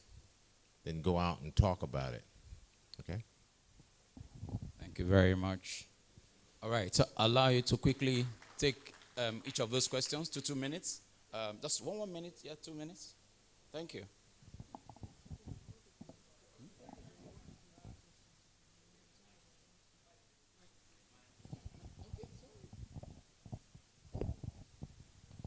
Yeah, I'd like to build a little on what Ron said. We had a scare about terrorists coming down to Ghana from Niger, Mali, Burkina Faso, and they came all the way to Abidjan. Abidjan and Accra are on the same latitude. So if they've come all the way down to Abidjan, it only makes sense that the next stop will be Accra. And they were attacking churches in those places.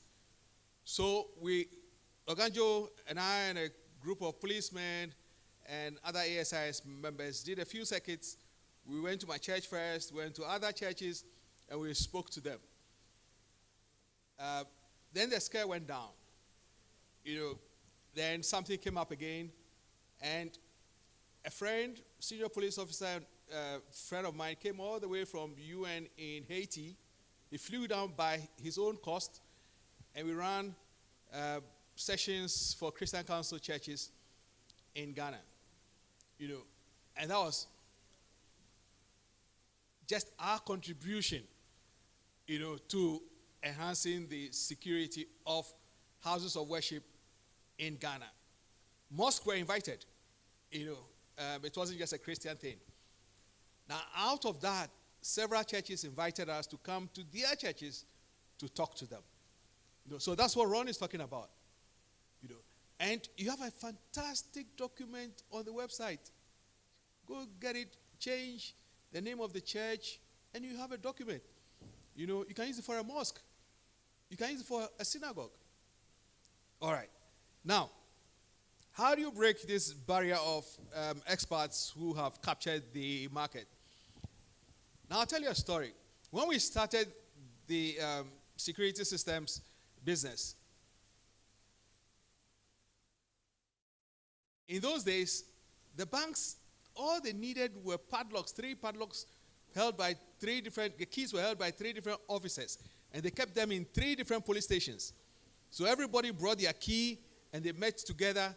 You insert your key, I insert mine, you insert this. That's how they got into the vault. They didn't need an alarm system. Now, you can talk all you want. He doesn't care. The procedures have been written in stone. Now, guess who bought the first alarm system from me? My former boss. He knew me, and he trusted me to the point that he knew he could commit his life to me. Each one of us has a circle of influence among our own friends, colleagues. Start from what you have. Start from where you are. Start from your own circle of influence. Oh, can you introduce me to your uncle? Before you know it, hey, you are spreading your wings and going. Now, don't try to go against the big guys yet. Build traction. With time, they will take notice. I don't have time to say some of the stories, but we got to the point where one Israeli guy had built the first 3 or 4-star hotel in Ghana, and they couldn't hand it over because the alarms, the fire alarm system was going into alarm. And he came and mentioned my boss's name. He said he's going out for lunch. He mentioned my name. He said he's been told that if he comes to this company and he can't get his problem solved, nobody in Ghana can solve that problem for him. Now, Israelis are top spies. So they know everybody. They know who is who. Of course, within a matter of days, we got his problem solved for him. He was very happy. If you do good work, you will get noticed. You will get noticed. I promise you that. So focus on building traction. Mentorship, again. Now there is a formal mentoring program within the ASIS. And I encourage you to go there and put out your details and say exactly what you're looking for. And they will match you up with a mentee. I mentor somebody in Nigeria, I mentor somebody in Sierra Leone, and several people in Ghana. And all through this process. Before then, I was mentoring people informally from the Middle East. Somehow they found me on the ASIS directory, and one guy talked to me. He liked what I said to him. He gave my address to somebody else. So like 3 or 4 other people informally. There's a wealth of experience among us. Take advantage of it. Ogajo here, I don't joke with him. I'm like his walking stick, because I know he knows what he knows is just crazy. So all of us need mentors, people to guide us and encourage us. Pricing. I'll say that, yes, do some price discrimination. For those who you believe can pay, mark it up. So that for those who you think may not be able to afford it, you can reduce it slightly. So don't have a very fixed, hard fee, but fluctuate a little within certain margins. If you want to do it for free, do it for free. But don't reduce your price too low. People will pay for what they see as quality. I tell you, when you go to a shop, you see something priced low and something priced high. Best my last kobo, that you buy the expensive one because you think it's quality. True or false? Yeah. It's as simple as that. This guy is expensive, but he does good work. That's your mark. Stay with it. All right. I don't know if there are any more questions. If there are none, I'd like to thank you all for your attention. And just to also support him in terms of mentorship, we have a lot of community in ASIS. There's a lot of the community connect. You have, people in defense and intelligence community. You have physical security. You have health security. There's quite a lot of it. If you go there, join one of those communities. When you share, you have any issues, you have documents that you're looking for, just put it out there. I need this document. I want to do a risk assessment, for particular industry that you're looking at, doing a business with. Once you share that out, some people have those documents they've worked with. They might not want to share it directly on the connecting. They will ask you to DM them directly, and they will just DM it directly to you. So that also helps to work. Also, just to add a bit again,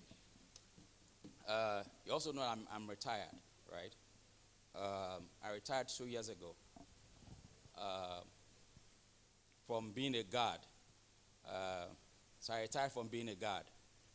And part of the things that I think is important, and which I tell my colleagues, while I was in the bank, I was Chief Security Officer for Fidelity Bank and EcoBank. I was in EcoBank for 8 years, and then I was in Fidelity Bank for 7 years, 15 years in total. And one of the things that I did, which I encourage a lot of people to do, is to start building your retirement plan while still in service. Start building it now, because one is that you already have a bit of relationship that you have built while still in service that you can leverage on to begin to build your client base. Very key, because the truth of the matter is that once you're out of that role, there are certain people that you will call that will not pick your calls anymore. They will never pick your calls anymore, because the power that is supposedly attached to your role has been taken off you. I remember when I left my role, when I was Chief Security Officer of the bank, my phone rings 24 hours. I mean, like practically 24 hours. And when I left the role, in a day I can't receive 5 calls. I mean, that's how dry it went, right? So, and I'm sure that a lot of people who have retired can connect to what I'm saying. So it's important that you begin to do that. If you're still in employment right now, it's important that you begin to set up those processes. If you need to register the company, register that company. Begin to make your mistakes. Begin to burn your fingers. Lose those monies that you need to lose. Lose those businesses that you need to lose. Learn from it. And once you have those learning points, once you then move on retirement, the transition is very seamless. Very seamless transition. And I can tell you, I had one of the most seamless transition, right? I have because I had a wonderful partner. I mean, a wonderful partner who had built the business while I was in service. Had built the business, and so once I was retiring, I moved into the business well settled. I mean, as in well settled, So I'm out of service now, just 2 years, but I run an agency that has over 1,250 guards. I mean, that's what it is.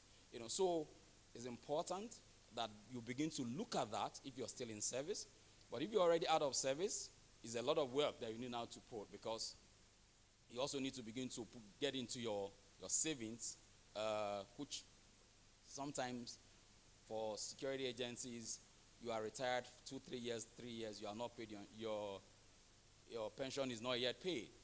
And then when you then get that pension, you also begin to put it into that business, and sometimes you could lose those monies without even getting the returns. So thank you very much. I appreciate it. I hope that adds a bit of it.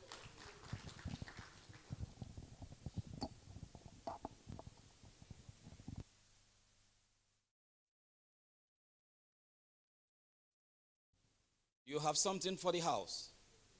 All right, can you come up, come on.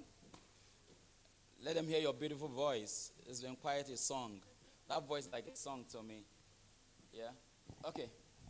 I was just going to say that we'll give the others a few minutes to join us before we take the next presentation. So can we give them, say, 5 minutes? 5-10 minutes?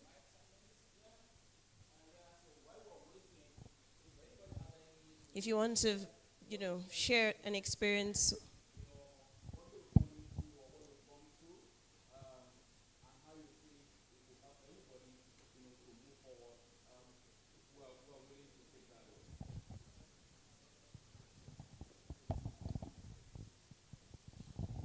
During my lecture, I put a web link to, and you can browse this and find it. It's called the Cyber Security Evaluation Tool.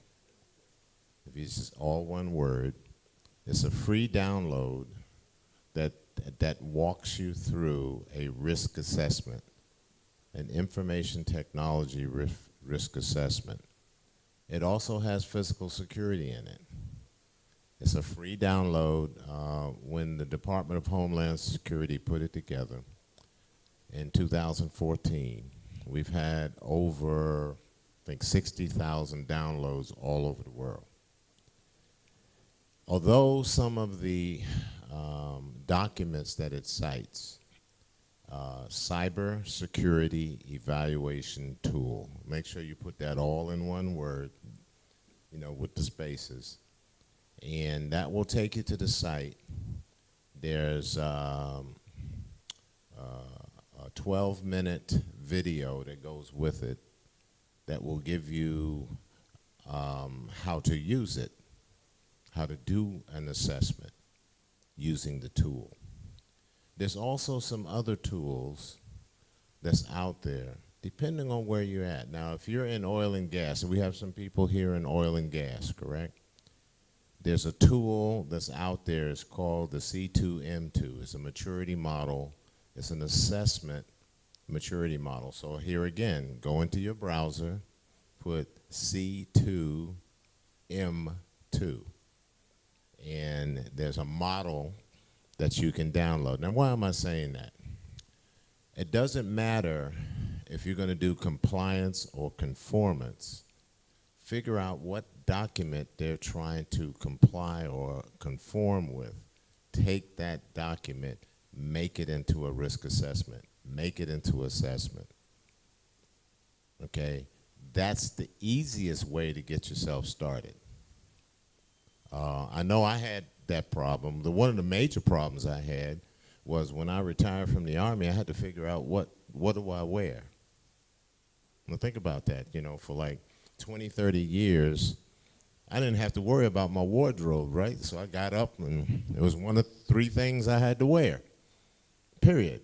When I retired, all of a sudden, they had something called a tie. What the heck is that? They had something called a business suit. How do I buy a business suit? No, I'm not trying to make light of it, but I'm going to tell you, you got to figure out what is in your specific piece of the industry. How are you supposed to dress? Now, here in Nigeria, you have one dress, code. You may go to the United States, there's a different one. You go to whatever country, there's a different one. So you just retired from the military, the police, it doesn't matter. Now you got to figure out how to dress. And I will tell you, that's stress. Because you walk into a client or person that you want to do business with, and they look at you and their eyes get big because of what you're wearing. And the orange suit don't work, not for a business reason. So, I mean, I'm just thinking, y'all know Nigeria. You know how you're supposed to dress for Nigeria. Trust me, I'm still trying to figure this one out. So, I mean, I'm getting there. But I'm just saying is, but you know how you're supposed to represent yourself. And I would say that that goes a long way, because you don't want the door shut in your face because you're looking a certain way. I'm going to be here for a while, so if Peter or Faith, whenever we have a break or whatever, just come on and we can talk, and I can probably give you some other pointers. That's your second nature. I know. That is his second nature. If you know him. All right. It's a bundle of resource. Okay. So we're getting close home. It's getting close home. I can feel it. And of course, we promised something yesterday. Some people are going to be lucky enough to win something, so stick around to find out how. There's a paper that we passed around. Please just write your name. It's all part of the process. Don't be alarmed. So we are going to go to our next presentation while the others are joining us gradually.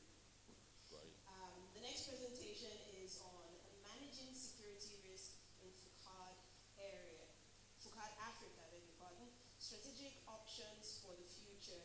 And to handle this, we have Timothy Oladutoye.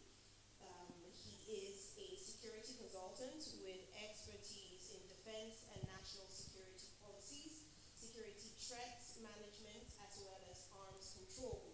Now, he served in the Nigerian Army for 24 wonderful years, where he rose to command in an infantry battalion, and his combat experience includes operations in Sierra Leone, Liberia, Darfur, Sudan, and the Bakassi Peninsula.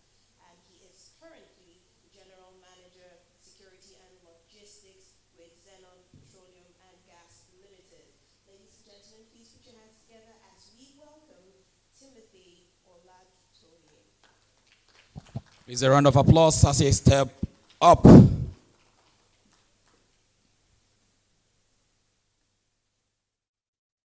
right, thank you very much.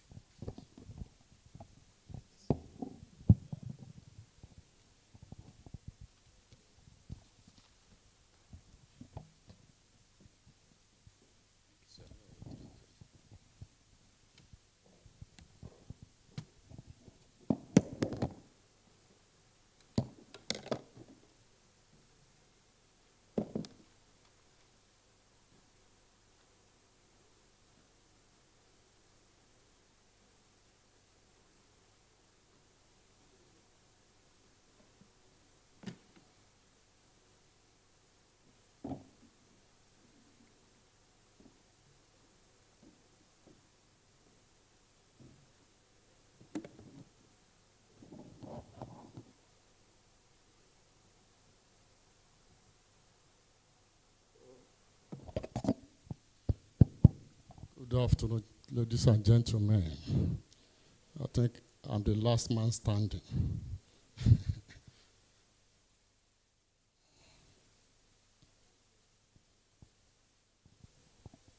Just a few minutes, please. You know, when you are the last speaker, there's always a price. And the price is that everybody will eat into your time. But because we are operating in vocal environment, I took an advantage. And the advantage is that since yesterday, I patiently listened to all speakers. And in that process, take their comments to improve on my slide. I thank them for their prowess.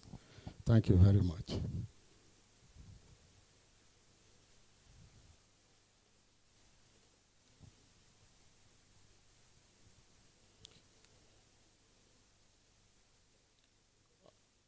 Please, the slide. I think it's better you operate from there.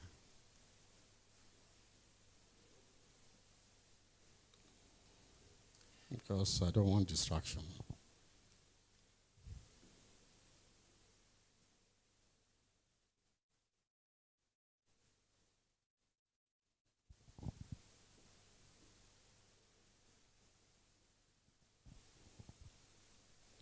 Who is there, please?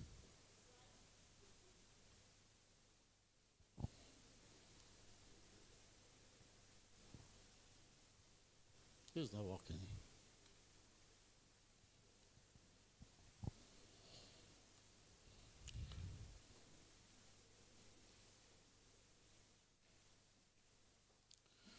Okay, without wasting more time, I am Olusegun Oladuntoye, currently with this Xenon Nigeria Limited as the General Manager, Security and Logistics.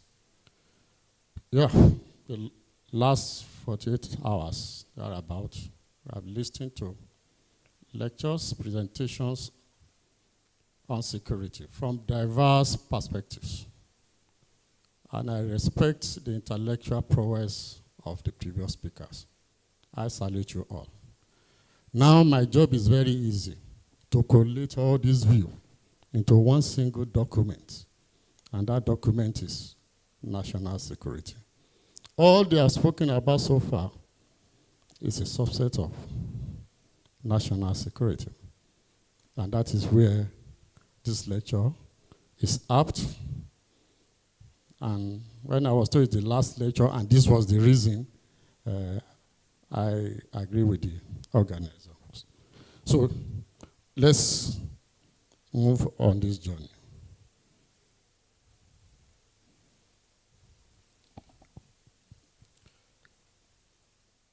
President Bola Ahmed Tinubu stated, and I quote, "Security shall be the top priority of our administration because neither prosperity or justice can prevail amidst insecurity and violence." I highlighted 3 keywords: security, prosperity, and justice. Distinguished participants, these are 3 mutually exclusive concepts. Without one, you can't get the other. And as my lecture keep moving, I will prove that. Any nation that is not founded on rule of law, justice, we may just keep wasting our time saying we are fighting insecurity.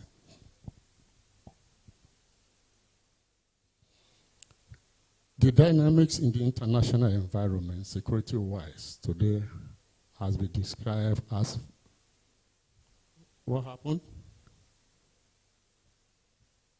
Hello?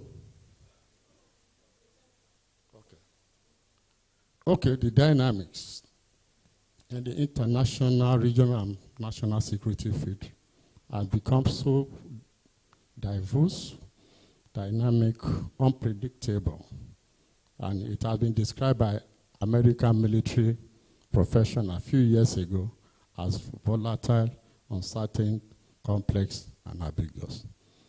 Some even said, no, it is turbulence, uncertain, novelty, and ambiguous. So no matter what, we hold on to VOCA.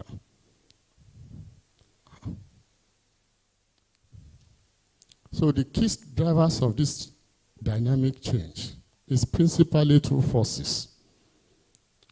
Actor-based forces, propelled by technology, and propelled by technology, and process-based forces, propelled by nature, like climate change, natural disease, and virtual disease. Next, please. Now, this threat by their orchestration and personalization go beyond a single nation to deal with. Hence, there must be collective, regional, and global effort. Message. Next. I think somebody is operating the slide there. Go ahead. So, my presentation is managing security risks in VOCAD Africa. Focus on national security and approach from national security and focus on Nigeria within our complex geopolitical environment. Nigerian national security can never be taken in isolation. You see what happened in Niger a few days back. It has an effect on our national security. Next, please.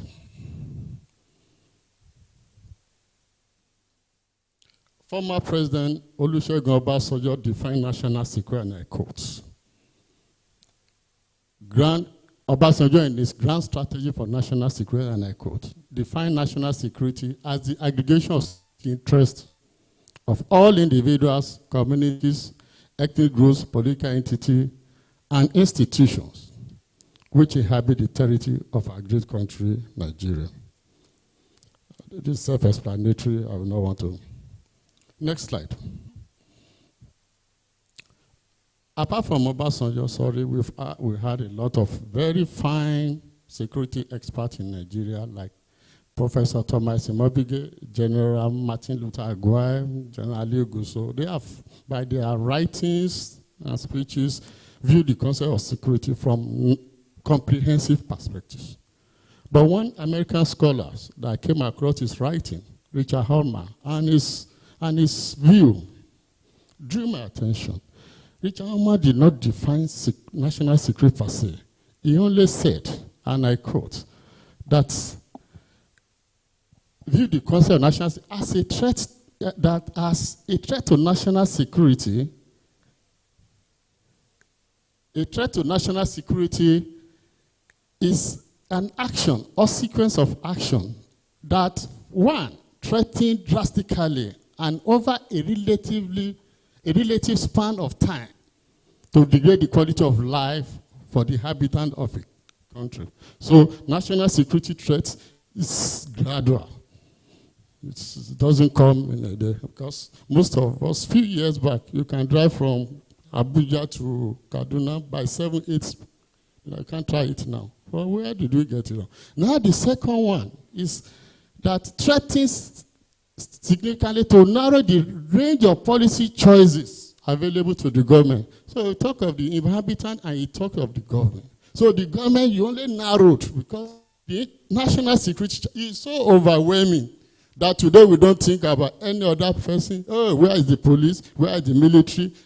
Let's equip them. Let's increase the defense budget. We may end up treating the symptoms and leaving the main problem. We get to the next slide, please. My presentation will be anchored on two dominant international security theories: the realist theories and the liberal theories, to explain, as a tool to explain the security challenges we have. Next, the realist view of security. Next, state as a rational actors. State. Next, crucial concept is power. And the primary goal is national security. Go to the next one. No, go back, please. Yeah, can see states. State A, B, C. Though they may have some diplomatic and economic relation, but the arrows simply, they are not connected. That means they pursue their individual interest in the world environment based on their national interest and their national security. Next slide. Go ahead. Liberals view. Next one. States as non-unitary actor, crucial concept is common interest, and the primary goal is mutual security. Okay. He has stated that states are non-unitary actors, so there are now other actors, and there are so many now, non-state actors, ICT actors.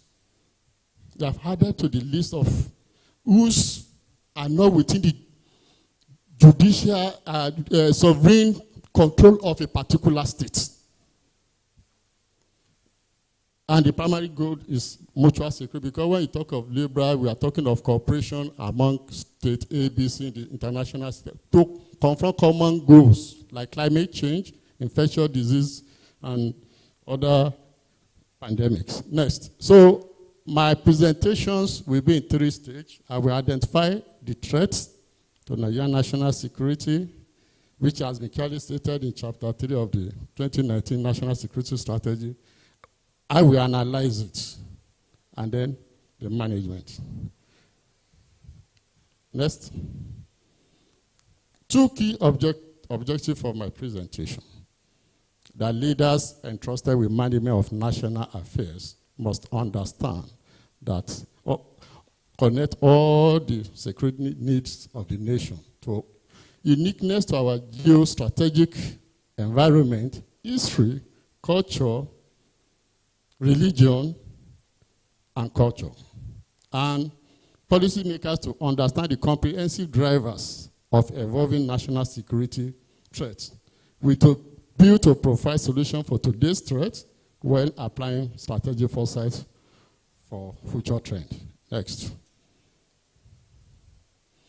I will cover the following: conceptual definition, nature of VUCA environment, strategic threat to Nigerian national security, strategic analysis of national security threats, and managing the national security threat in a strategic context. Conceptual definition. VUCA, yeah. That's all for the conceptual definition. Permit me to jump the first 5 up to digital to save time. For the risk, threat and risk, threat refers to a condition in which there is a danger or menace to someone or something. Risk is the uncertainty of outcome or refers to exposure to danger, harm, or loss. In this concept, I will use the two concepts interchangeably. I think I use more of threats. Strategic context. Strategic context is the future national and international environment within which essential security interests are defined and policies put in place and implemented. So it's futuristic approach. Next. I will start with nature of VUCA environment. The nature, just the first point is interplay of geopolitical forces and its impact on national and global security. We are confronted with interaction of geography, history, economic, technology, and their relationship with power, which has made ambiguities and uncertainty to arise that hampered national security efforts. Now, this has made stimulated debate about the best strategy in response to the complex, interconnected national, regional, and global security threats. And lastly, going by these two sentences, it has left most nations with the option to either realize their geopolitical security opportunities or becomes the victims of their geopolitical situation. I want to explain this. I put a map about this. Is this showing? I'm not seeing it. No, go back, please. Correct. This is of course, world map, and because of the melting of the ice in the Arctic region, occasioned by climate change, that is driving some nations to have security challenges, but there's a positive side of it.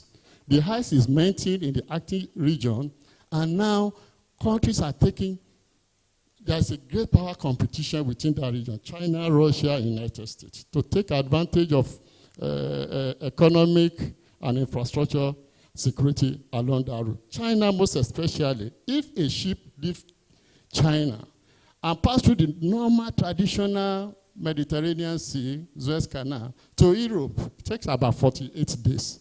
But with the melting of the ice, and ship pass through the northern sea route, it takes 35 days. 35 days of about 13, 14 different days of saving fuel, insurance rates, insurance, and of course, economic opportunity on that line.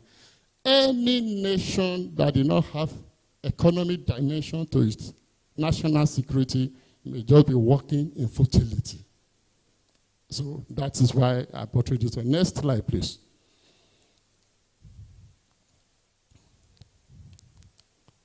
Then the changing context of security as the threat dynamics evolve. Technological change has transformed the security threats confronted by leaders convergence of physical and cyber security, it has been said over again, and the hyper-connected infrastructure threat environment and its impact on national security. Most cities now are becoming smart city. Abuja is becoming smart city. Our children can sit down in the home and make a order for something online. They bring it to the doorstep. You take Uber, this and that. But it is connected in most cases to a power grid. For example, in this situation, ISO, food, water, sanitation bank, all are connected to this power grid. A threat or hacking to this power grid automatically shuts down the whole of the process, which hampers national security. Next, please.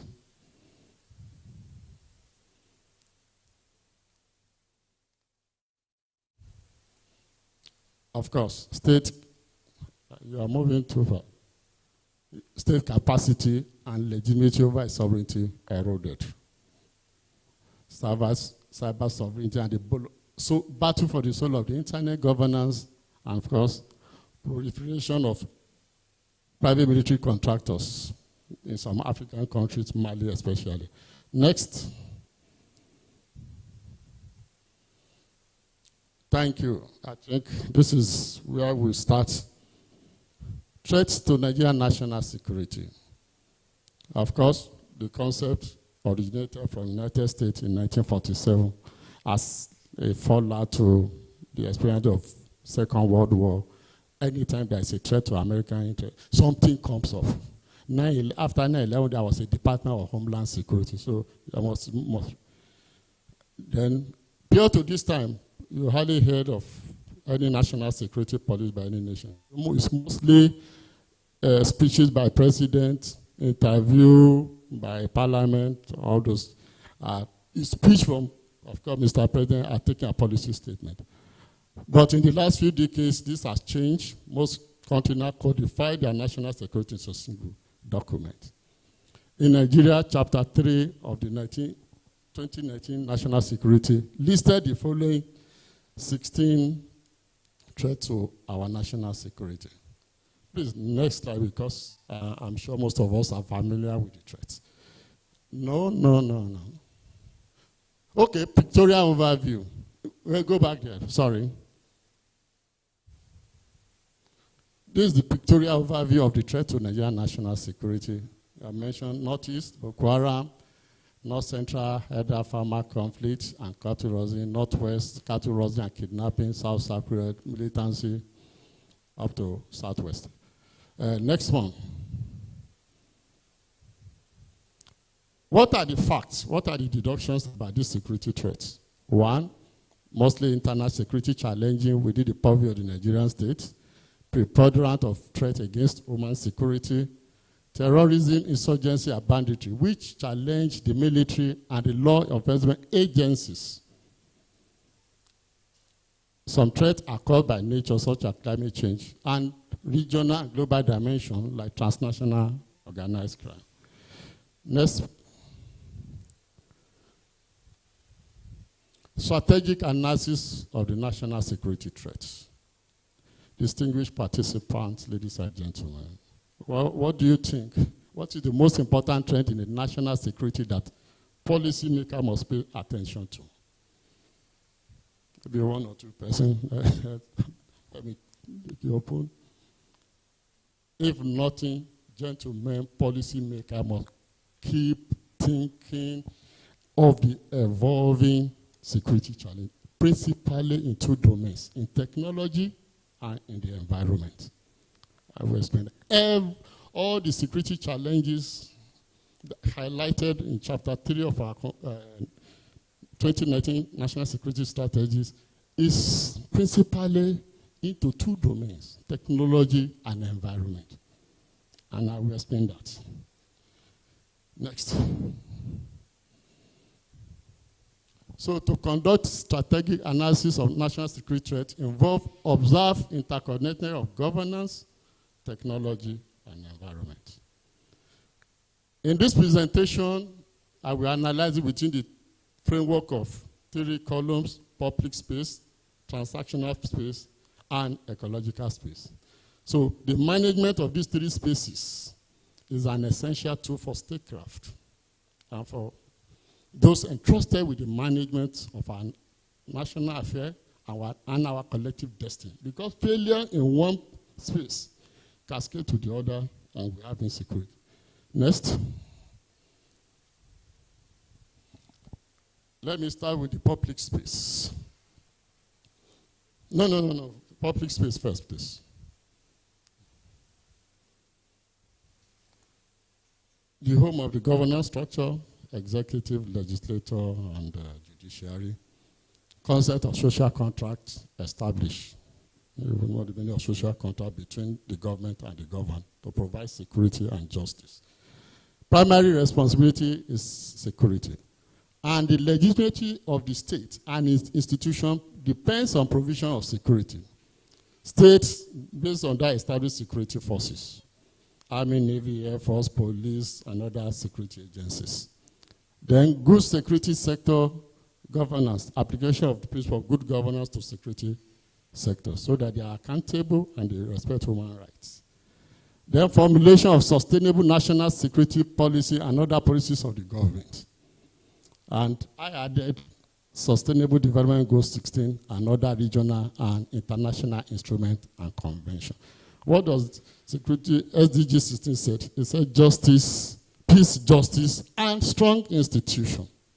So it simply means that if the public space, there's no justice, there's no strong institution, that is the root cause of our insecurity. That is the root causes of insecurity. Other ones, Boko Haram, bandit, they are symptoms of a failure somewhere. They are symptoms of a failure somewhere, aided by technology. And that is the next stage we are moving to. Transactional space, which I will turn to be technology phase. In this space, within the last few decades, there have been about 5 revolutions that have taken place.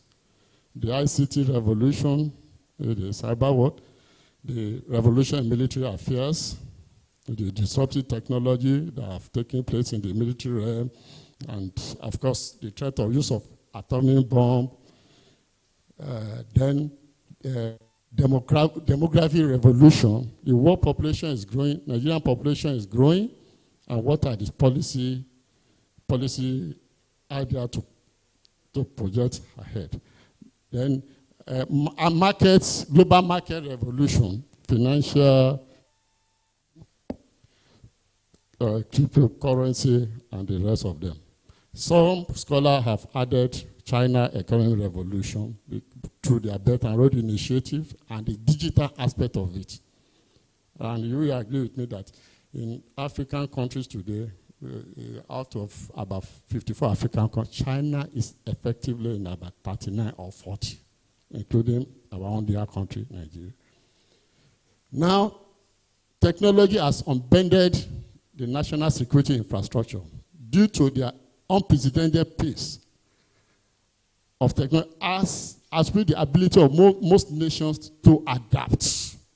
So as technology is moving, if the public pace is not even moving ahead of it, we continue to be in a vicious cycle of insecurity. And data about human will put power in the hand of private sectors. And lastly, changing balance of power and changing balance of actors. The future is coming very fast, unfortunately in a very wrong order. The last piece, ecological climate change, we've known that over and over again. It has become a threat multiplier. The first order, weather, flood, and drought. Second order, food, water. Infectious disease, COVID-19, how it has locked down Europe and Latin America. If it is in Africa, that is the epicenter. Oh, it will not be so. And what does that translate to? Health security. That means our next national security strategy must have prominent place for health. People have died in Europe and Latin without firing a single shot, within a very short span of time. Then I put regional security complex. I just put this field about a week ago, and the event in Niger has proved me right, because the national security of Nigeria is linked to the peace. It's linked to other countries, contiguous to us peace. Niger has proved me right. And then the instability in the Lake Chad Basin and Sahel region has impaired on Nigerian national security. Next slide. Next slide. Who is there? Okay, thank you. Okay, I want to re-emphasize the last point, regional security complex. This is from Fragile State Index. That measure within 4 domains is measured performance of a nation in terms of cohesion, economy, political, and social. And it ranks country within the frame of about 11 categories. When you look at Benin Republic seems to be the most. The higher the number, it is normally graded up to 120. The higher the number, the more fragile the nation is. The lower the... And when you look at the category of fragility, Benin Republic seems to be the most relatively stable. Burkina Faso is alert, Cameroon is alert, Chad is high alert. I mean, this is a very, very... then Mali alert, Mauritania high warning, Niger alert, Nigeria too alert. So the peace in other countries has an overall effect on it. Next slide. By this quote by Federica Morgini, former European Union High Representative for Foreign Affairs and Security, say internal and external security challenges are ever more intertwined. Our security at home depends on peace beyond our borders. Shall we move to the next slide? Next slide. Now managing the national security threats in a strategic context, that's in future national and international security environment we find ourselves. Winston Churchill said, and I quote, study history, study history. In history lies all the secret of statecraft. Simply means national security strategy actually is supposed to be futuristic. But if you are dealing with a security challenge or any problem at all, you must go back. You must. How did we get here? To be honest, as recent as year 2015, if I close from my office on Friday, I don't know anywhere in Abuja yet, I will be by Zuma Rock. Go to Kaduna around 7, 8 p.m. to go and meet my friends. They call me, where are you? I'm around. Oh, we are waiting for you. Can I try it now? Thank you. So where did we get it wrong? So that is a poser. And where did we have policy somersaults? Now, my proposal that the national security will be, management will be within 4 mutually inclusive interlocking layers, starting from sustainable national security strategy. When I say sustainable, every national security strategy of a country is based on its own peculiar history, peculiar geopolitical environment, and peculiar national interest. This is a topic that may take me 2-3 hours, but let's leave it for 2024 ISIS.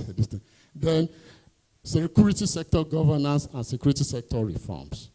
My next 2 slides will explain that when people talk of security sector reform, most people assume it's the internal reorganization within the security service. No. Everybody, you will see the judiciary, the civil society. I will show you, the slide is there. It's a whole of national affair. What is even my role as an individual citizen to national security effort? There's security management foresight. It has to do with putting in structures. Okay, yeah, I've been explained the next slide. Then the last one is human capital and leadership. Now let's go to sustainable national security strategy. Next slide.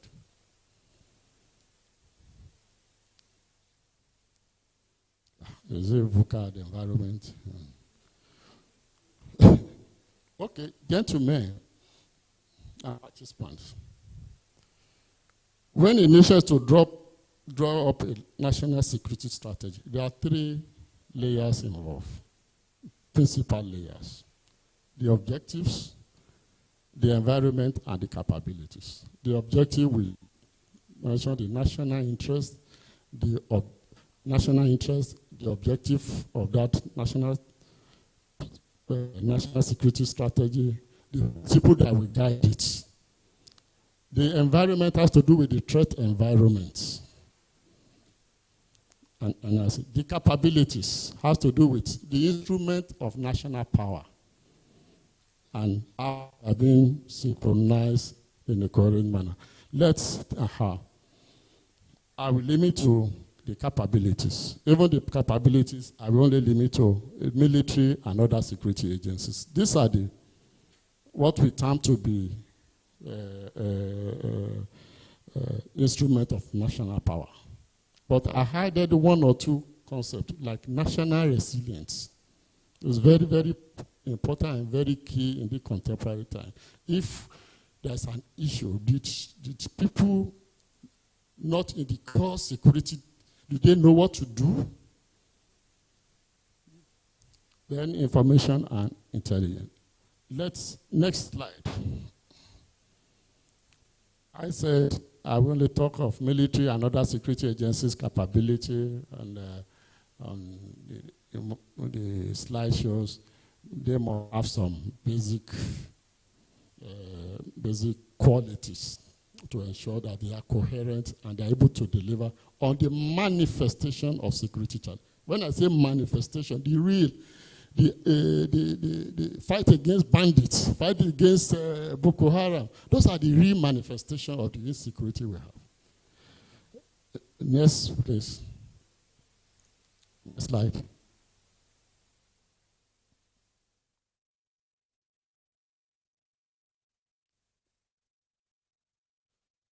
Security sector reform, which is the next layer. I've mentioned it to you that at the top is the state. The state hold you 2 things, security and justice. And that is why the Constitution said the paramount purpose of the government is security and welfare. What is the welfare part of it? It's justice. So at the top you have the national security and justice strategy. And at the base, the people want 2 things from his government, security and justice. That's why I'm so happy with the president's statement.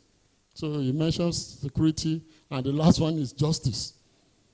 So to me, there's a hope that we may get it right at this. And now you see a lot of organs of government involved, the executive, the legislative, the judiciary, and then the public oversight. Along the line, the courts, the military, the police, and that serve as a pillar for. And at the end of the day, 2 things will be achieved. One is security enhanced justice by creating stable conditions on which social, economic, and political realm for justice take root and flourish. Justice reinforces security by addressing many root causes of insecurity at different levels of governance, such as inequality and lack of transparency. Next slide. Security management and foresight. Management refers to governance, structure, and processes needed for the planning and implementation of decisions to secure national interest and security. Where foresight is just planning ahead.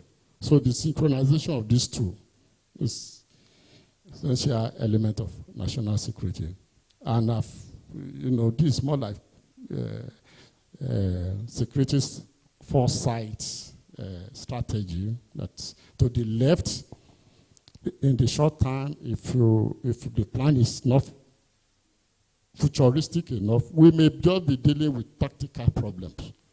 But if you look at the right side, it's a long-time horizon. We must have the strategic thinking, you know, to curtail our security challenges. Next, human capital and leadership. Invest in human capital in the form of training, seminar, workshop to reinforce skill of the national security team to be creative and have emotional intelligence for national security problem solving. Leadership, appointing or writing individual with knowledge and expertise to exercise management function. The national security threat spectrum is expanding. Leadership must be creative to think beyond and look ahead of the future security environment with appropriate policy to thwart threat to Nigerian national security. Next. Malam Nuribadu, the National Security Advisor, stated in the last slide, we will stabilize this country, we will secure our country, and we will make Nigeria peaceful because we believe the time has come for this country to enjoy peace, restore order, and uphold the rule of law, just like any other country in the world. Key word is rule of law. Rule of law is the foundation of any sustainable national security. If you don't believe in rule of law, honestly, we'll be in a vicious circle. The defense will be having high defense budgets. And for how long? Next slide. Final thoughts. Security is about your next move. Think strategy. I think on this note, next slide. These are my references. Next slide. Thank you for your attention, ladies and gentlemen.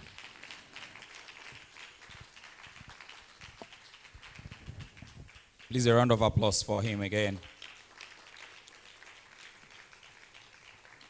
You know, he has just shown us that he's an academia.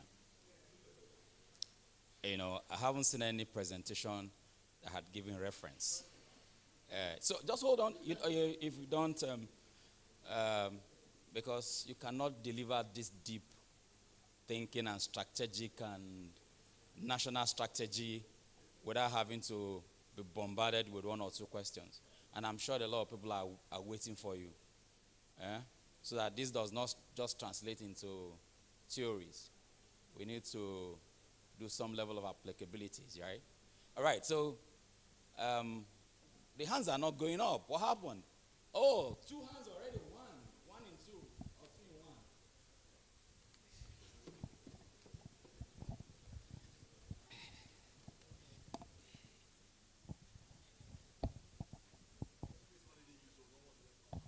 No, you can't. You know, lecture they give.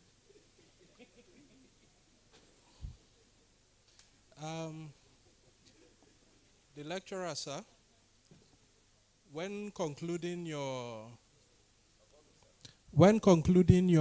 discussion or the lecture you just presented, there was an interesting thing you said, the rule of law.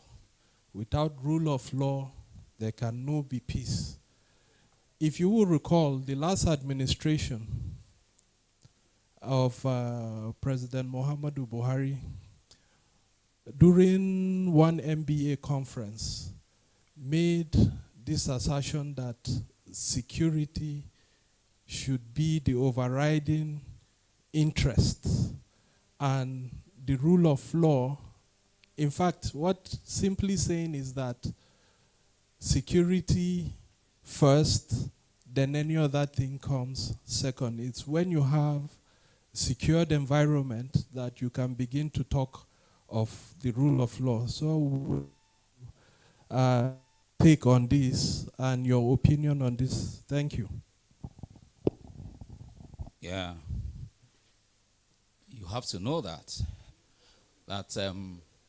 security is the foundation of every value that you bring in a system. You know, I always tell people that security is an enabler. All right. You're a business enabler. And so when you're a business enabler, what does that do? Yes. And you know, what does that do is that ensure that you are providing an enabling environment for that business to strive and provide profit. So look at where your value is and understand that you are enabling the business to do the right things. Yeah? It's not presenting. I'm just giving my own thoughts. All right. I have the power of the mic. You don't know how strong that this is? I'll show you. All right. I'll leave this with you. Thank you very much for your, I won't call it question, observation and opinion of one of our former leader. I stand on this auditorium with no apology. Rule of law is the foundation of national security. We must get things right first. I should explain? Okay. In my slide 22, I said, if you have security enhanced justice by creating stable conditions in socio-economic and political realm for justice to take root and flourish. Justice reinforces security by addressing many root causes of insecurity and different levels of government. And the simple logic is, I dupe you of 50 million naira.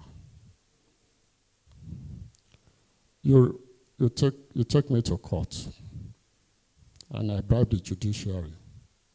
At the end of the day, a judgment will pass in favor of me that I've duped you. You are now left. Two things have been done to you. One, they have removed your allegiance to the nation. They have, because you see the court is the last hope of a common man. And secondly, you may take the laws into your hand, either to deal with me physically or a member of my family, or those that gave that judgment. That is the ready example I can say. Let's get it right. Rule of law supersedes every other thing. You must have it. What is security? It's appearance of others. And Usman Danfodio said, a society can live without government, but a society cannot live without justice. That was so many years back. So, I hold to my opinion, and I don't think it will ever change. I have researched on security. The last few years, I want to know security. Gentlemen, security is rule of law. Get things right. All these challenges we have been having, let's assume there is no corruption. There is road, there is health facilities, and people are living a dignified and meaningful life. In fact, if you remove powers, you come to the north, you should go to the south. An average Nigerian is not concerned. I'm not concerned where the president comes from. To be honest with you, I want good life. I want to drive from Abuja to my village in Kwara State without bandits, without criminals stopping on the way. Whoever give me that I vote for the person. It is when people are failed, we bring a lot of rhetorics. It should be here, it should be there. And ask an average Nigeria, if the president is from the southern Nigeria today, is it everybody pack his bag from south to move to Villa? Is it possible? No. Nigerians, we want good governance, we want rule of law, we want security. But I said, and I repeat again, that rule of law supersedes national security. Rule of law is the foundation for a sustainable national security. Thank you.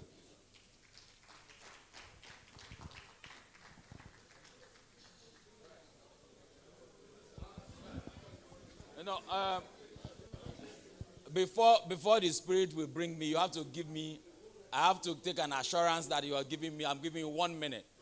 A minute after 1 minute, a second after 1 minute, I will take it. No lecture. Just be sure. Just be sure of that. No lecture. My name still remains Double Chief Joseph Tewasi, PSP. We cannot stand as professionals and allow you to make statements that are so blankets, that are so confusing. A judge that enforces a rule of law cannot do that if there's no security stability. So security is the bedrock of rule of law. Without a secured environment, you can't ensure the rule of law. A judge that is under obligation is under pressure to pass judgment because he's afraid of what will happen to him after the judgment is because of insecurity. And so the bedrock of rule of law is a secured environment which started before the rule of law, because security started right from the garden. Come and take. When come and take the microphone. It started when God created the world. So it was security before rule of law. When I hold on, just go and sit down. Go and sit down. Double chief.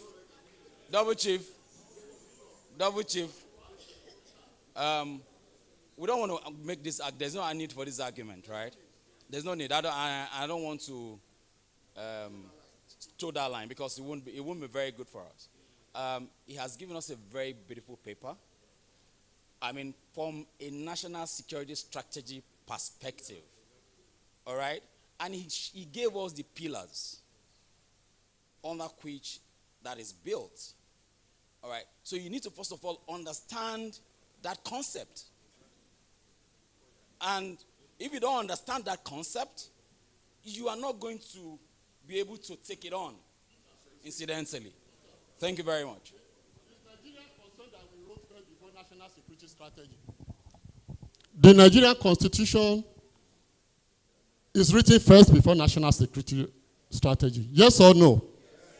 And the Constitution says anything in this Constitution inconsistent, any other document inconsistent with what is in this Constitution is null and void. That means the Constitution, the rule of law, is the foundation of a sustainable national security strategy. No apology, that's my opinion, I hold on to it.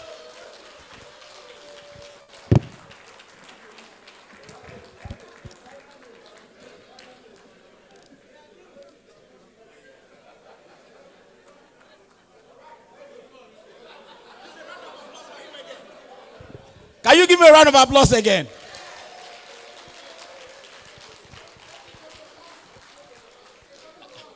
You know, double chief, if you're not satisfied, go to court.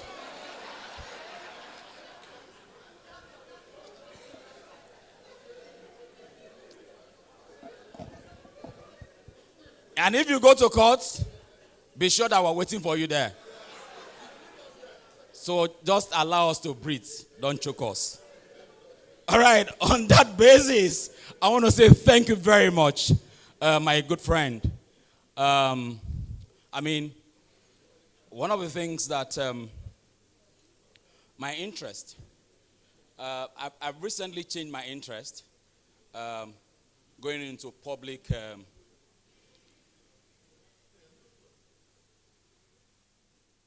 government and public speaking, right? I'm trying to see whether I can monetize it, because everything now is money, you know. So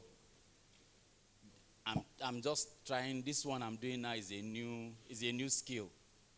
So if you have an event tomorrow, just remember that Peter is here. It's monetization. Okay. Just help my career. This is a new career, and help it to grow. Thank you very much.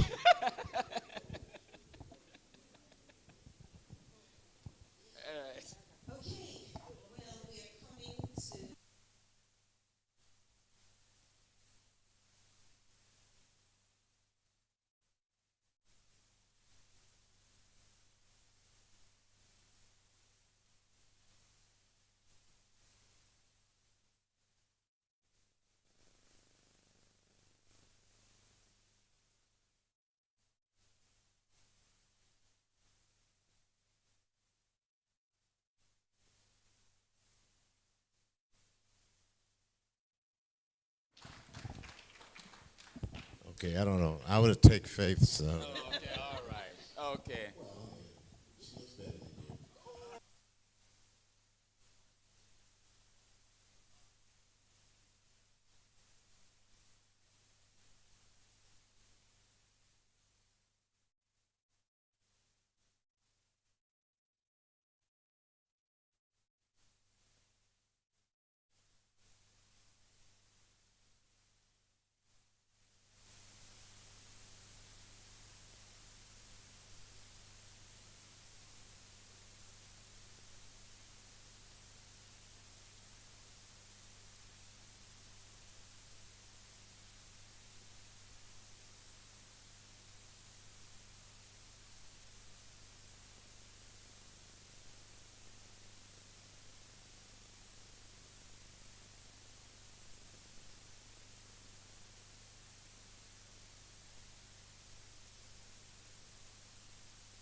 Next up, two of the gifts here, and many of you may know of her, Sandy Davies. She's the executive director of IFPO, the International Foundation of Protection Officers, and she donated some of her manuals to be given out at this conference. So that's part of the raffle. So we'll have one traditional book and one new book that will be raffled off. So I'm not going to hold you on that. The last thing I want to say is he stepped out on me. Abu Bakar. Did I say it right? Okay. He's not in here, is he? Okay. He works for Beacon Consulting. The reason why I want to bring that up, I had a program here in Nigeria and around the world called the Collegiate Student Affiliate Program. He was in the first group graduating class of that program, and it really chilled me to walk into Beacon Consulting and see one of the first students that I had in this program. And he now works for Beacon, and he's doing very well. So, trying to mentor our young ones, to see them grow up and become in our industry is also very important. So I'm really humbled when I saw him. He said, "Hi." I said, "Oh my gosh, there he is." So anyway, I just wanted to kind of call him out because he is really a emerging security professional and someone that we'll hear about in the year to come. Okay, thank you.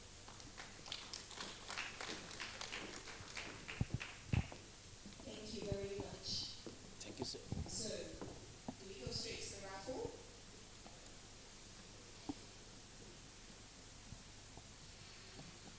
Okay, so I think we're going to count down 3, 2, 1, and then they spin. And whatever number it stops at, we'll call name of the lucky winner. Are you ready? Can we do the counting together? Okay. 1 to go. 3, 2, 1. Spin. 0.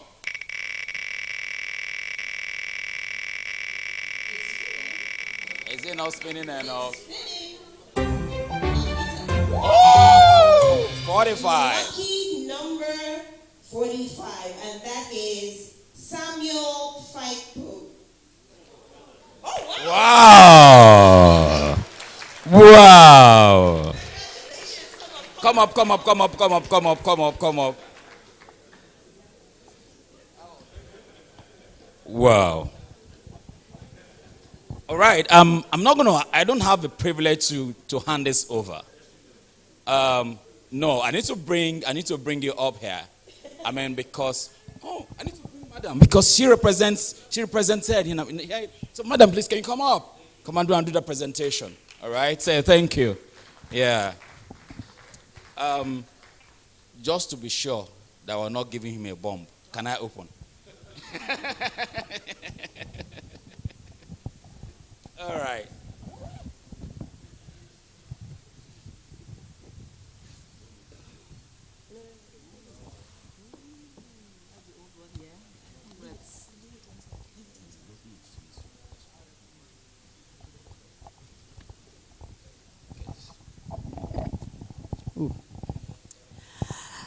On behalf of the Sub-Saharan African Security, Sub-Saharan African Security Conference, it's my singular honor to present this award to you. Congratulations.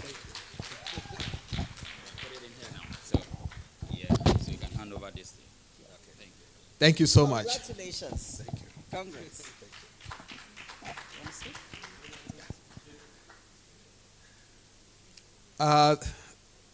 This is a real honor and surprise. I've never won anything in a raffle. So we're so many people like me that haven't won a raffle in a lifetime. All right, so no, but you have to step back again. I still have one more draw to do. Two more to do. So stand by and help me do that. Yes. All right. So are we ready? We're going to count down again. 1, 2, 3, go. 3, 2, 1. Spin!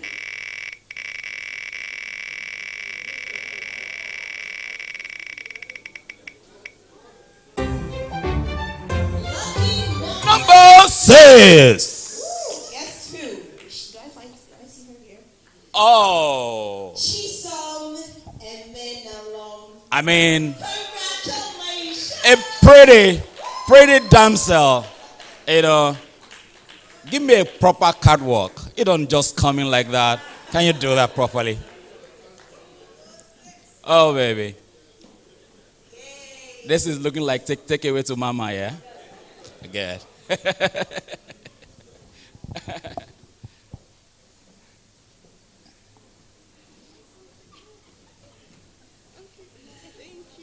That is way. Yeah.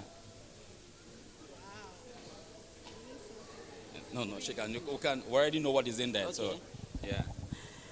On behalf of the Sub-Saharan African Security Conference and IFPO, which I represent, it's my singular honor to make this presentation to you, and I hope you go and get your certification or sponsor someone else to read this book and get certified.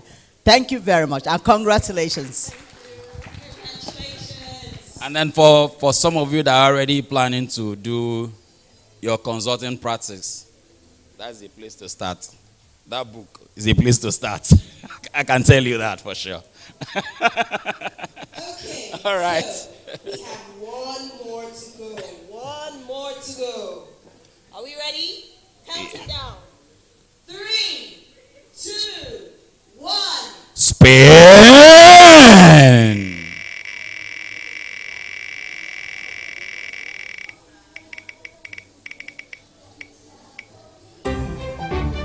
Wow! 83! So let's see. Who is 83? And the lucky number 83 is Gambo Philip Awudu. Gambo Philip Awudu. Woo! Wow.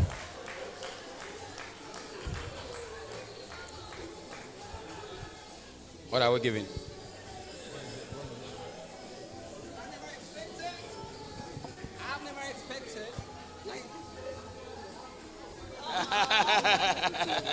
All right. Good at that, yeah. Okay, thank you. On behalf of the Sub-Saharan African Security Conference, it's my singular honor to present to you with this gift. Congratulations.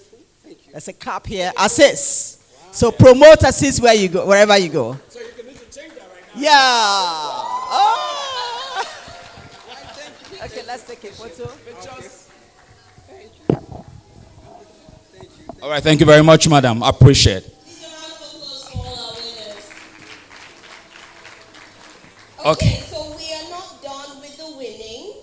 We have one category that we're going to do right now, and that is special scholarship for ASIS International Certification Training, which has been sponsored by RB Academia. Now, RB Academia It's a premier Nigerian online learning management system that offers a wide range of courses designed to help you achieve your professional goal. And this year, RB Academia was the finalist for the Outstanding Security Training Initiative Award at the Nigerian OSPA. That's a prestigious event that recognizes and rewards excellence in security and crime prevention. Now, this great achievement for them has reflected their commitment to providing high quality and innovative security education to all its students and clients. And they are giving the opportunity for scholarship. The category for military and law enforcement has already been covered. We have, for that category, Brigadier General O.J. Akande. Can we see him? Please, General O.J. Akande, is he here? All right. Please, can you come up? I need Ruben. Ruben needs to be here. Ruben is the CEO for, what is that? RB Academia.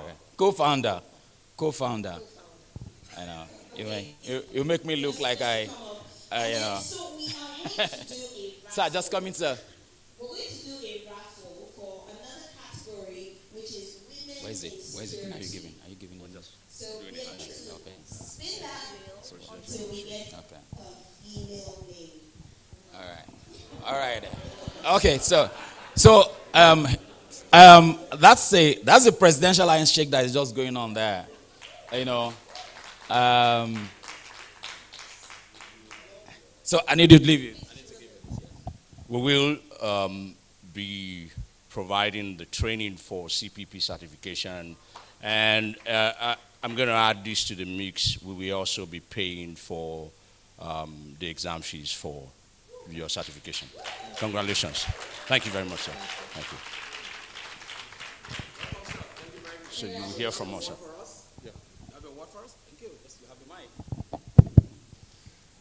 Please permit me to stand on the existing protocol.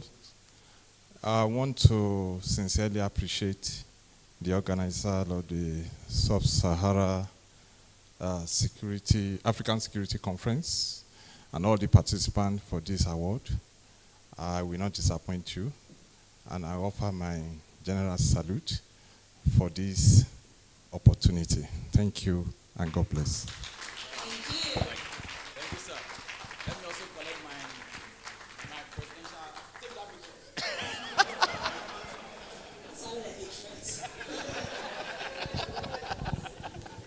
All right, guys. Okay, so we're proceeding here. And the next scholarship position up for grabs is for the category Women in Security. So we're going to spin the wheel again. 3, 2, 1, spin!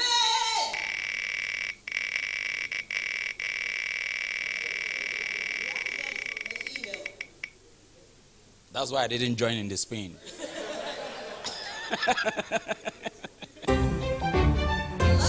number 61. Wow! Guess what? A female. And guess what again? Not just that he's a female, he's the leader of the females. And no any other than my own chairman, Joko Olanitori, Triple Crown. Triple Crown. Wow. How did you do that? What can we do again? Now I don't know. She's Triple Crowns. I don't know what they're going to give him. I don't know what you're going to give her now. She's Triple Crown already. So she has the right now to give who he wants to give. Yeah. She will give it out to who he wants to give. Yeah. Come on here. To one of them, people that did it in my chapter. Okay, that's fine. Yeah. That's fine. Thank you.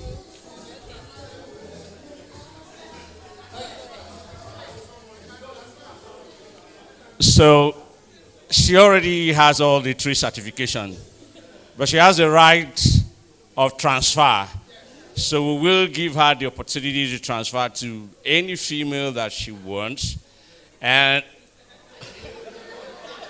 And similarly, we will be paying for the registration fees and be supporting them through the training for the certification.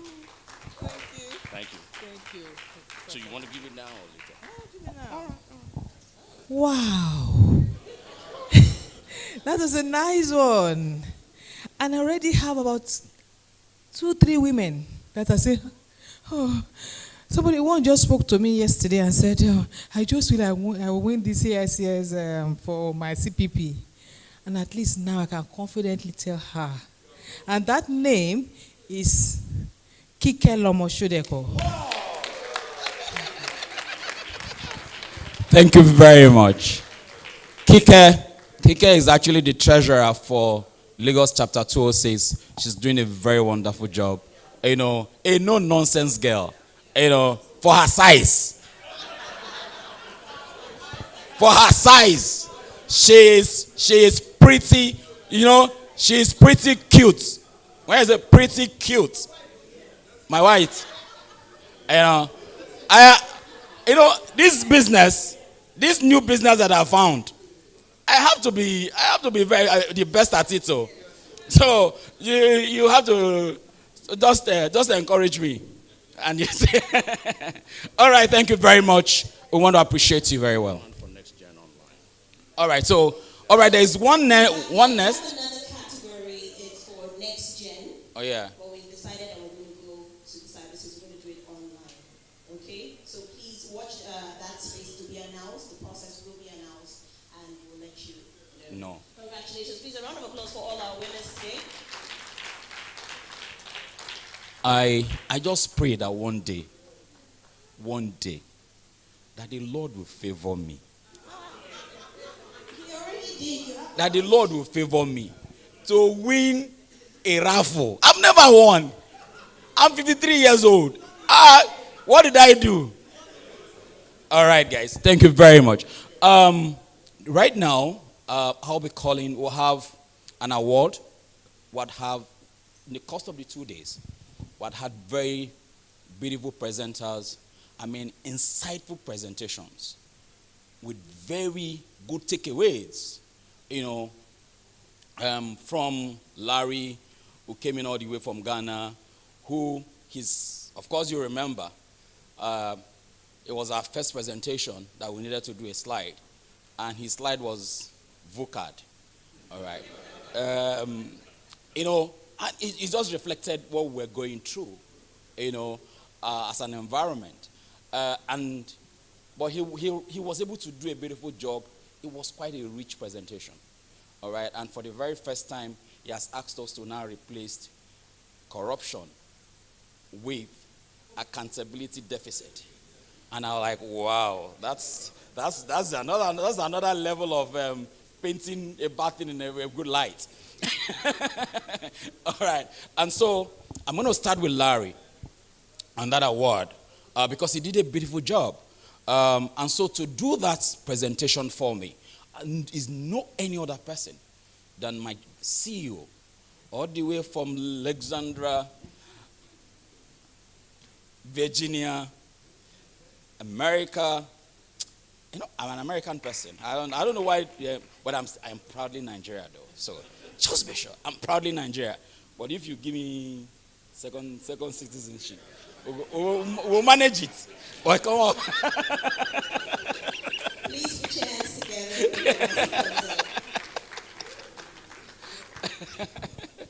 So the first award.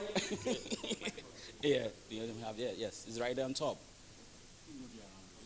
Yeah, somebody you come up and you come and pick it up for him. Yours is your friend. You come and pick it up for him. All right, so please. I'll do it. What am I doing? Take this out? Yeah, just take it out and then. Yeah, I'll take it out. Yeah. Sure. I got it. I can do this. It's not that hard. Oh, maybe it is. Yeah.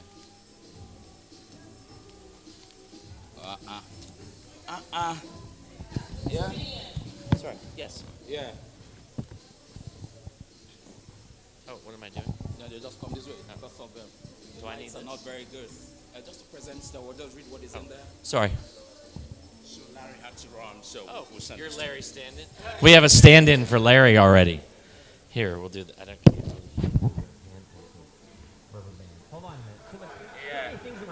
right. Yeah, we'll do this. All right. Though you're not Larry.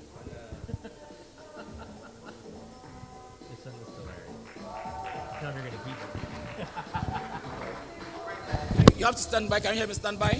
Just stand by a bit. I have one or two other things that you need to do for me. And so the next person on the list is who? The next person, the next award goes to Dr. Kabir Adamu. Kabir Adamu, is he here?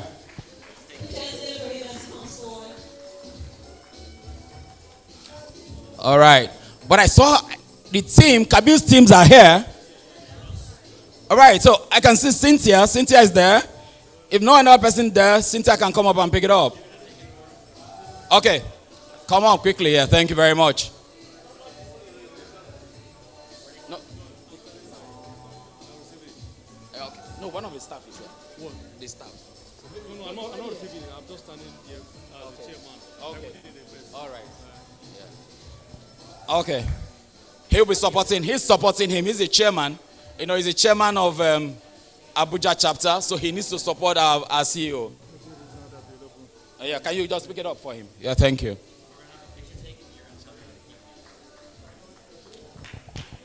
Oh yeah, give me the next person. Give me the next person. Next award goes to Professor Ron Martins, CPP.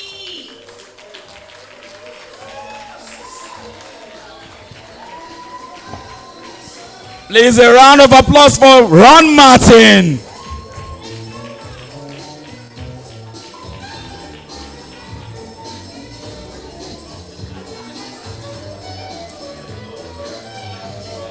Yeah. All right. Can you kill it?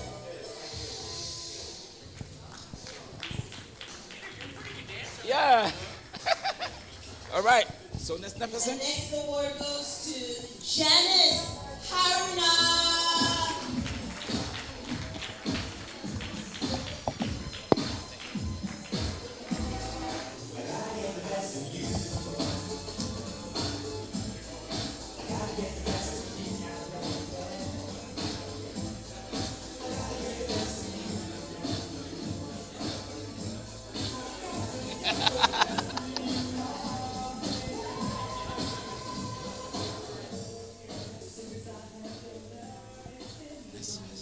Who's the next person? Who's the next person? Let him finish. And the next award goes to Mr. Samuel Faipu. Put your hands together.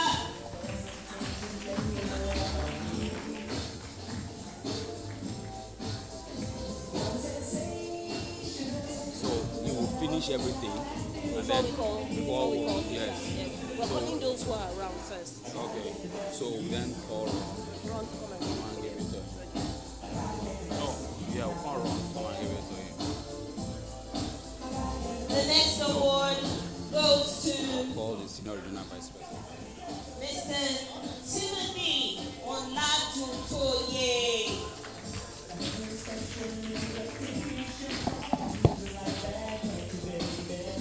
We can have a dance off later. I'm kidding. So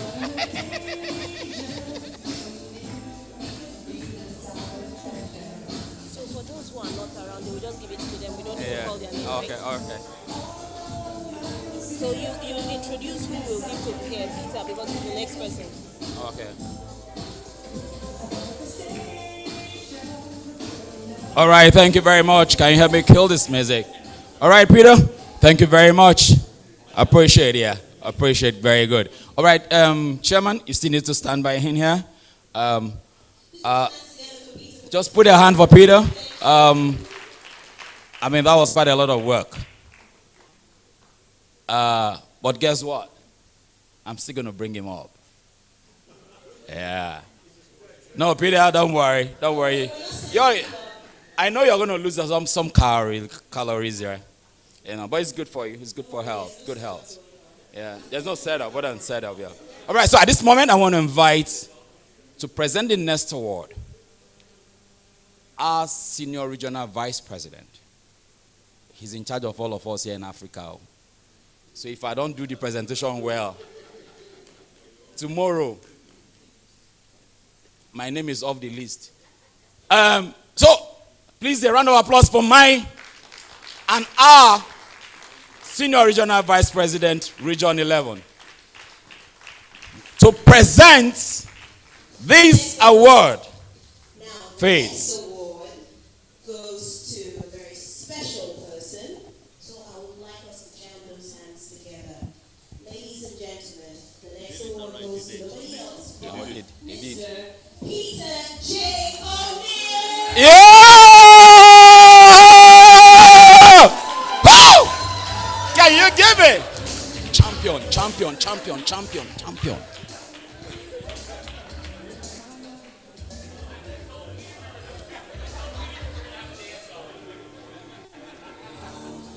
Yeah, that's the song.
All right.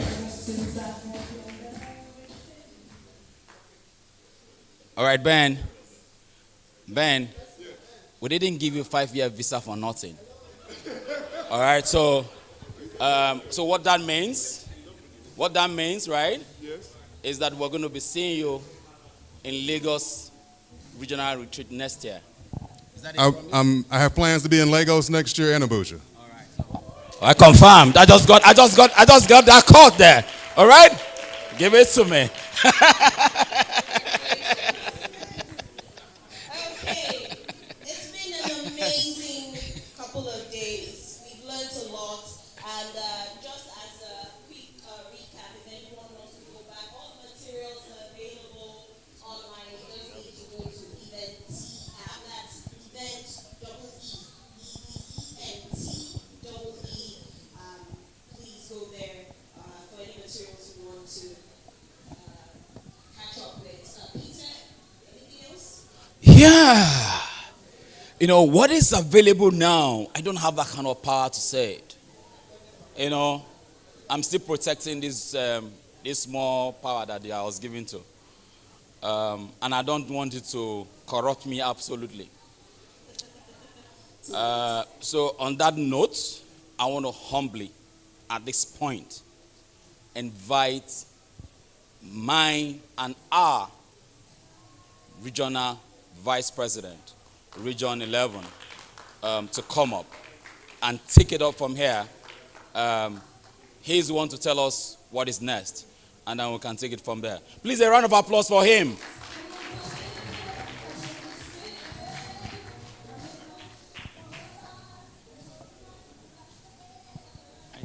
join. Next is that I've had an agreement and the conference continues tomorrow.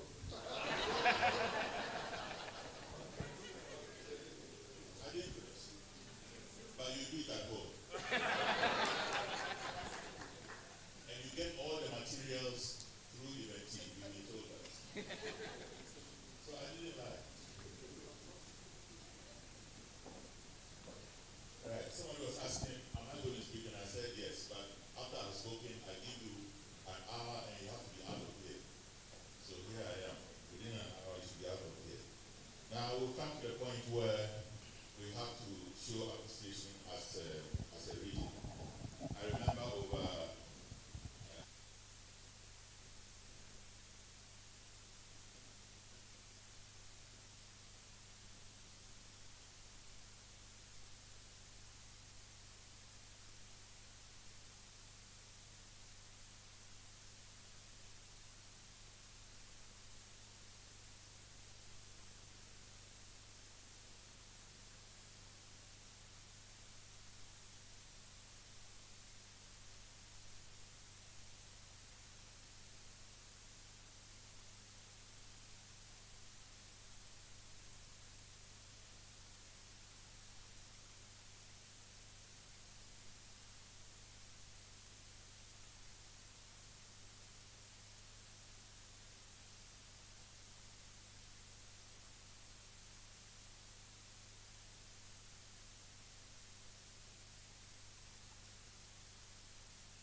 On behalf of ASIS International Region 11A, we want to recognize you for your work and for the support for the region for the past 20 years, I guess, or more than 20 years. Thank you very much.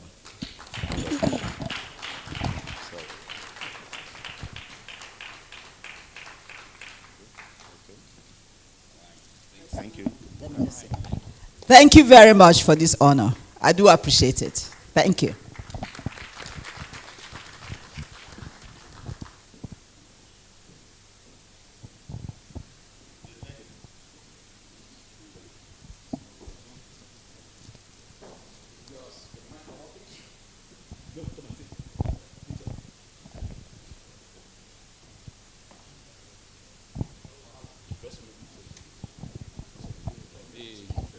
The spirit of it. Yeah, okay. I messed it up. No problem. Okay. No problem. All right. The next lady I would like to invite is a very powerful lady behind us. She's been through where I'm working now several years ago. And she's still supporting us. Anytime we call her from the regional office, she's very, very happy to help us. In fact, when we have certain knotty problems, she's the one we always want to call on. It's my pleasure to ask for Madam Elizabeth Yakubu, CPP, PCI, PSP, to come up. Those are the Amazons of ASIS chapter, Abuja chapter, yeah. You know, you are saying Abuja chapter, region, yes, and then of course, Port Harcourt chapter now. We don't even know where you did, whether in London now. You know, so, okay, but at least you are in the region.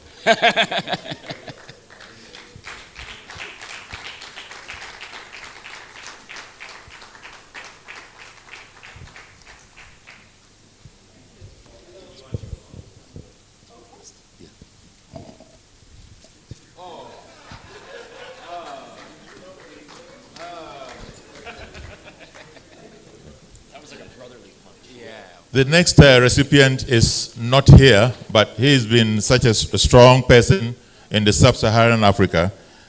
We had been working with him on everything that we had to do regarding Sub-Saharan Africa region. And that is Chris Solomon, CPP from region 10A. It's not here, but someone from region 10A can pick it up for him. Anybody Please. from South Africa? Well, Kenya is close enough. If Kenya is closer to South Africa, all right, but I'm sure that we'll so you bring it along to him in dollars. Just be sure that he picks it up in dollars. Yeah, yeah. Thank you. You can make a copy first. Sorry. Let's. Okay.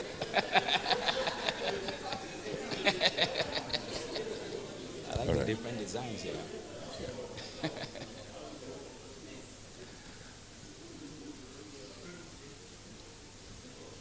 Right. At this point, okay. The next one. At this point, we have a very strong supporter for us, and we count him as a godfather. The persons that we've been calling, we refer to them sometimes as godmothers, godfathers, and it's very interesting that we are very fortunate to have one here. And if I was to ask you, name one godfather over here, I'm sure you're all going to say it's Dr. Ron Martin. Exactly. So, Dr. Ron Martin, can you come up, please? Please, a round of applause.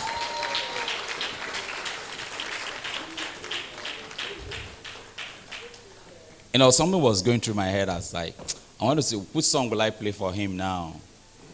Which Nigerian song that you think will fit him? That one has come. Okay, don't worry. Go ahead.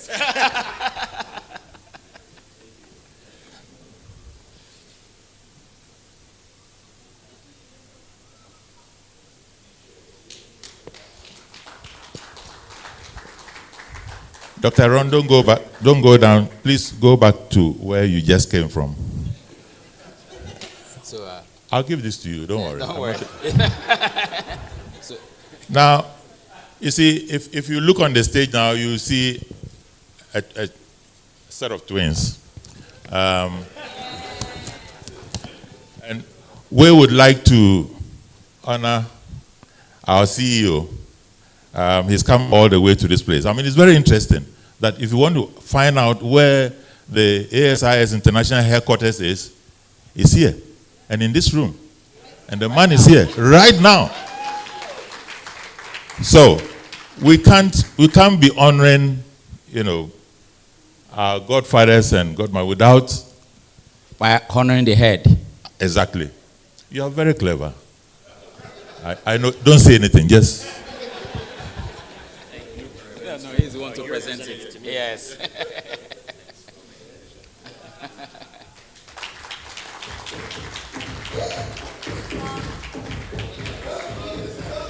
Okay.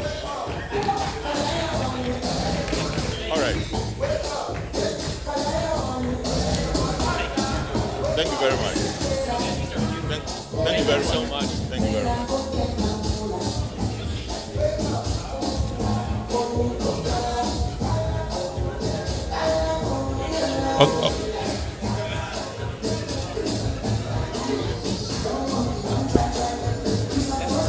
Yeah, but you are dancing. How do I talk?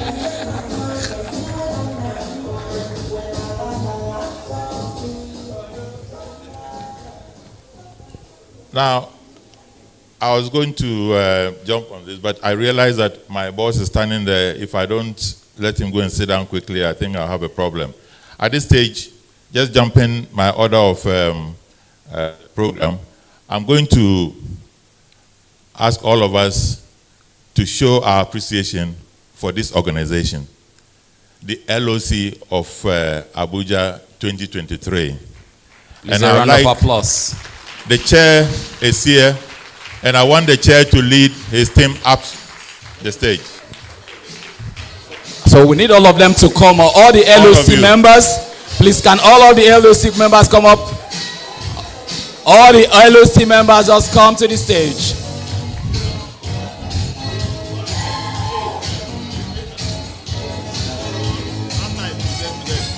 To come and snap a picture of them. All the LOC members, where are you guys, yeah? Come on.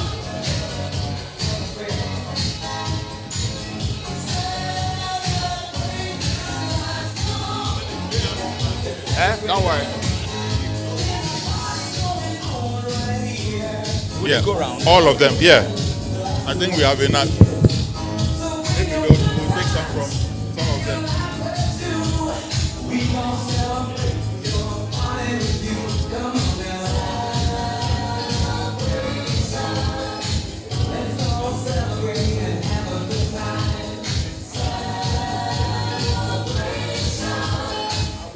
No, I have to do it the right way. Thank you very much. Thank you, thank you, thank you, thank you, thank you. Thank you very much. Hey.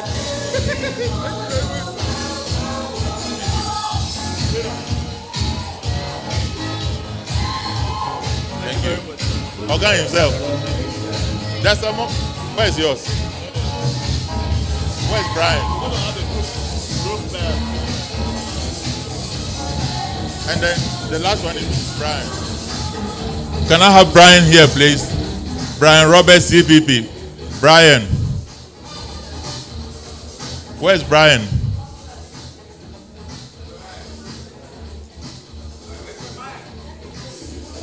Brian is always hiding. All right. Brian. You know, these are wonderful teams. You know, I remember, you know, just to give you a contest, you know, just to be able to give a contest to the amount of work that these men and women put together, you know, putting this together. It was a lot. And I remember that we had to meet every other Sunday by 8 o'clock, and then it stretches to about sometime 10:30 every Sunday for the past 2-3 months. That's a lot of work and a lot of sacrifice. So please, if your hands are not busy, I know. So you have to jam those hands for these men and women who have done a beautiful job to put up an amazing event that we all be proud of any day. I want to say thank you guys. You've done a wonderful job. We're proud of you. I mean, the organizations, yes, a bit of some hiccup at the beginning, but of course, you know, it's normal. You know, we have our problems here in Africa. You know, that's why we call it VUCA. So those VUCA experiences, you know, add a slice and a bit of it. So please, where do I join? I should join right here? Yeah, can you close up a bit so... If it's not pressed, I won't join. Like this. Yeah, like get the sun. You know. Yeah, take it out. Yes. All right. So I appreciate you guys. Thank you very much.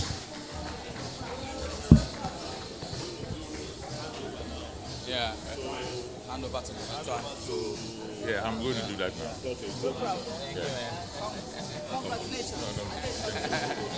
Yeah. So hold on a bit. Just fine. Where's your bag? That's your bag. Yeah.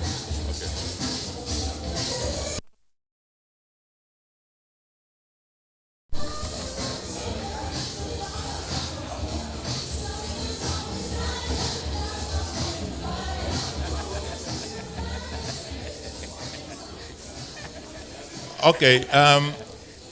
I missed one other bit, which is recognizing my leaders. So can I see all the ARVPs? I'm standing here talking like this, but I have 5 assistants across the region. And I tell you, they do a lot of work. And Engineer Lusty, you are seen as an ARVP. So can you stand to be acknowledged? So that we can just beat time again. No, you are here already. Yes, so the man you've been hearing talking and preaching is one of the ARVPs. Then I have Ruben Odum, CPP, another RVP, and he is the one in charge of this operation. He is with the LOC 24/7.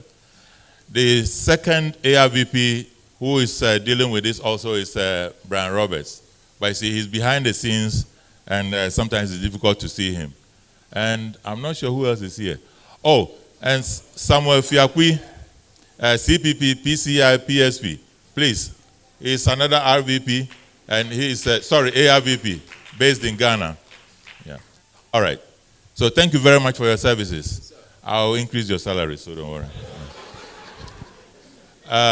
And the next lot I want to acknowledge are the chairs.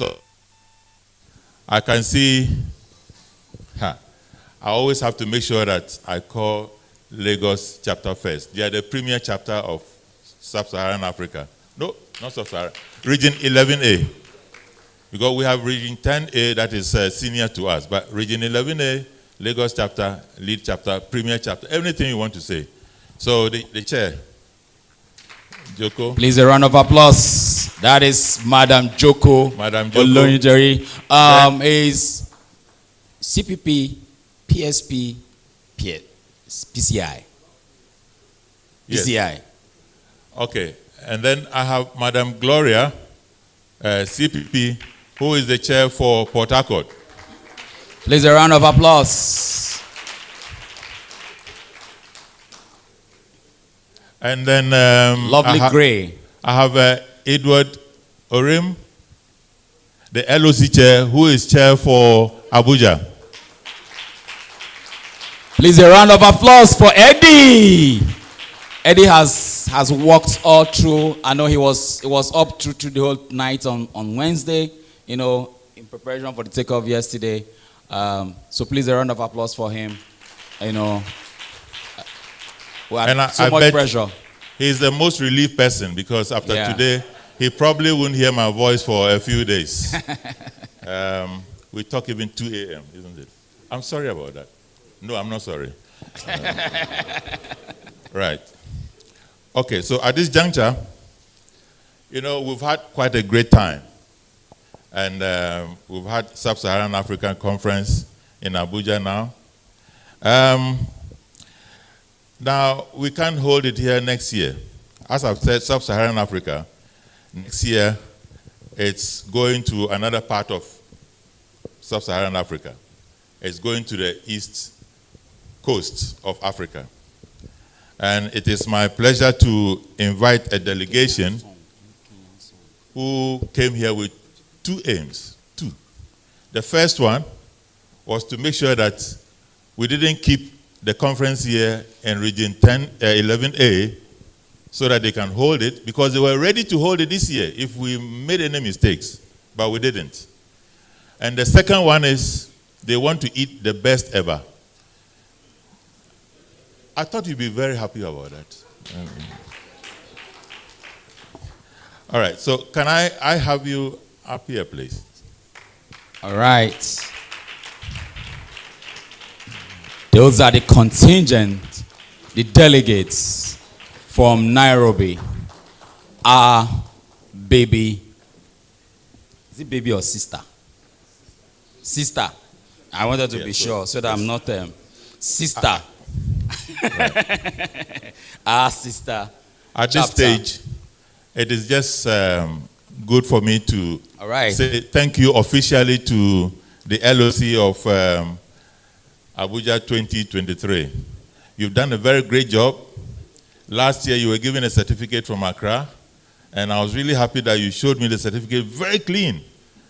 And you've done quite a great job. I'm waiting for any negative feedback, but I don't think I'm going to get any. And as it is, next year, your job is going somewhere. In fact, not next year. Don't be happy. It's going in a few minutes.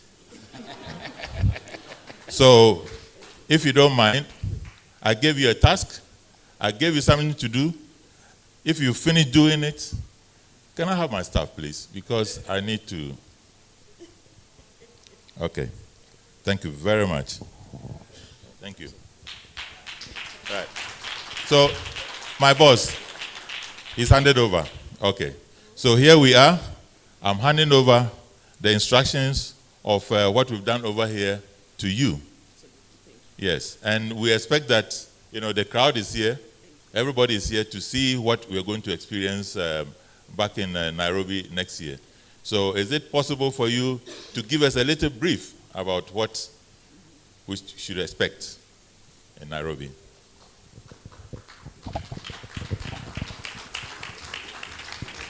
If you are happy and clap your hands. All protocol observed. I'm honored on behalf of the Kenyan leadership to represent the entire Chapter 269 here under the leadership of Brigadier, retired, our founding chapter chair, General Mohammed, our ARPP, Tom Kipyegon, and our able chairman, Tobias Se. My name is Victoria Mulwa, CPP, PCI, PSP.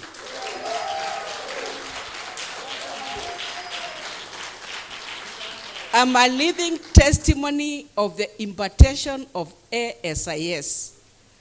Why do I say this? This is because I was never in the forces, I was never in the army, I'm a banker, but I transitioned to a security professional through the impartation of ASIS.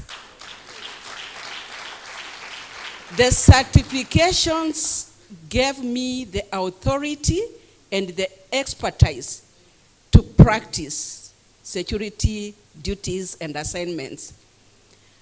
We are so grateful to the ASIS CEO, Bwana Peter, for the room you have given to the women.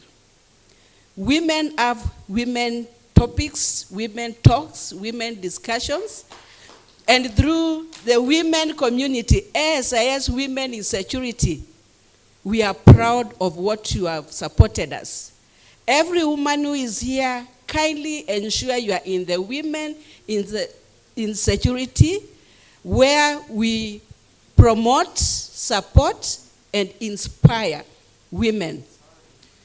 What you are seeing here is a true representation that the future is female.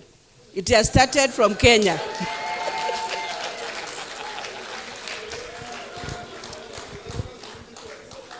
I know many of you have been asking, why are the Kenyan women so vibrant? I know my brother Joe was like, we can't wait for the Kenyan women. But the secret is one. Passionate. We are very passionate about what we do. Quote by Paulo says, when you want something so badly, the universe conspires to have you achieve it.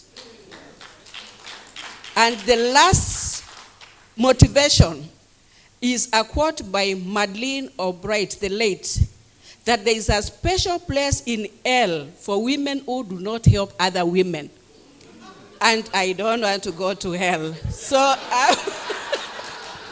I've worked tirelessly to ensure that any woman around me, I'm of help. And in Kenya, before I hand over to my senior, Adija, you can see a true representation. She is my mentor. We do the same business. Those who know us, like Dr. Ron, they've seen us in every conference, ASIS in the US. And I'm not holding it. I'm also passing it down. You can see Catherine, a younger generation. So here we have 3 ties. We have Adija, myself, Catherine, and the list goes on. Let me hand over to my senior, our chapter deputy chair, to say something.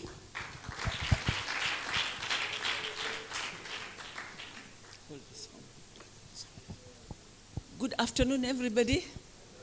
All protocols observed. My name is Hadija Jama. I'm the Vice Chair, ASIS Kenya chapter. I'm a retired banker by profession. When I retired from the bank, I'll not give you a long story. My journey, I've been in HR throughout for over 35 years. So with those 35 years after I left the bank, I decided to start a company that deals with background checks and employee screening, whereby we also do due diligence, we do investigations, and many more. Sometimes it becomes a bit of a challenge when you work with government officials, but if you are a go-getter, it's not easy. The first time when I remember when we started the company, there are these police clearance where we normally check criminal records. You get you get fake ones from the streets. So I booked an appointment, I went to see the DCI, and he was very helpful. The next thing is all police clearance that come through our office, some are fake, and we have no choice. We just have to tell the client, these police clearance are fake. So my journey okay, I won't say I'm a security professional. ASIS, I remember in 2015, I received a call from the US Embassy in Nairobi. A guy called Owino, I will never forget, and said, Madam, you're running a background check company? We have this conference that we hold every year in the US. So 2015, we started the journey, LA, with Ron sitting here. He was the first person we met. And imagine up to now, from 2015 up to now, it's been a long journey. 2015, LA, 2016 was, I think it was Dallas, then it was Las Vegas, then Chicago. Okay, when COVID started, we couldn't go because it was online. Then 2018, I was invited in Lagos. It was wonderful. Madam Victoria here welcomed us very well. And I think the journey is long. I don't need to talk a lot. You people are tired. But I am really welcoming you to our beautiful country, Kenya. I'm sure you must have heard about our wildlife, our Masai Mara, about, okay, many beautiful things when you come there. By the way, I want to see each and every one of you in Kenya. Honestly, and it's not, I'm not taking it for granted, Nigerians are very, very friendly people. Let me honestly tell you, from Lagos to Abuja, everywhere you go, you know, you feel so honored, you feel so, you know, so respected. You people are wonderful. So when you come to Kenya, I'm sure we will also give you the same treatment.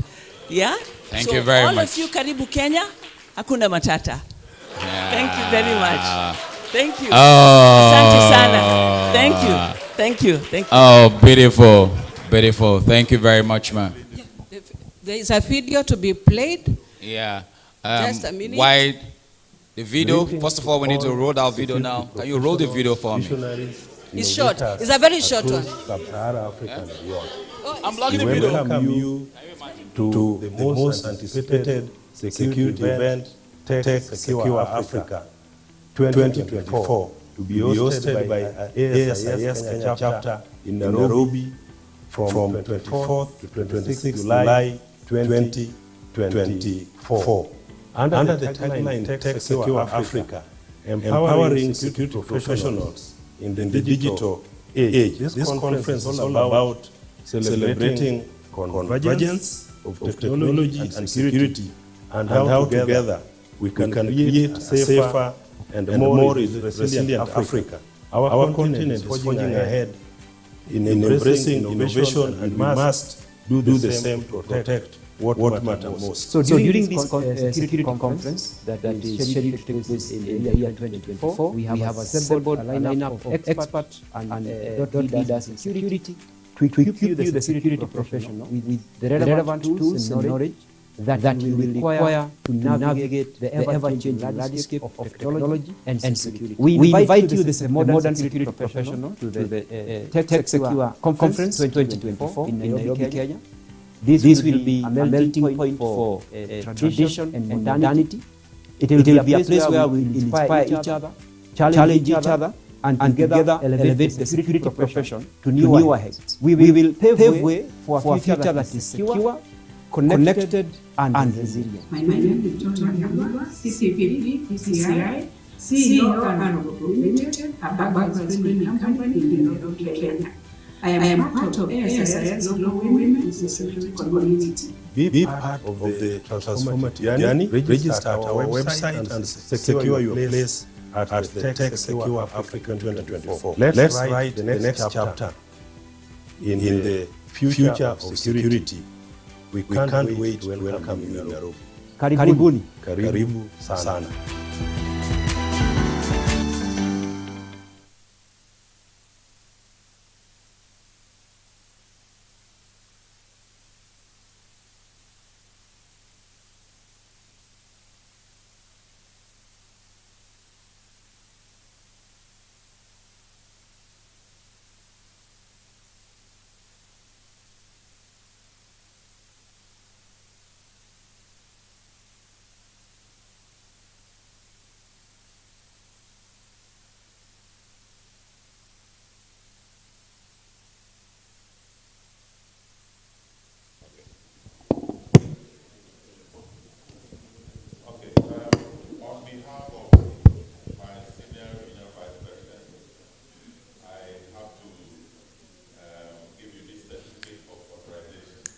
Now, if we don't give you this one, there's no way you're going to be able to organize that event.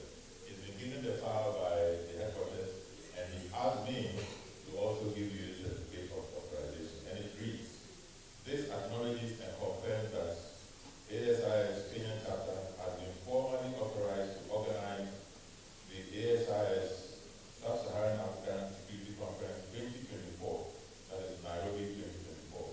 On behalf of ASIS Region 10A and Region 11A in Nairobi, Kenya, on 24th to 26th July 2024. And he signed, and I signed.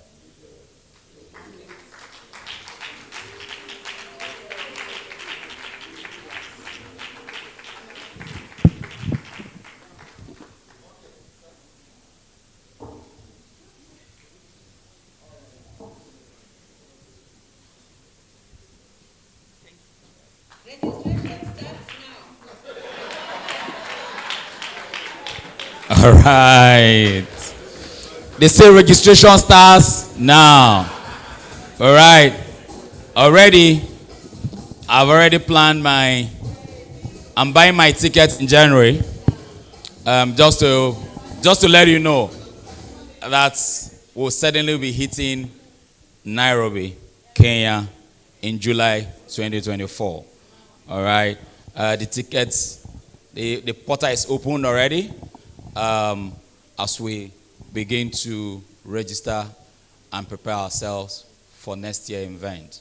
I'm sure that Peter also possibly might be planning to be with us there. I don't know. Yes. Look at it, I'm sure. Yes. But I'm sure Victoria won't leave you alone like that. I know her, and, she said something that there are some things when people drop it, you need to hold on to it. You see, a hell has been prepared for a woman who is not ready to help another woman. That was very deep. So women, help another woman. Thank you very much. We want to give a special thank you to all our sponsors.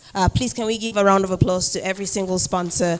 The names are aptly represented here.